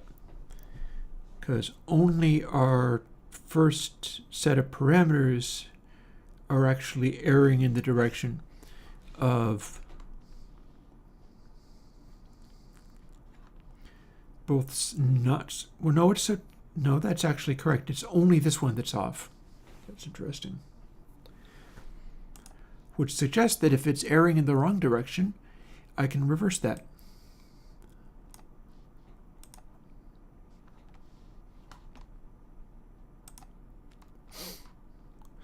Also, it's time for me to go and thaw out some food. We are spending all day doing this, but this is sometimes what the day is going to be. This is actually kind of... I always do that. That is not the correct thing to do. I hit the wrong button. Fool that I am. Okay, so firstly, let's see what this tells me.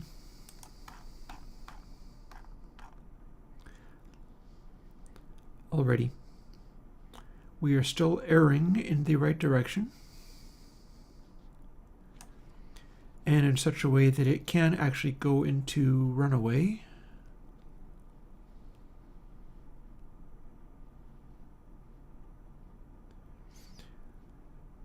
Also, weirdly, as we go, the departure is tiny and localized at first. It's like really not kicking in very much for a while at all. And then when it does, we have this weird point on the bottom of this. See, it's almost like it's wavefolding the error. That's a weird thing. It's like it's trying to make a trapezoid out of the error. So that's wild. So let's see what it does without subtracting the actual sign. Boop, and boop, and this is not going to... Interesting. Okay. By the time we get to Heavy Mojo, we've flattened the heck out of this area by comparison, and this is still very diagonal. Time to amplify by a bunch.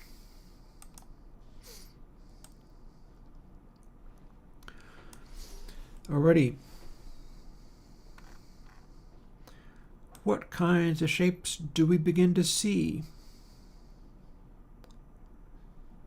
That's a flat toppy looking shape, and it's persisting fairly determinedly. And we do indeed have a sort of point on it. So like in theory, if you clamped it at this point before it starts to get pointier again, that would turn into a flat-topped wave. If I found exactly the point at which it's doing this and just said, okay, this little additional point in the end, don't do that. In theory, that would become a flat-topped wave that's always going to retain these characteristics. So it'll just kind of... And so you wouldn't be able to do this. And it would kind of cling to whatever else we're seeing here, which appears to be it trying to hang on to the slope. It doesn't look like it's wanting to change its slope very much past this point. See, we've got this weird wiggle, but it's not actually getting any steeper the farther we go. And if we were doing just a sine function, it totally would. It would just keep getting steeper as we went. So the next question is, what is the clip point of that? Also, can we make it be an even steeper point? Also, I need to go and deal with my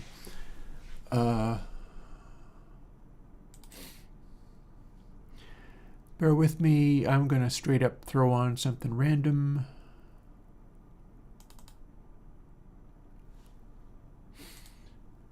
Just for long enough to go and deal with my foods. Back in a moment.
Okay, I'm back.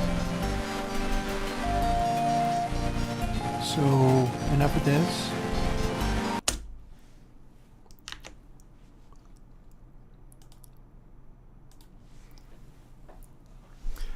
Back to gawking at this and seeing what I can make it do. Two thoughts. One, it'd be interesting to put in a hard limit so that I can make it flat top. I bet I could experiment around and find that point just by assigning another control to it. Secondly, I am wondering whether I would like to fool with this until I can make that additional point be pointier. Because see, we start off with the flat top, and then it's like this little point shows up. That point is a positive departure.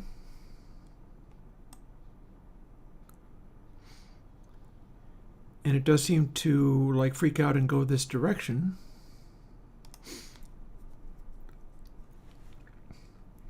And what if I just steepened that?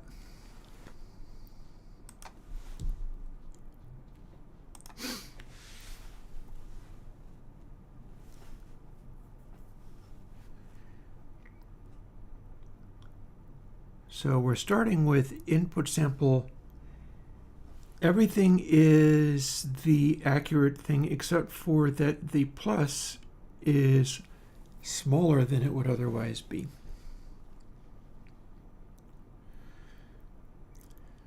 And it seems to be in about the right range for that to be the different one. So what would happen if I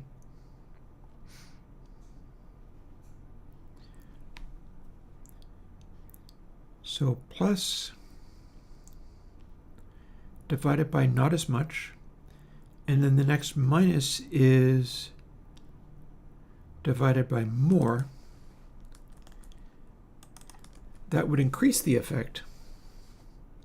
And then the next plus could be dialing it back again,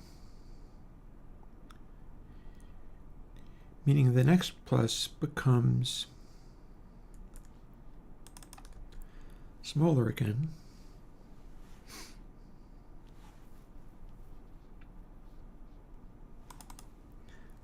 And we can attach that to all of these. And in fact, do this entire thing to, so you know, what were we doing again?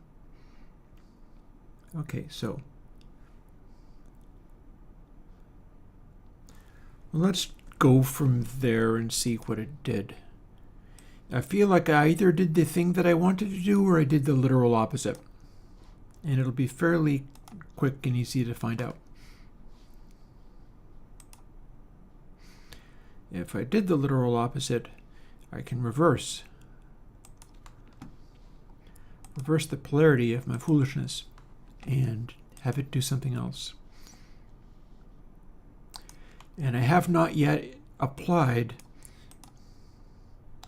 Oops, see, we're totally doing something now.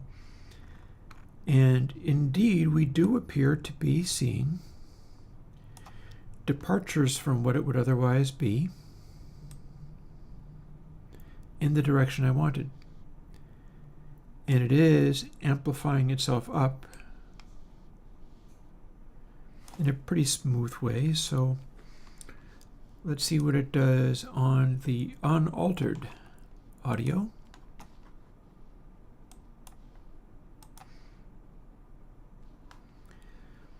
It's still going to misbehave, but we can do our usual, no, not normalize, that'll make everything much quieter. Let's do an amplify, and let's make the amplify be 18 dB this time. And now we can see it does seem to be about, well, yeah, it does seem to be about right. Let's take that back out again. So here we have our soft clip, and there we have this sort of point that's showing up.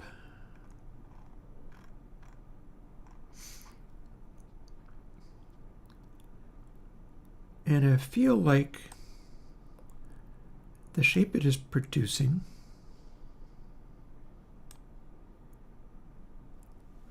look at the funky triangle wavy thing it wants to do. Like, I feel like having the sharp point in here is a phenomenon of it hanging on to that angle.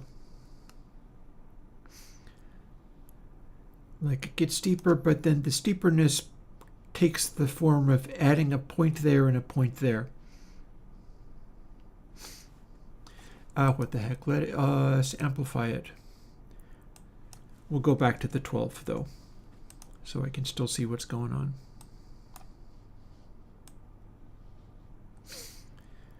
So on into clipping. And sure enough, what we have done caused it to make a really sharp point here.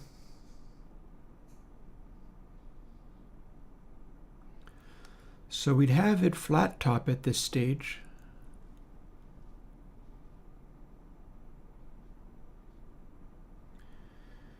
Like right there.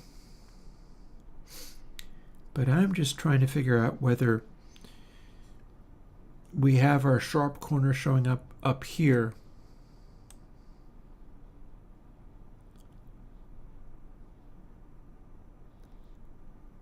As we start to steepen. Yeah, I can see that's what I'm shooting for, is for there to be a corner emerging as it goes here, which means it's trying not to get steeper in the center here. Hey, intelligent surfaces, kind of. It is a bit complicated. What we're doing is we are looking at this, which is Spencer's design for the tape element hardware device. And in designing it, he worked out how tape has this type of function, meaning that as you cross through the center, it's not getting more saturated, it's getting less. And the idea is to be able to implement that as a transfer function for a sine-like behavior.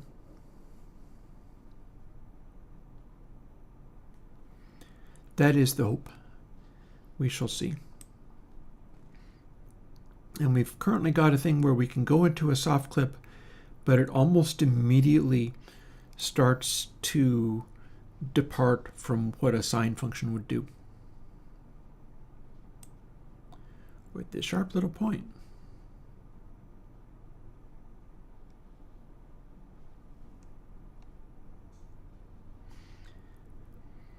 My feeling is we've got these funny ripples happening, and in so doing, we're able to make it kick into saturation more readily rather than just do what you would get if you did a full sine function.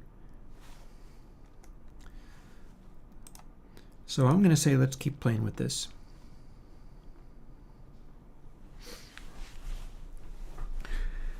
I'm not sure that did what I wanted, but we will see.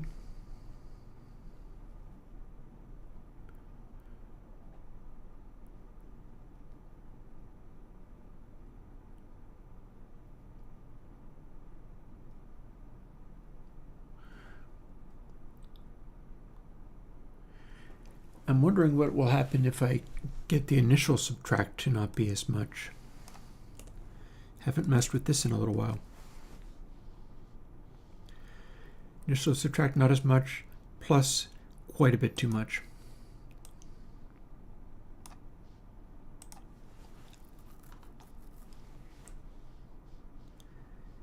Can I cause it to just emphasize the later stages?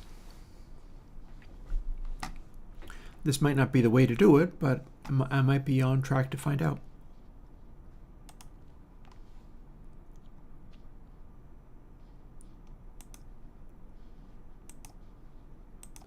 Must remember to not normalize, fade in, fade in. I want to see how it progresses. That's why I'm doing this. What did I get?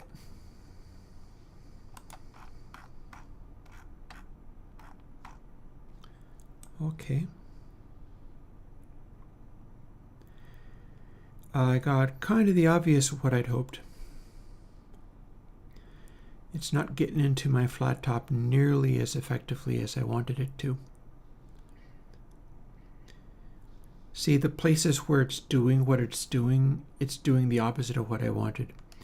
I want it to be flatter going through this part, have the bump over here when it's going through this part, and then flatter again, and then form a point. So that's definitely not correct. So opposite of that, or just leave the initial one the way it is. And then, so that's added. We could have that be the next one over.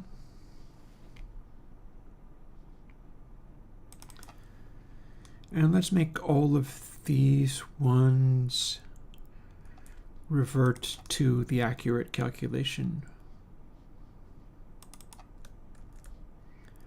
Let's have all these ones revert to accuracy.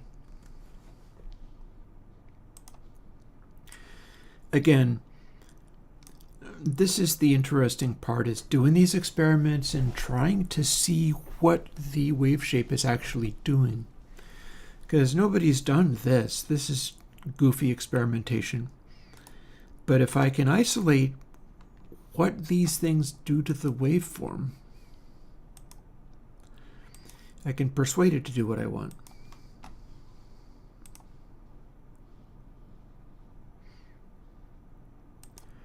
I think that second factor is the one that I care about. Indeed, we are, again, seeing the behavior I wanted. Whereas we pass the zero cross, it is erring in this direction. It is erring in making the peaks expand further and go beyond, where they would otherwise wrap around and become wavefolding. The only question is, how is it doing it? To what extent is it doing that in a way that's going to be helpful?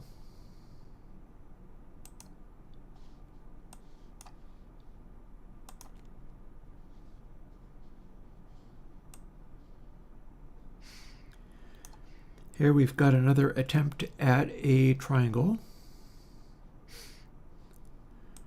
And I'm prepared to amplify all that because I know this is way beyond the point of wavefold. Like, I can make it become like a trapezoid-sided square wave at this stage. We don't need to look at this.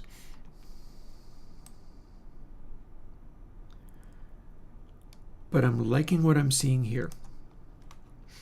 Because normally, if this was a pure sine function, we would get into wavefolding.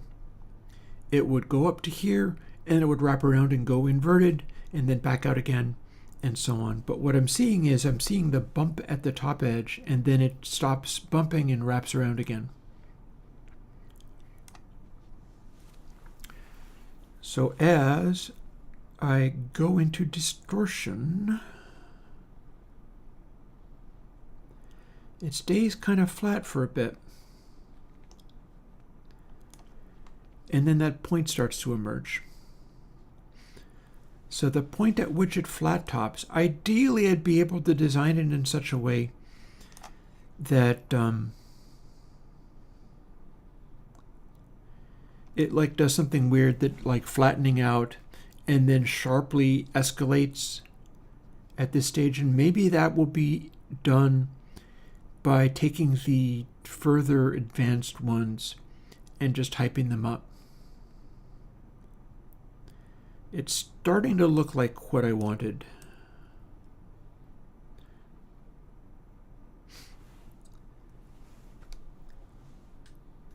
The idea is, as we get louder, we can get this point, turn that into a flat top,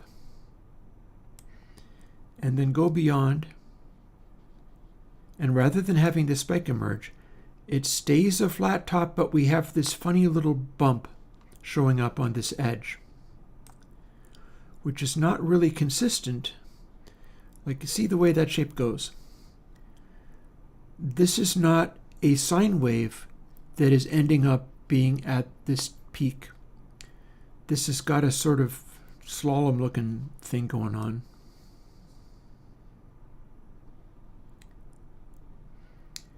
And I feel like the way that develops, so I'm again wondering whether I can make the point go steeper. Because the thing is that all of that, and my concern there though is that it all scales back to nothing as we approach zero. It's not really doing a wave folding. Well, is it or isn't it? If I make the advanced levels go into weird freaky behaviors as we continue to amplify it until it's wave folding or making a big spike, does that mean that as we have these areas much closer to sine, that it's manipulating the shape of the crossover area? Because that's what I'm trying to make happen. But when we're at these levels like this, everything that's being done is incomprehensibly tiny. But at the same time, well, no, not really, is it? Because these are all to the power of whatever. So if it's a tiny value to the power of infinity billion, then it's just a impossibly tiny value. So this stuff doesn't have as much to do as I'd thought. It's a little frustrating, but it is also going to save me some time.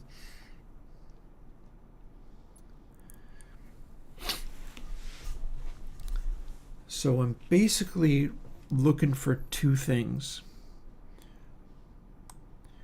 One is to manipulate the way that it gets to this point, where it gets to this flat top point, and then the point starts to arrive on it. And in so doing, emphasize the way it reaches this curve. Make it go to a steeper curve that is a pointier shape at this stage, which is going to be one of the lower controls, which is going to be one of the things that's being done with the low order factors. Hey, Grant. Well, we're getting somewhere. It's just awkward and hard going. But I've got my taco stuff thawing out, so there's that.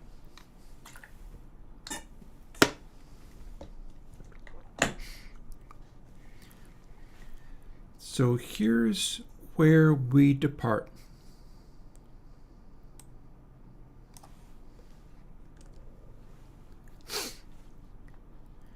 That is a major departure. It's another order of magnitude away from what it originally was.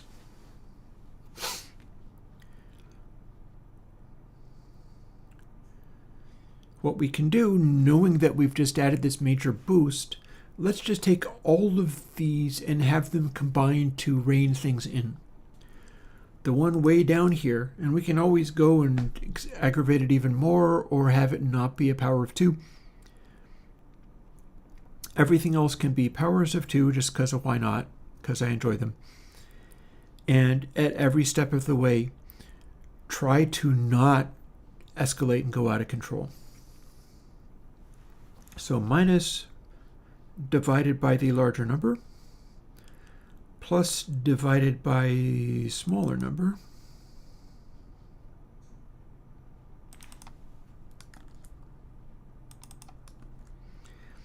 minus divided by the larger number. I'm sorry, I've got that backwards, but it's a divisor anyhow, so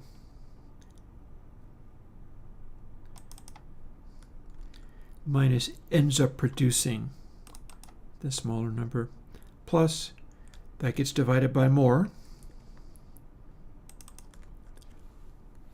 minus that gets divided by less. And those are all shiftings of bits. Mind you, we're already multiplying it by itself many, many times, so it's probably completely moot. But we'll see what it does. Might as well. Might as well see what it does. It's really gone beyond where some of those details matter.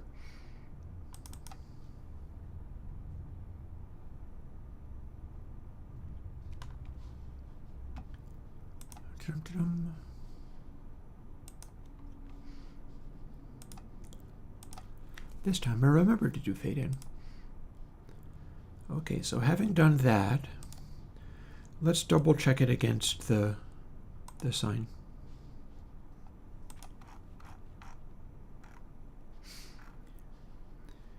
It does appear to be departing from what it's supposed to be departing from in about the correct way. Again, maybe this is actually looking promising.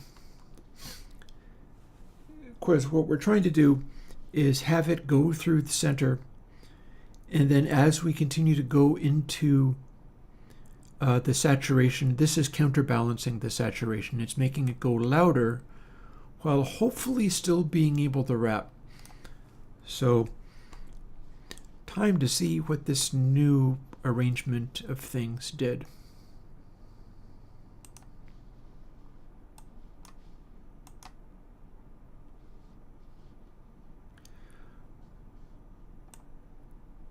Interesting, look at that. That's a very angled looking thing. We get a look at that. That's amazing. What have we here? Let's amplify it so that we can see the distorty area a little bit more easily. Because if we can make it hard clip at some point, and then we get this, that's exactly what I was hoping to do. So, zoom.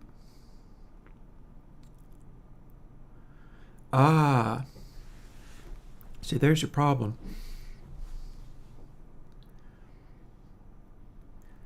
We're going into our flat top area, except for, oh, hey, look, we're not even flat topping at all. Instead, we're doing this funny thing. We're turning into a fairly consistent triangle wave. That means there's not going to be a point where I can cleanly have it turn a corner and go to flat topping. And that's a problem, because I'd like to do that, but it ain't looking promising.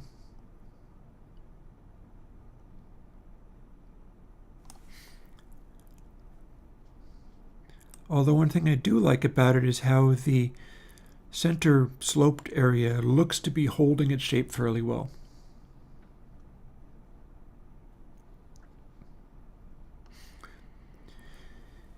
See, if that is literally doing a good job of retaining a triangle wave shape, what that means is the crossover is not progressively getting steeper and steeper and steeper as it goes into clipping. If it's a sine wave and you straight up just turn it up and clip it, the steepness is going to continue to increase. If it's doing a triangle wave, the steepness is always going to stay the same no matter how hard you clip it.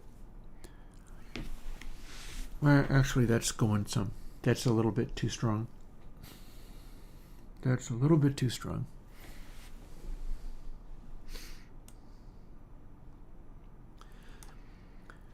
Still, this is the thing that I'm seeing that I don't think I really wanted to see. So what's causing this?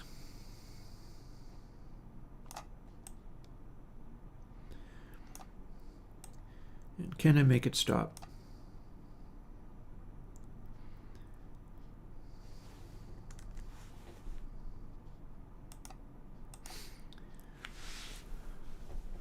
So,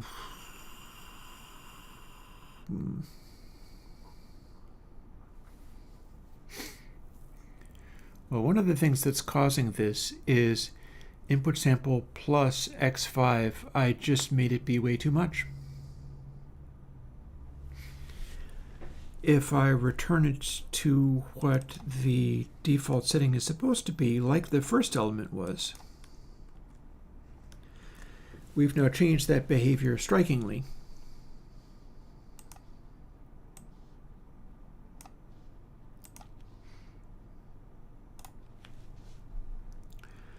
Now both of those factors are equivalent to a degenerate version of a sine.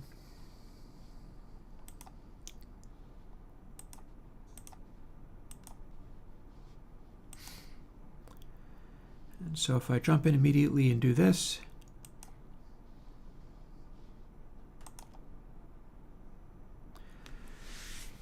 here we see something that, look at how flat that is. I'm going to amplify it.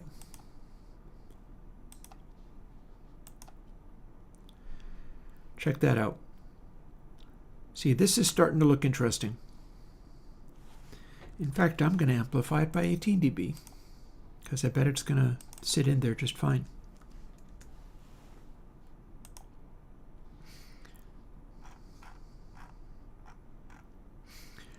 Look at what we made. If you use exactly the right kind, you get what attempts to be a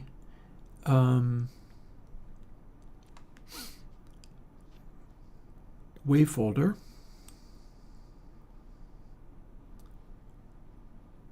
but it's taking a lot longer to get around to it. And the shapes we're getting look more triangle-like than they otherwise would. Remembering, of course, that at this stage we could have long since gone to a flat top. Find this point, make it be a flat top. But another observation. So this is what we have when we have the first two parameters being correct. When we make this be smaller, we stop having that flat top and we start getting a point. So, logically,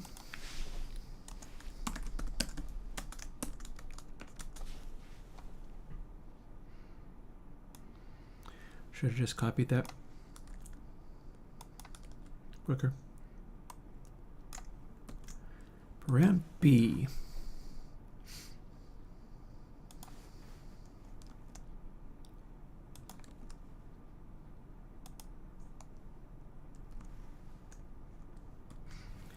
There.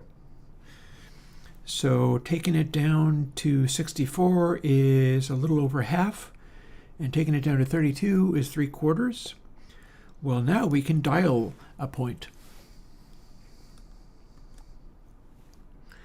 And funnily enough, Grins, although I don't often respond to people going, is this a new Studer tape emulation, this and that? Funnily enough, this is literally me working on new tape emulation concepts, in that I am trying to make a soft clip that has a diagonal pass through the center of the wavefold by manipulating some of these controls. Let's see, so minus.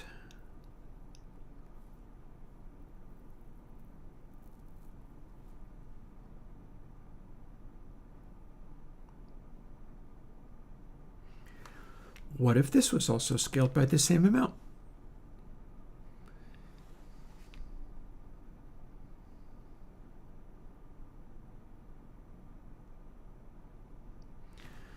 What if all these were scaled by the same amount?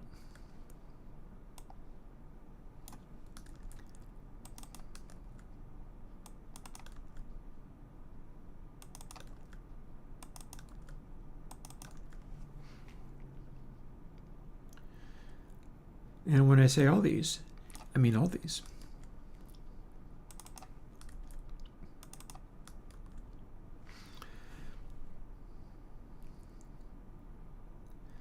So that would make that be smaller.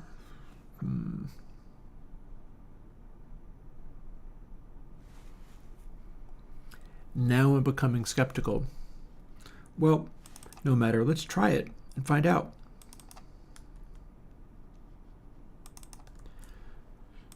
Literally, if you turn it up to 1, it is a normal sine approximation. So as we scale it back, weird, crazy things are likely to happen. And you know, I can always go back to what I was trying to do by letting the first element be normal. Build. Let's give this a try. Let's see what strange mess we've made.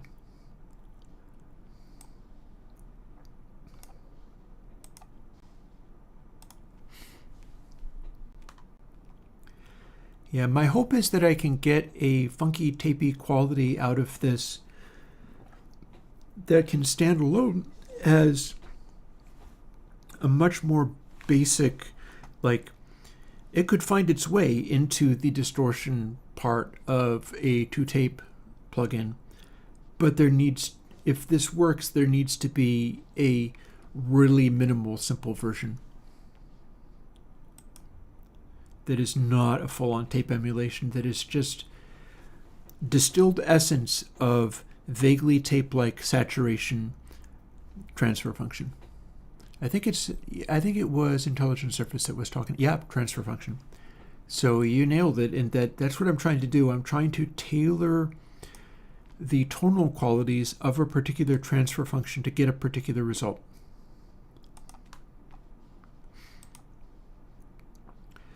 And here is the first thing that we can do. B needs to be at 1. First thing we can do is see that it effectively can be an actual sine.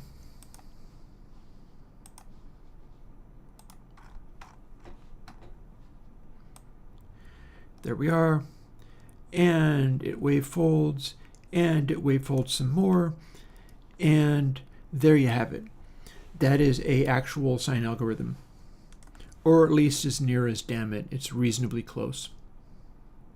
It's able to wavefold quite a bit and still get away with it. Here's where we start playing and seeing what happens. Moop. 0.9. What happens when we do that? Okay, it starts to lose control at the very end, but it hasn't gone out of control completely yet.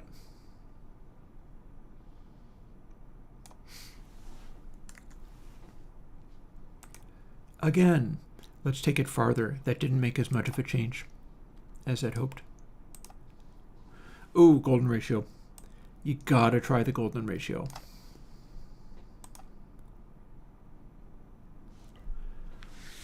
Well, I didn't expect that. It did a crazy, silly thing, and yet it has still not gone into complete out-of-controlness. And it's doing a form of wavefold, but not all that much of one. Let's return to the 12 dB boost so that we can look at the wavefold section. What have we here?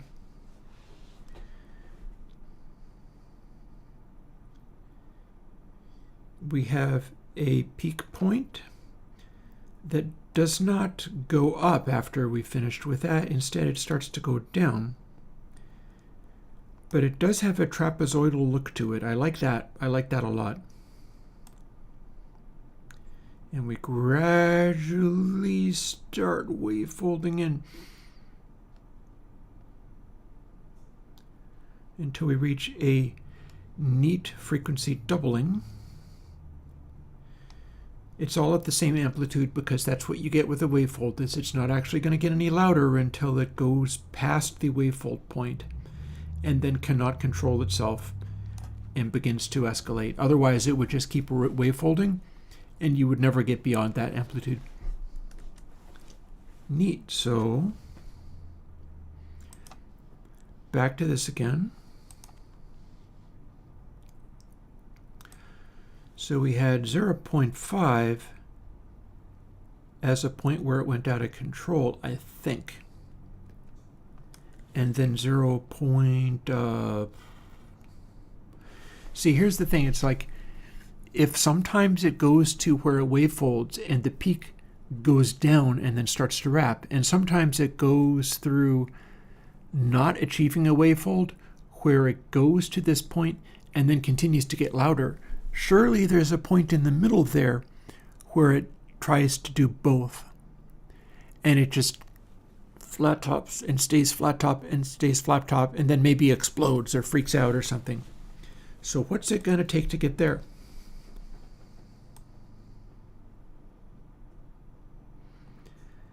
I'm thinking not this. Let's amplify so we can see it. Here's our flat top. It is going down.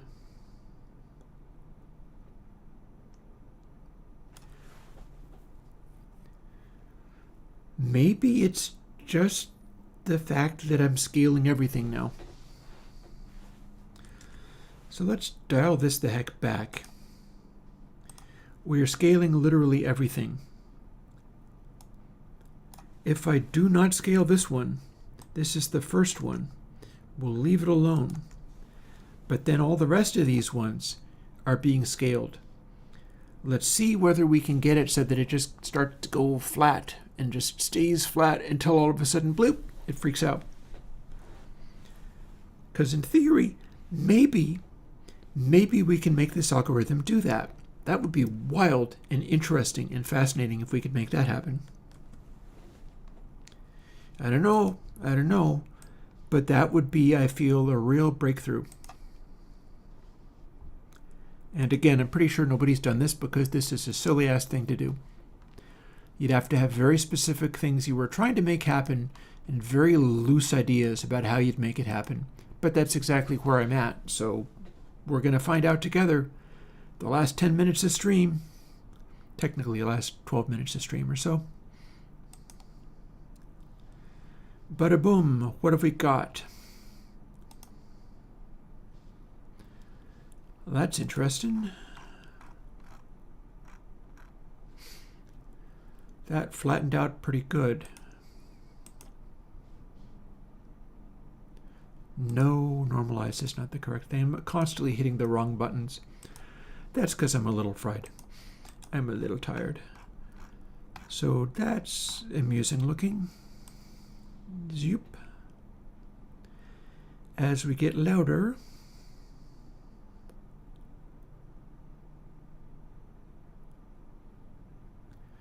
okay. That is trying to stay flat, but it is starting to go up. That suggests to me that my setting is not correct. And I think if I have it be louder, it will wrap. So let's undo that. And thankfully I have made this be a thing where I can simply run it again. What happens if we revert to the meme of the golden ratio? This would be so funny if this turns out to work. Yeah, I have already, intelligent services, I've already tried scaling just the odds or the evens. Thing is, though, as they go, they get increasingly less relevant. But it will have some kind of effect.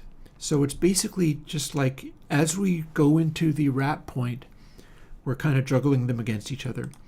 What do we have when we do this? Oh God, that's an interesting looking result.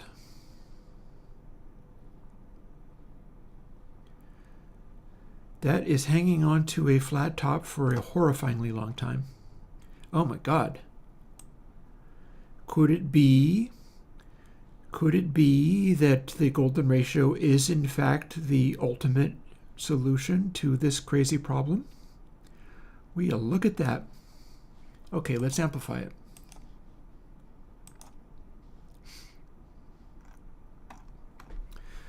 There's no reason why the golden ratio would be the correct answer. That's just humor in action. And yet here we are. Look at the width of that flat top. We have this. Wait, I'll change its size a little bit.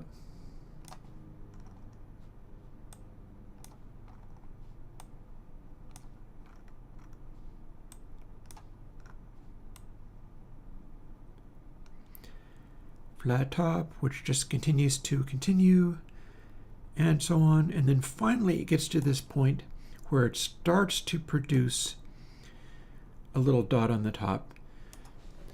So the golden ratio doesn't actually stop at 1.618. If I go to 1.619, does it reverse the direction of that? That would be so funny. It would imply that the golden ratio is in fact the literal answer to this, because it's not quite enough.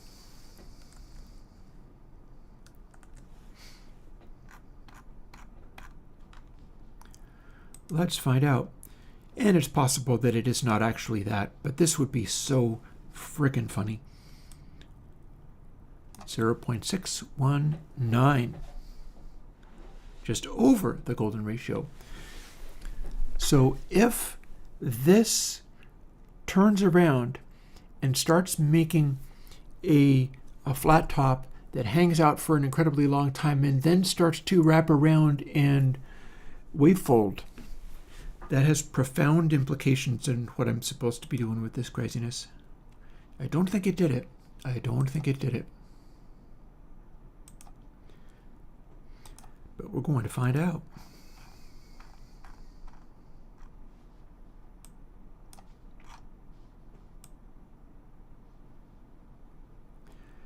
It did not.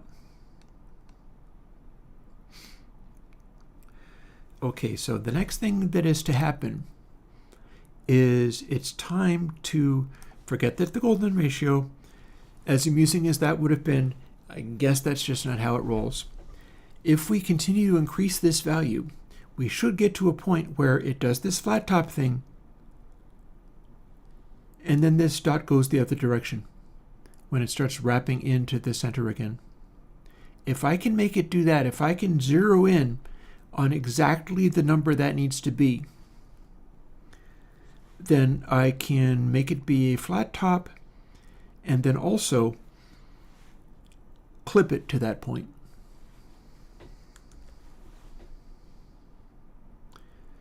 Actually, hang on, I don't have to stop, I just need to rerun it. Back to the sign. Sadly, it's not going to be the magic golden ratio.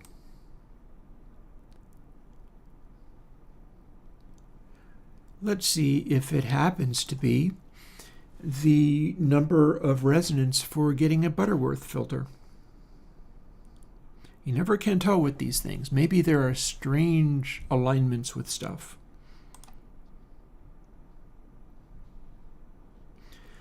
Something's happening. I ain't quite sure what it is, but something is most definitely happening.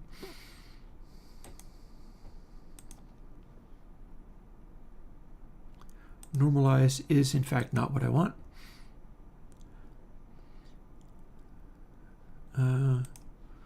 Amplify, that's more like it.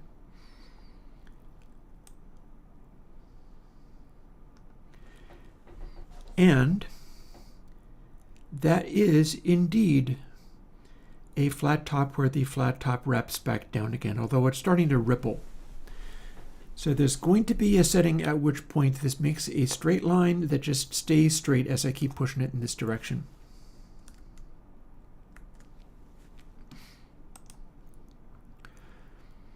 It might not be a matter of going and trying to find likely looking numbers. Let's try to triangulate on it. Let's try to zero in on it. Boop.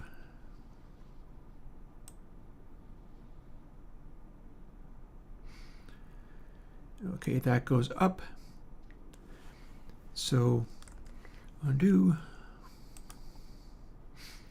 If the dot goes up, the number must also go up. So 675, how about?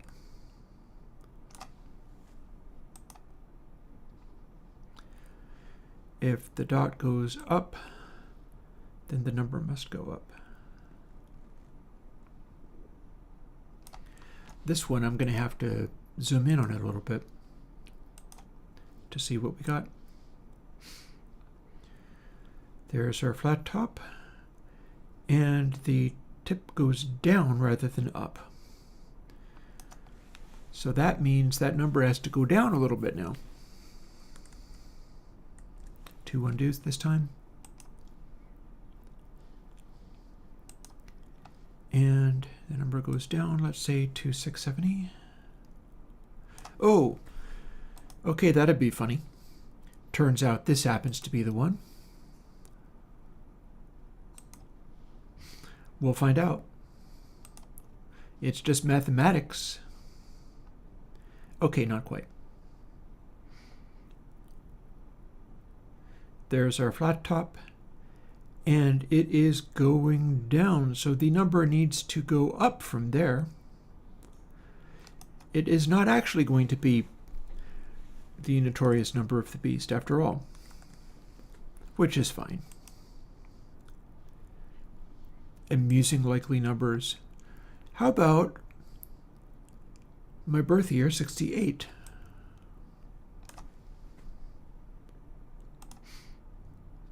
It'll be a chrysalined number.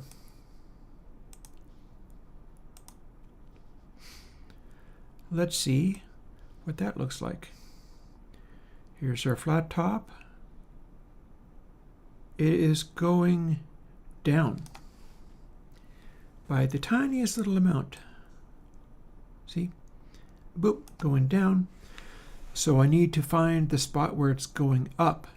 This is fascinating how it's just, we're dialing in on this number.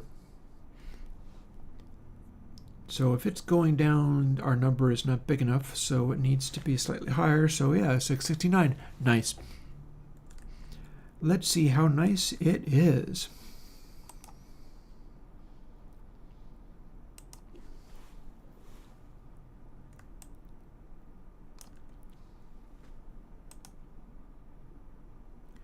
Look promising. Have to amplify it to see where it got.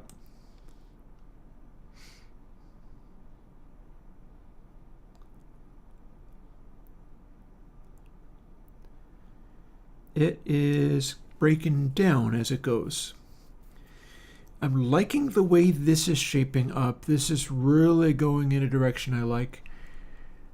We're going to end with a listening to audio through it because we can, because that's something I can do.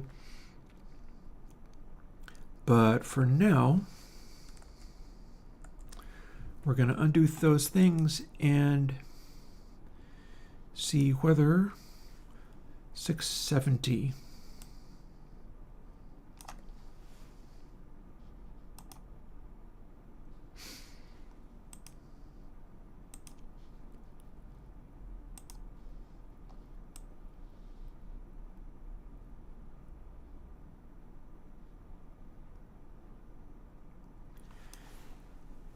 Yeah, that's going down, so I guess we try 671.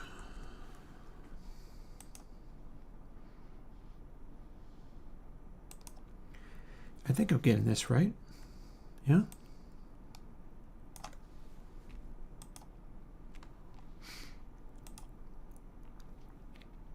Very small steps, yeah. But this is fun. This is the kind of thing where, you know, who can say the eventual uses of this? Could end up being very nice. Okay, so here's our flat top. It's stretching out. It's poking down as its first motion. Not by very much, mind you, but this is the hope of making this thing do what it do. Maybe I'm going with too small steps. Let's try 675 and see if that changes. It's been a while since I've had a reversal of effect.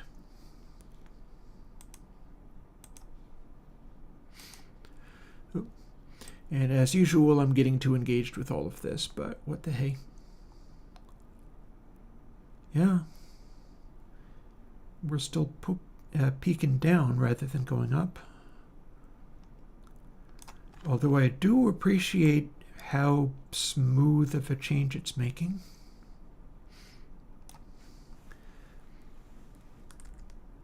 We're going to undo those and then make a larger step.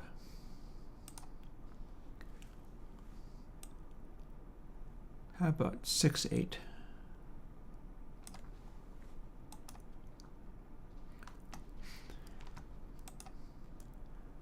The way this is working, it's actually shaping up to be what I'd hoped it would be. Like this flat top, and then the additional parts of it. See, it's still breaking down rather than breaking up. I feel like it shouldn't be doing that, and yet it is.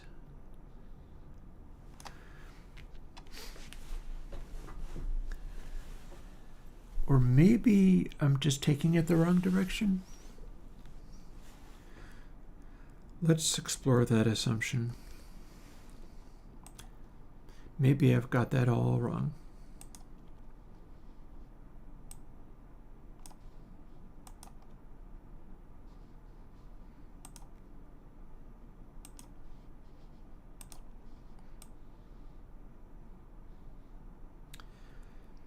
Flat top and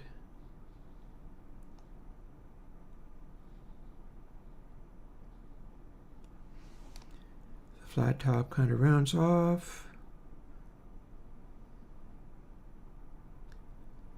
and then pokes down. So at what point did it try to do a flat top and then immediately go up rather than down again? Because this is looking very close to being, look at the one on the bottom is literally staying super flat. And then finally breaking in the positive direction. I was going the wrong direction this entire time. This is actually closer to what it needs to be. So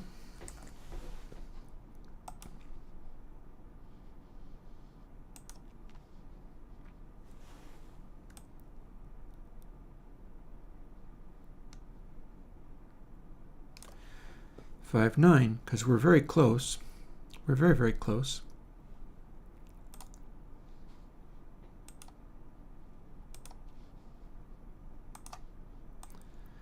And I know it's taco time.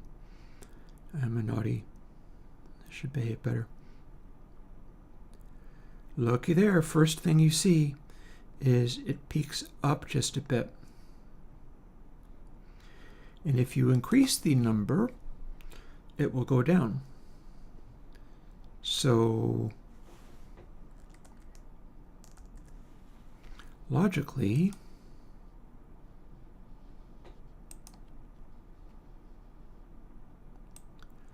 $595. Now we're actually zeroing in on it. I wasn't zeroing in on it before, but now I am. I got a little confused as to what direction you need to go.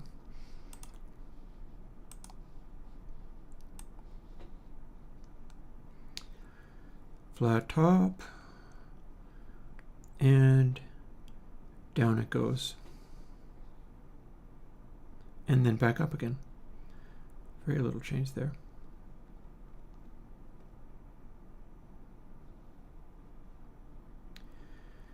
All of these things are also going to manipulate the shape of the curve in here, and that's the hope.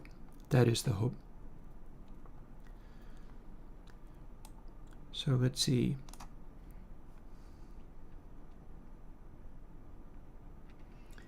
If it is breaking down, and the bottom one isn't even doing it at all. Okay, that's wild. See, this one it's peaking down, this one it's peaking up. But there's a lot of room for adjustment in there.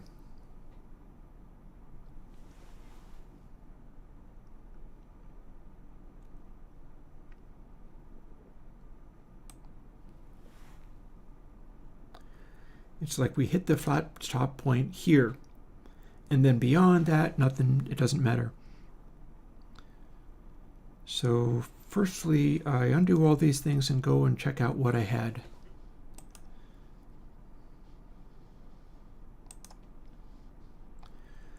$595. And then we quit out of here.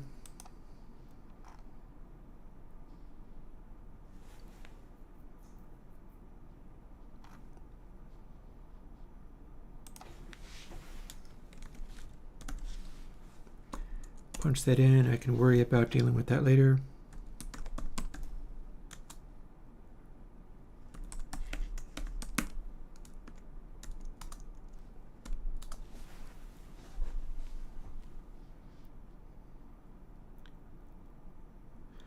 And that's now the flat top control. I know I'm supposed to go and make tacos. I'm too interested in this. I'm sorry. What can I do? And then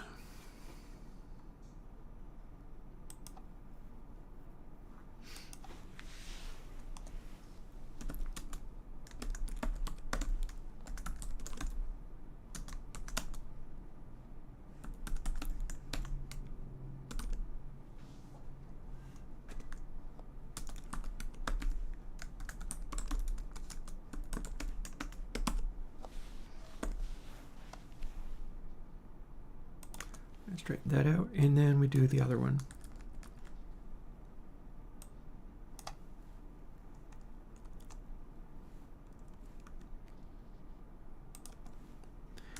There we are. So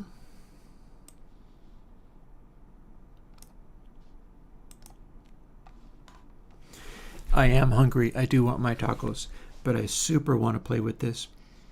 It's causing such an interesting effect. I can probably lose some of these too. I probably don't need this many of these because it'll never actually get to the wavefold. But I think it's helping the calculation. It's helping the accuracy. It's just the accuracy is to do something that is not sine.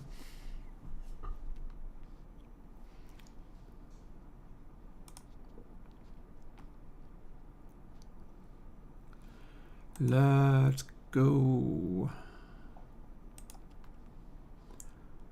Long sine, fade in, effects. B is now the clip point.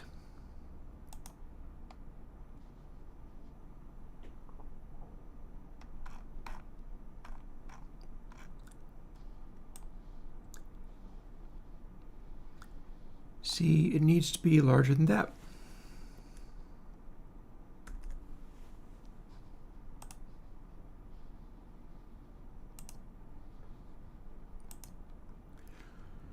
What did I have there? Wouldn't it be funny if it was the same number? 595. Well, let's find out if it is the same number.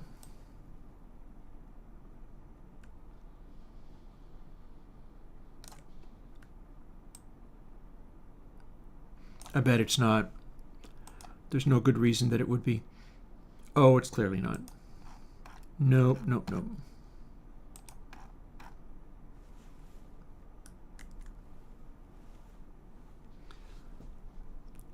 So it's going to be somewhere between those. Well, I'm just going to jump straight to 0.5 and see what that gets me.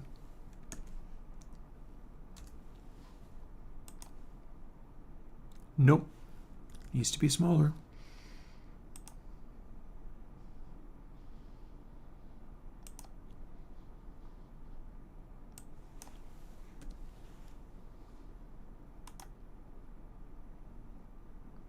Needs to be smaller.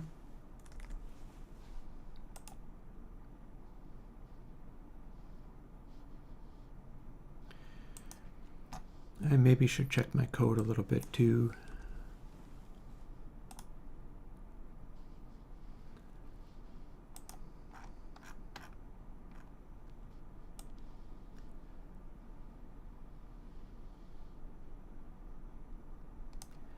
Okay, that's looking like I need to zoom in and find where it goes off. So it's not going to be that. Also, let's see.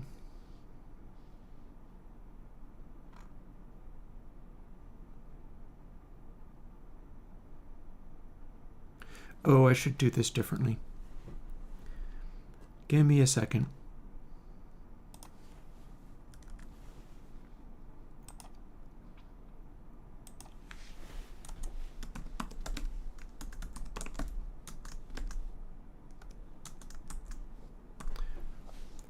we need to clip after that point. And then find out what our magic number is. So,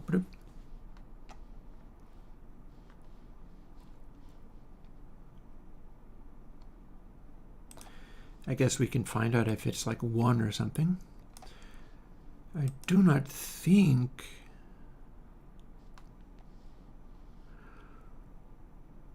that is the point in question.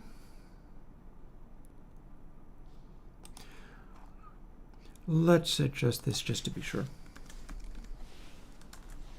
There. Now 0.5 would be a point of 1. A sine is actually topping out at pi. Well, let's do this.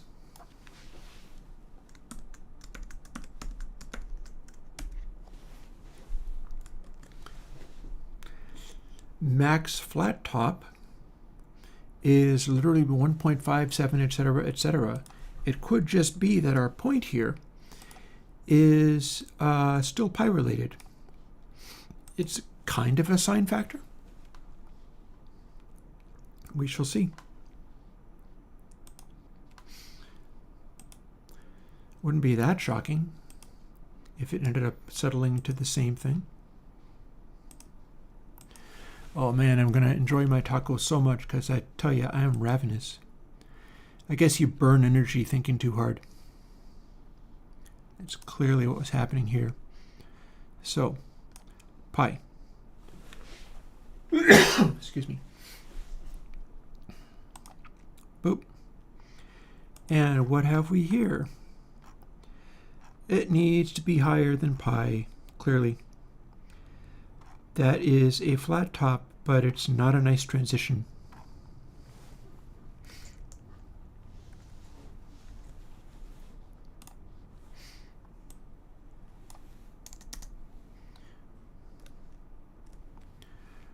Well, let's make it be 2 and see where we get.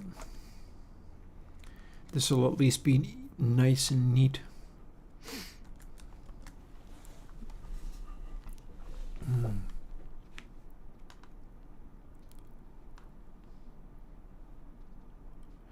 Also, I hardly want to stop tinkering when people are having a bunch of fun talking modular synths in chat. So why should I cut that short? That said, I will need food. I am too caught up in this right now to go for my food, but I will. I will eventually revert to food.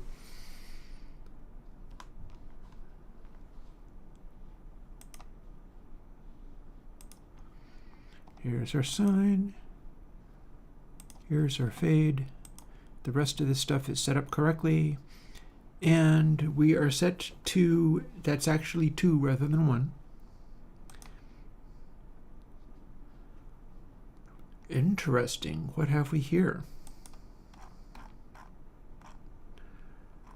We're still coming through kind of too low. That's definitely kicking in too soon. It kind of goes into a soft clip, but not really. That's not really the soft clip I'd like to see it be. Bail right out of there.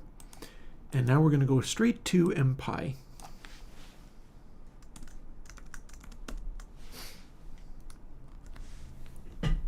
Maybe that is our secret. That the things that we've done to it cause it to clip at pi. That would be goofy and weird and funny. I don't even know what that would mean mathematically, but we shall see. Basically, as I continue increasing this, I should get to a point where it like wraps and no longer just clips at that point, where it goes into its weird goofy behavior, and that's what I'm shooting for. I want to dial in the exact position where it will do that goofy thing. Let's find out whether I got there. I think maybe I did. I think I did.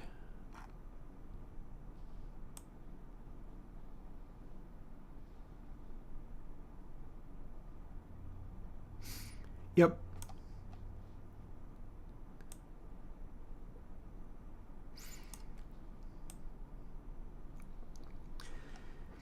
Yep, it goes to the point where it's doing the flat toppy thing and then it cracks.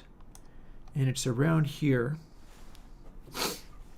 So what's that gonna, well, I can't really be sure to what extent I know what I'm doing. So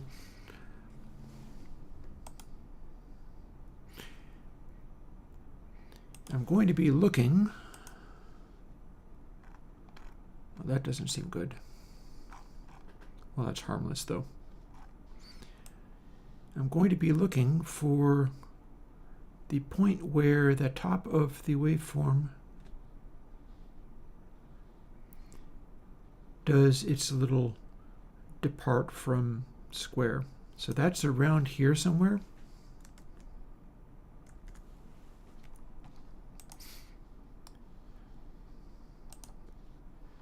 So B, clearly it's not going to be this far down, so let's just step it down. We'll try 0.9.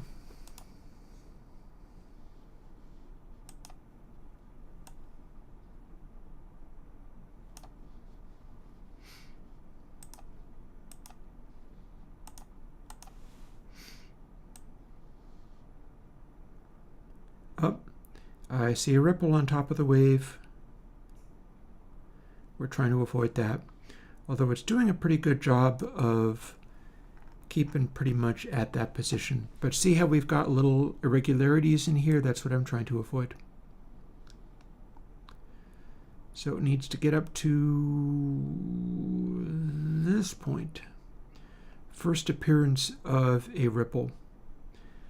And then we clip it at that point, at which point the rest of it can just keep getting sharper. Boop.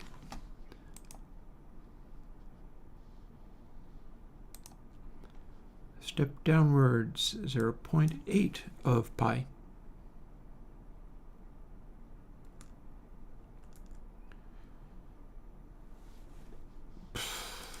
I just screwed that up. Well, I guess I didn't love long sign that much. I've just saved it as a staged sign. Fine. Goes to show you I'm working too hard and pushing too long. I think I see ripples at the edge of that.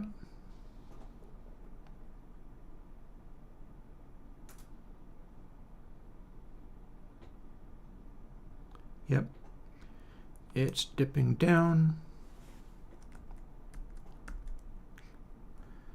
Oh, well, hang on. I could undo it past the point I saved. Let's resave it as its original form. That was easily solved.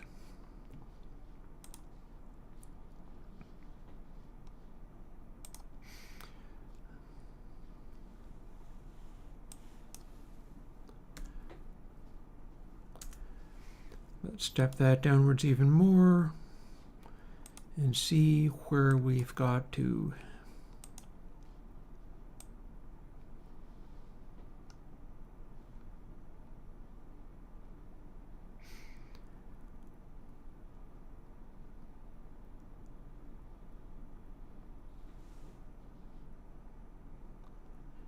You know what, that looks pretty clean. We can listen to it.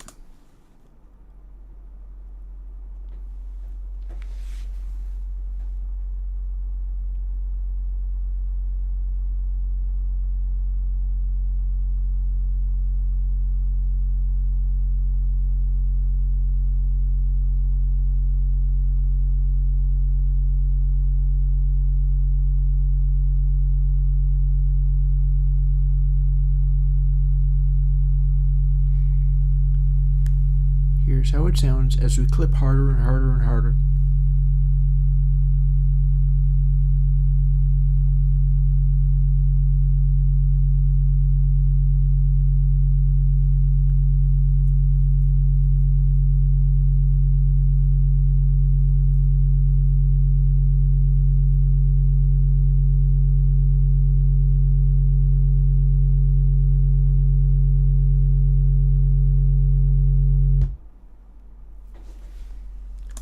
Interesting.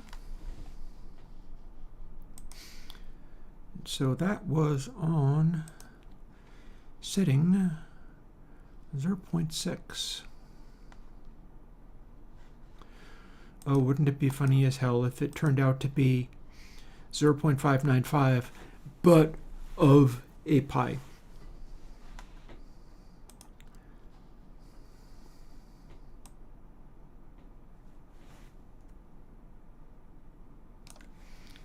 But I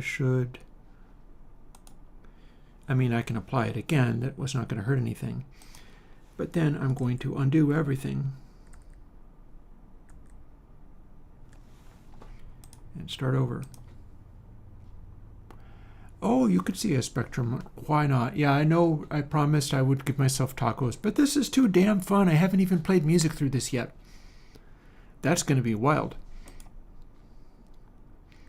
I've got a lot of gain on tap here. So here's our ramp. Here is 0.595 of pi. Apply and close. And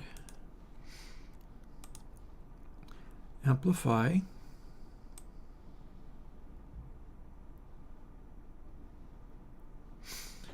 And now let's play it while looking at it through a spectrum analyzer.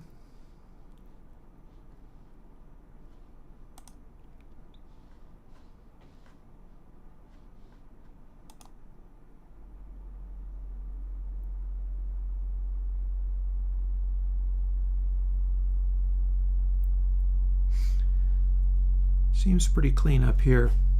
If it freaks out, I know I'm putting in a corner.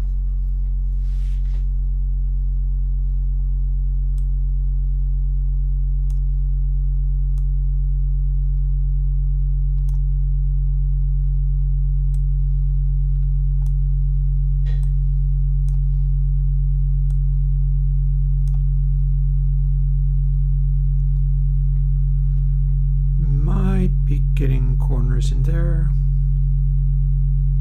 A little hard to tell. Some of that funny stuff going on doesn't seem right. Nothing really high frequency though.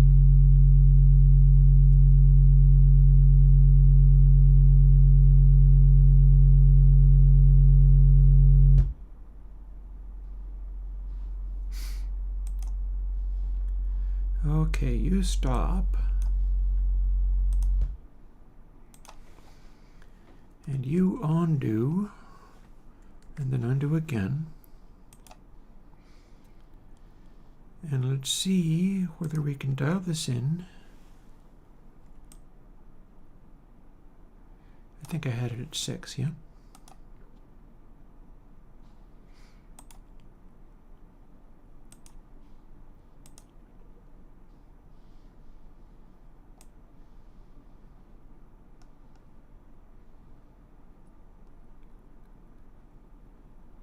So does the flat top show any signs of behavior? That's pretty clean. And back to the analyzer.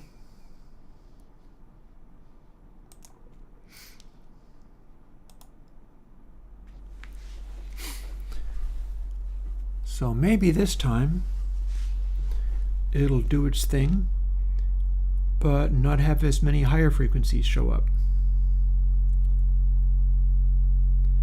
This would be a way of dialing it in so that I knew exactly what it was doing.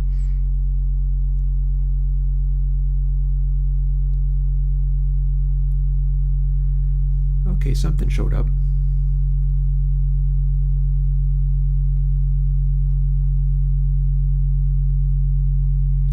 Might be possible to tune it until it acts just right.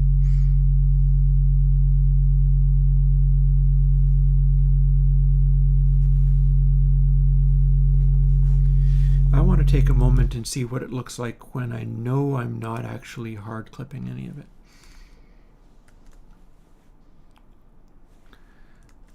Also, you know what? I'm going to distort it harder. Boop. And fade in. And hack sign.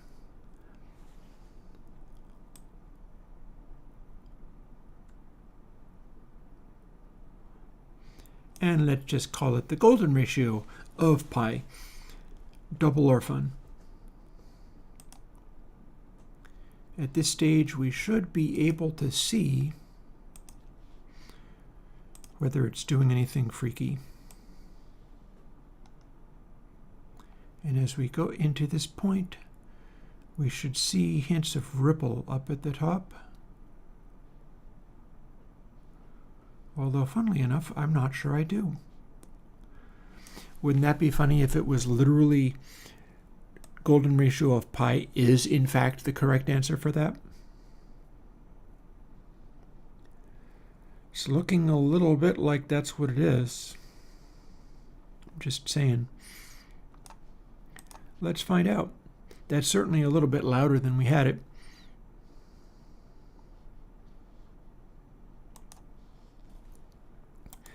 Let's find out. As we ramp up, maybe we will not see a spattering of higher harmonics suddenly appear. Because if we're wrapping it, no, there's a few of them. Yeah, they're showing up.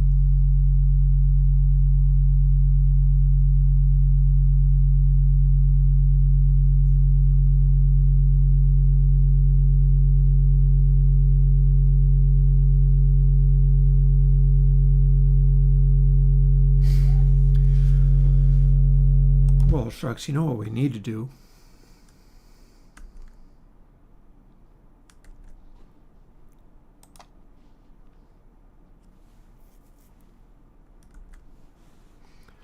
Full blast, effect stack, we dial it in. We'll do it live. Hex sign and span. So watch this. Full blast.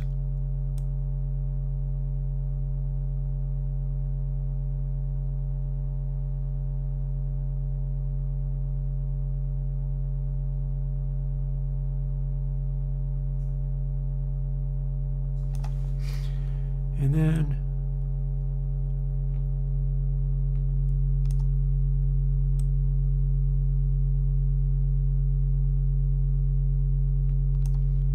keep dialing it down.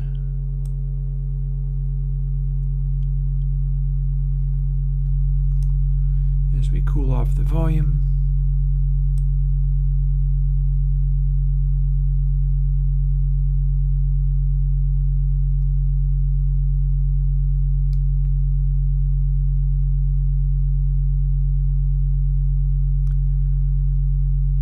So when we do this, we are hard clipping the edge.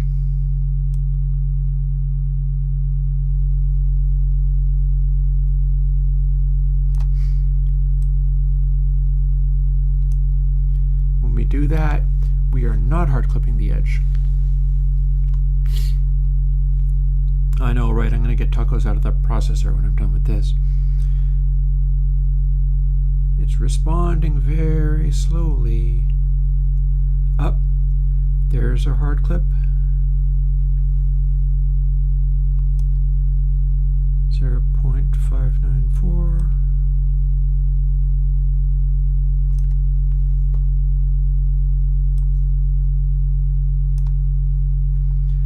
So how do we dial this in?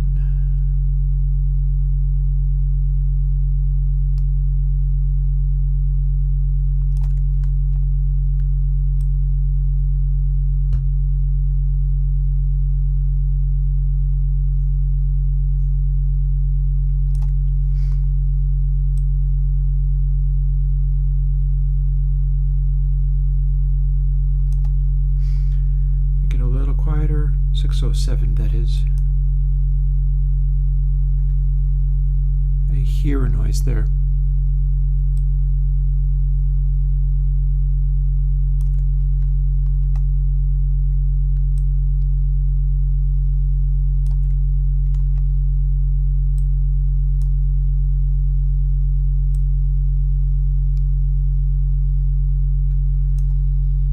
See, there's an edge.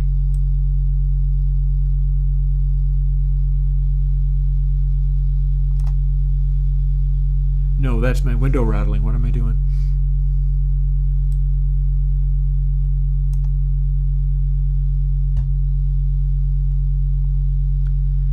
does not respond quickly, does it?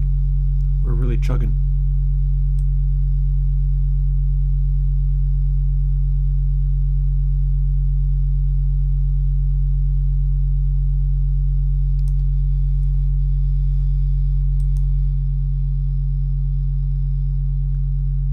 Clip a little harder still.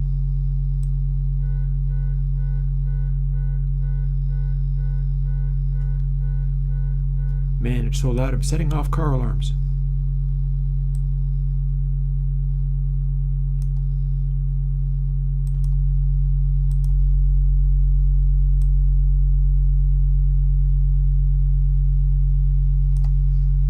Should this be running this slowly?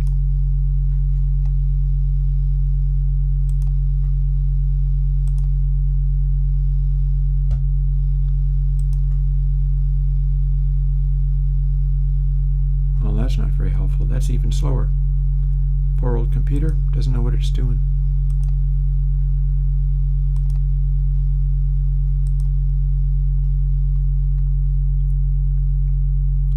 You know what?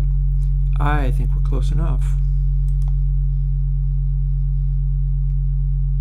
I'm just curious as to whether it's going to be 6 or 618.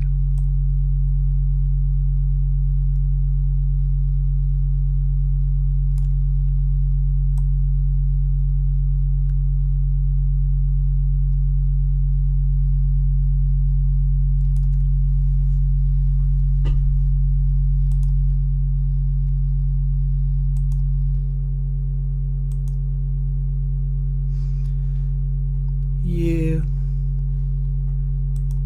Seems legit. We'll call it 618.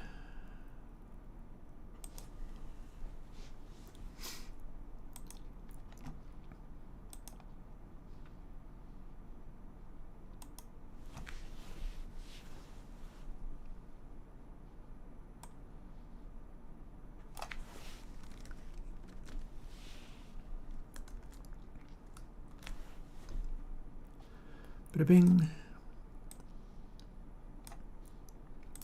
It's quite fun. Oh, not quite done with that yet, are we? It's quite funny that it ended up being even vaguely, legitimately that. Talk about memes.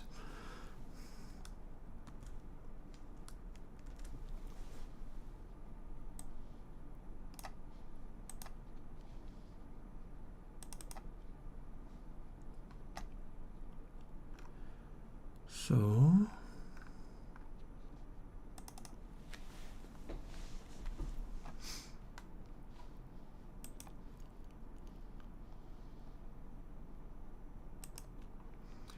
a little taped out drums, perhaps.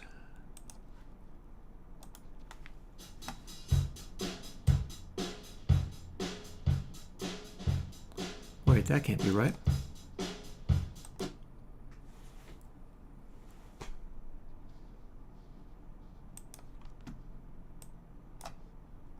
Are we still reading this?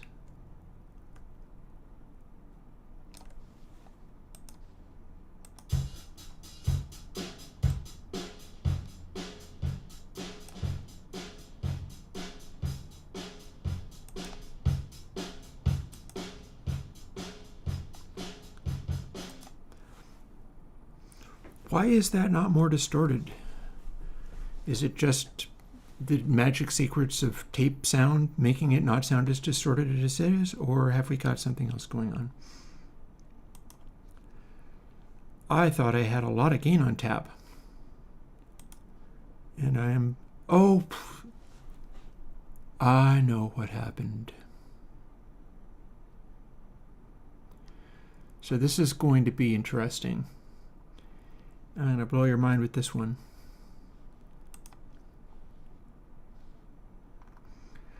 There is a lot of gain on tap. We can even make more. But what I was doing was cutting down the output volume just as much as I was adding the input volume.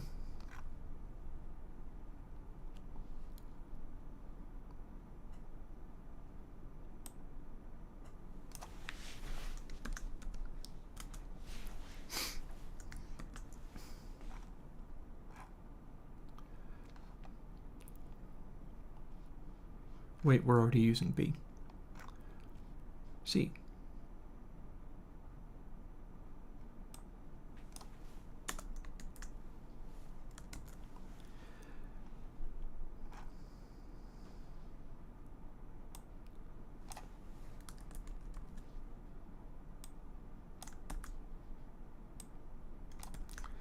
Yeah, you see I had a compensation gain. So you didn't hear any clipping, but we had just taken the threshold down to like nothing.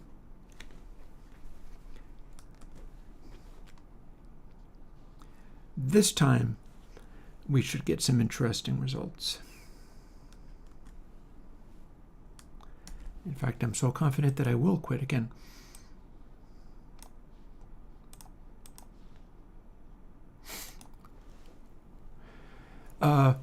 B ended up being pi times the golden ratio. Just because. How can I not? It was so close. It was right there. If I went below 6, I started to get that edge in there. And going too high above 6 starts to get a misbehavior. Okay, C.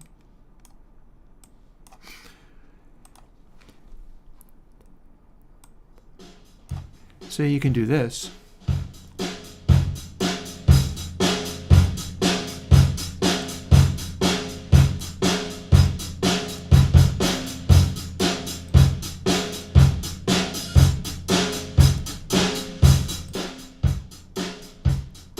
No distortion.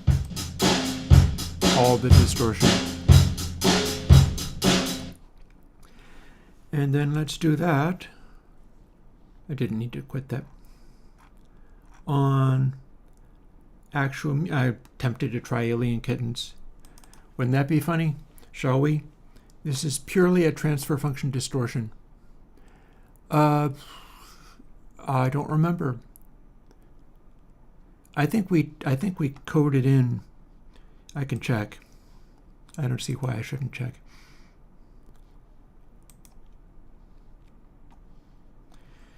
B is hard-coded to 595. So it's this times 0.595 for everything, except for the very first one.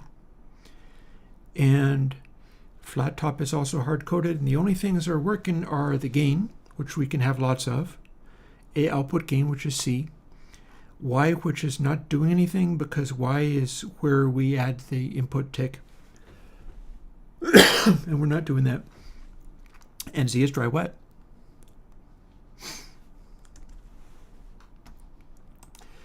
And you can do it on Alien Kittens, which is already fully clipping and at full volume.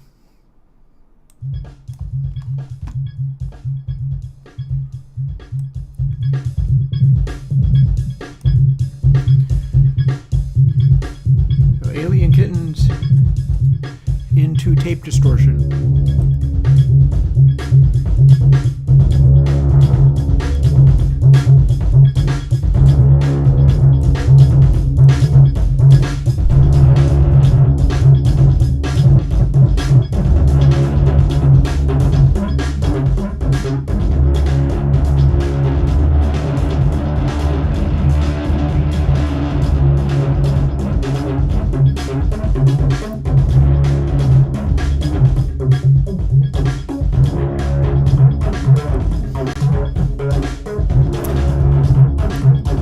There's your new tape sound.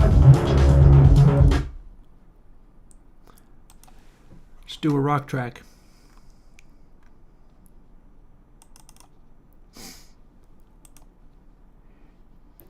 Here's your new tape sound.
have a solo bass track that's any good, but as long as I'm here, why not?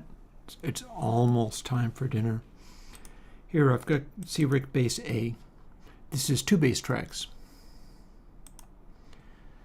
And it's just a jam that I did one day. It's in stereo, but you won't be hearing it as stereo.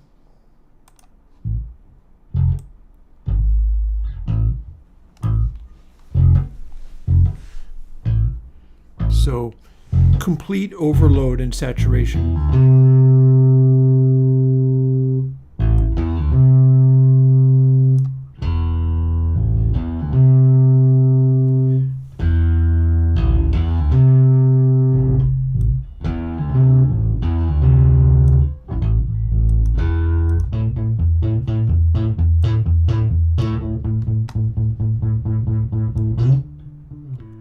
Dry. Super distortion.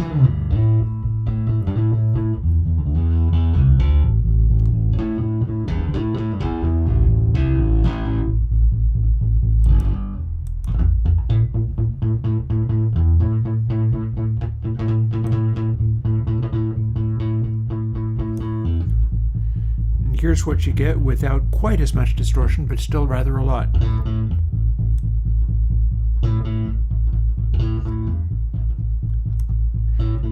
Good call, Sister Rose. I think this is going to work nicely for basses. Hack sign is the name of the experiment.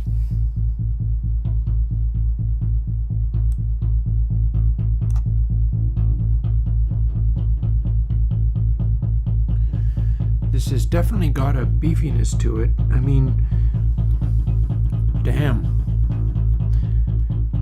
This is a dry bass. There's not much going on with that.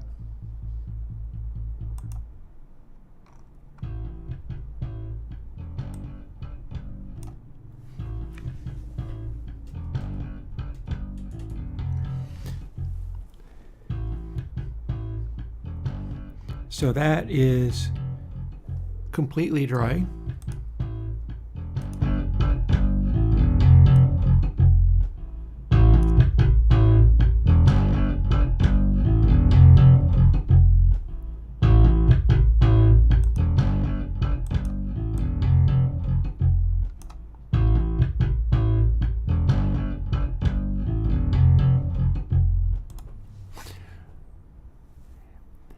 I believe you are correct, Sister Rose.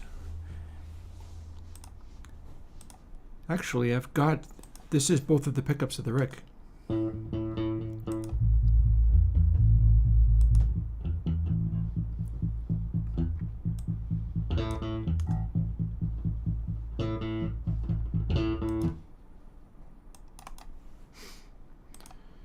So if we copy deselection,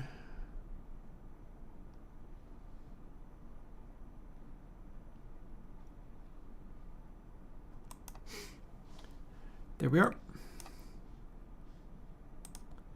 Then close that. And you said bridge pickup again?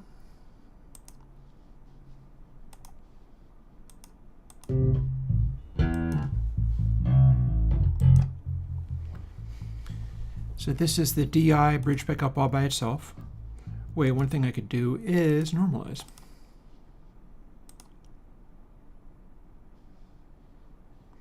There we are. Bridge pickup all by itself.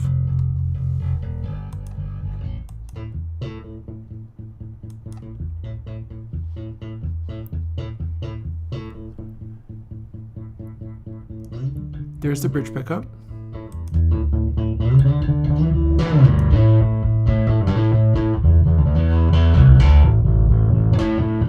All the distortion.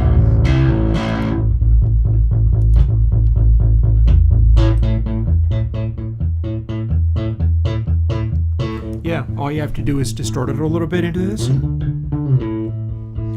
That's a workable sound all by itself. I figured I was going to have to be using variations on like Pointy Deluxe for basses. this works for basses.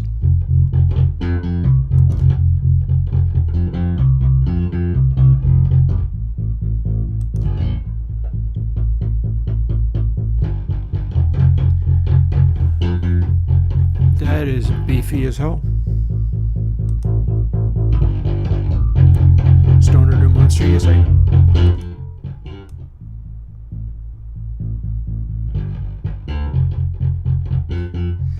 You can back it off if it's too beefy.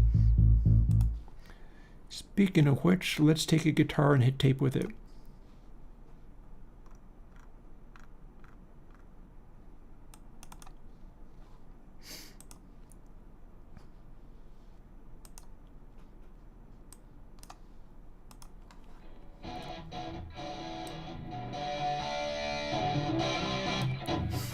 So not really distorting very much yet.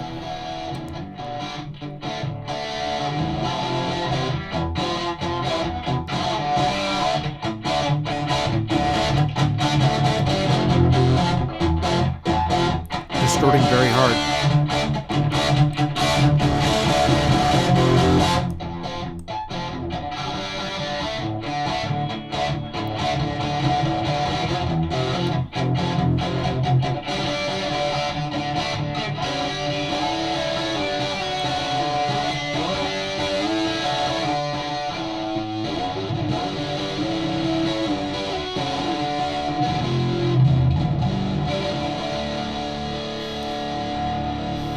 Does a pretty good job on the guitar too.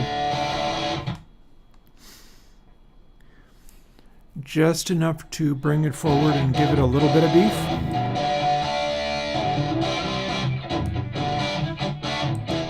Without.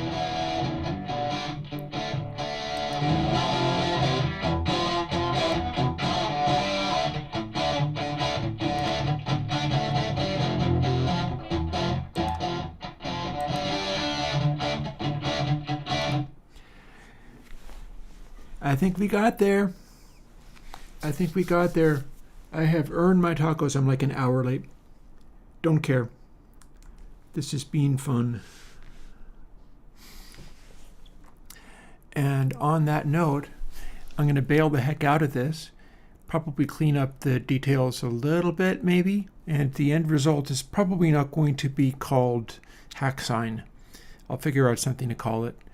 But yeah, I think it worked. Maybe we can even have it this coming weekend. If I am really feeling enthusiastic about it, I could run through the process of doing my things and let you folks have this new one this coming weekend.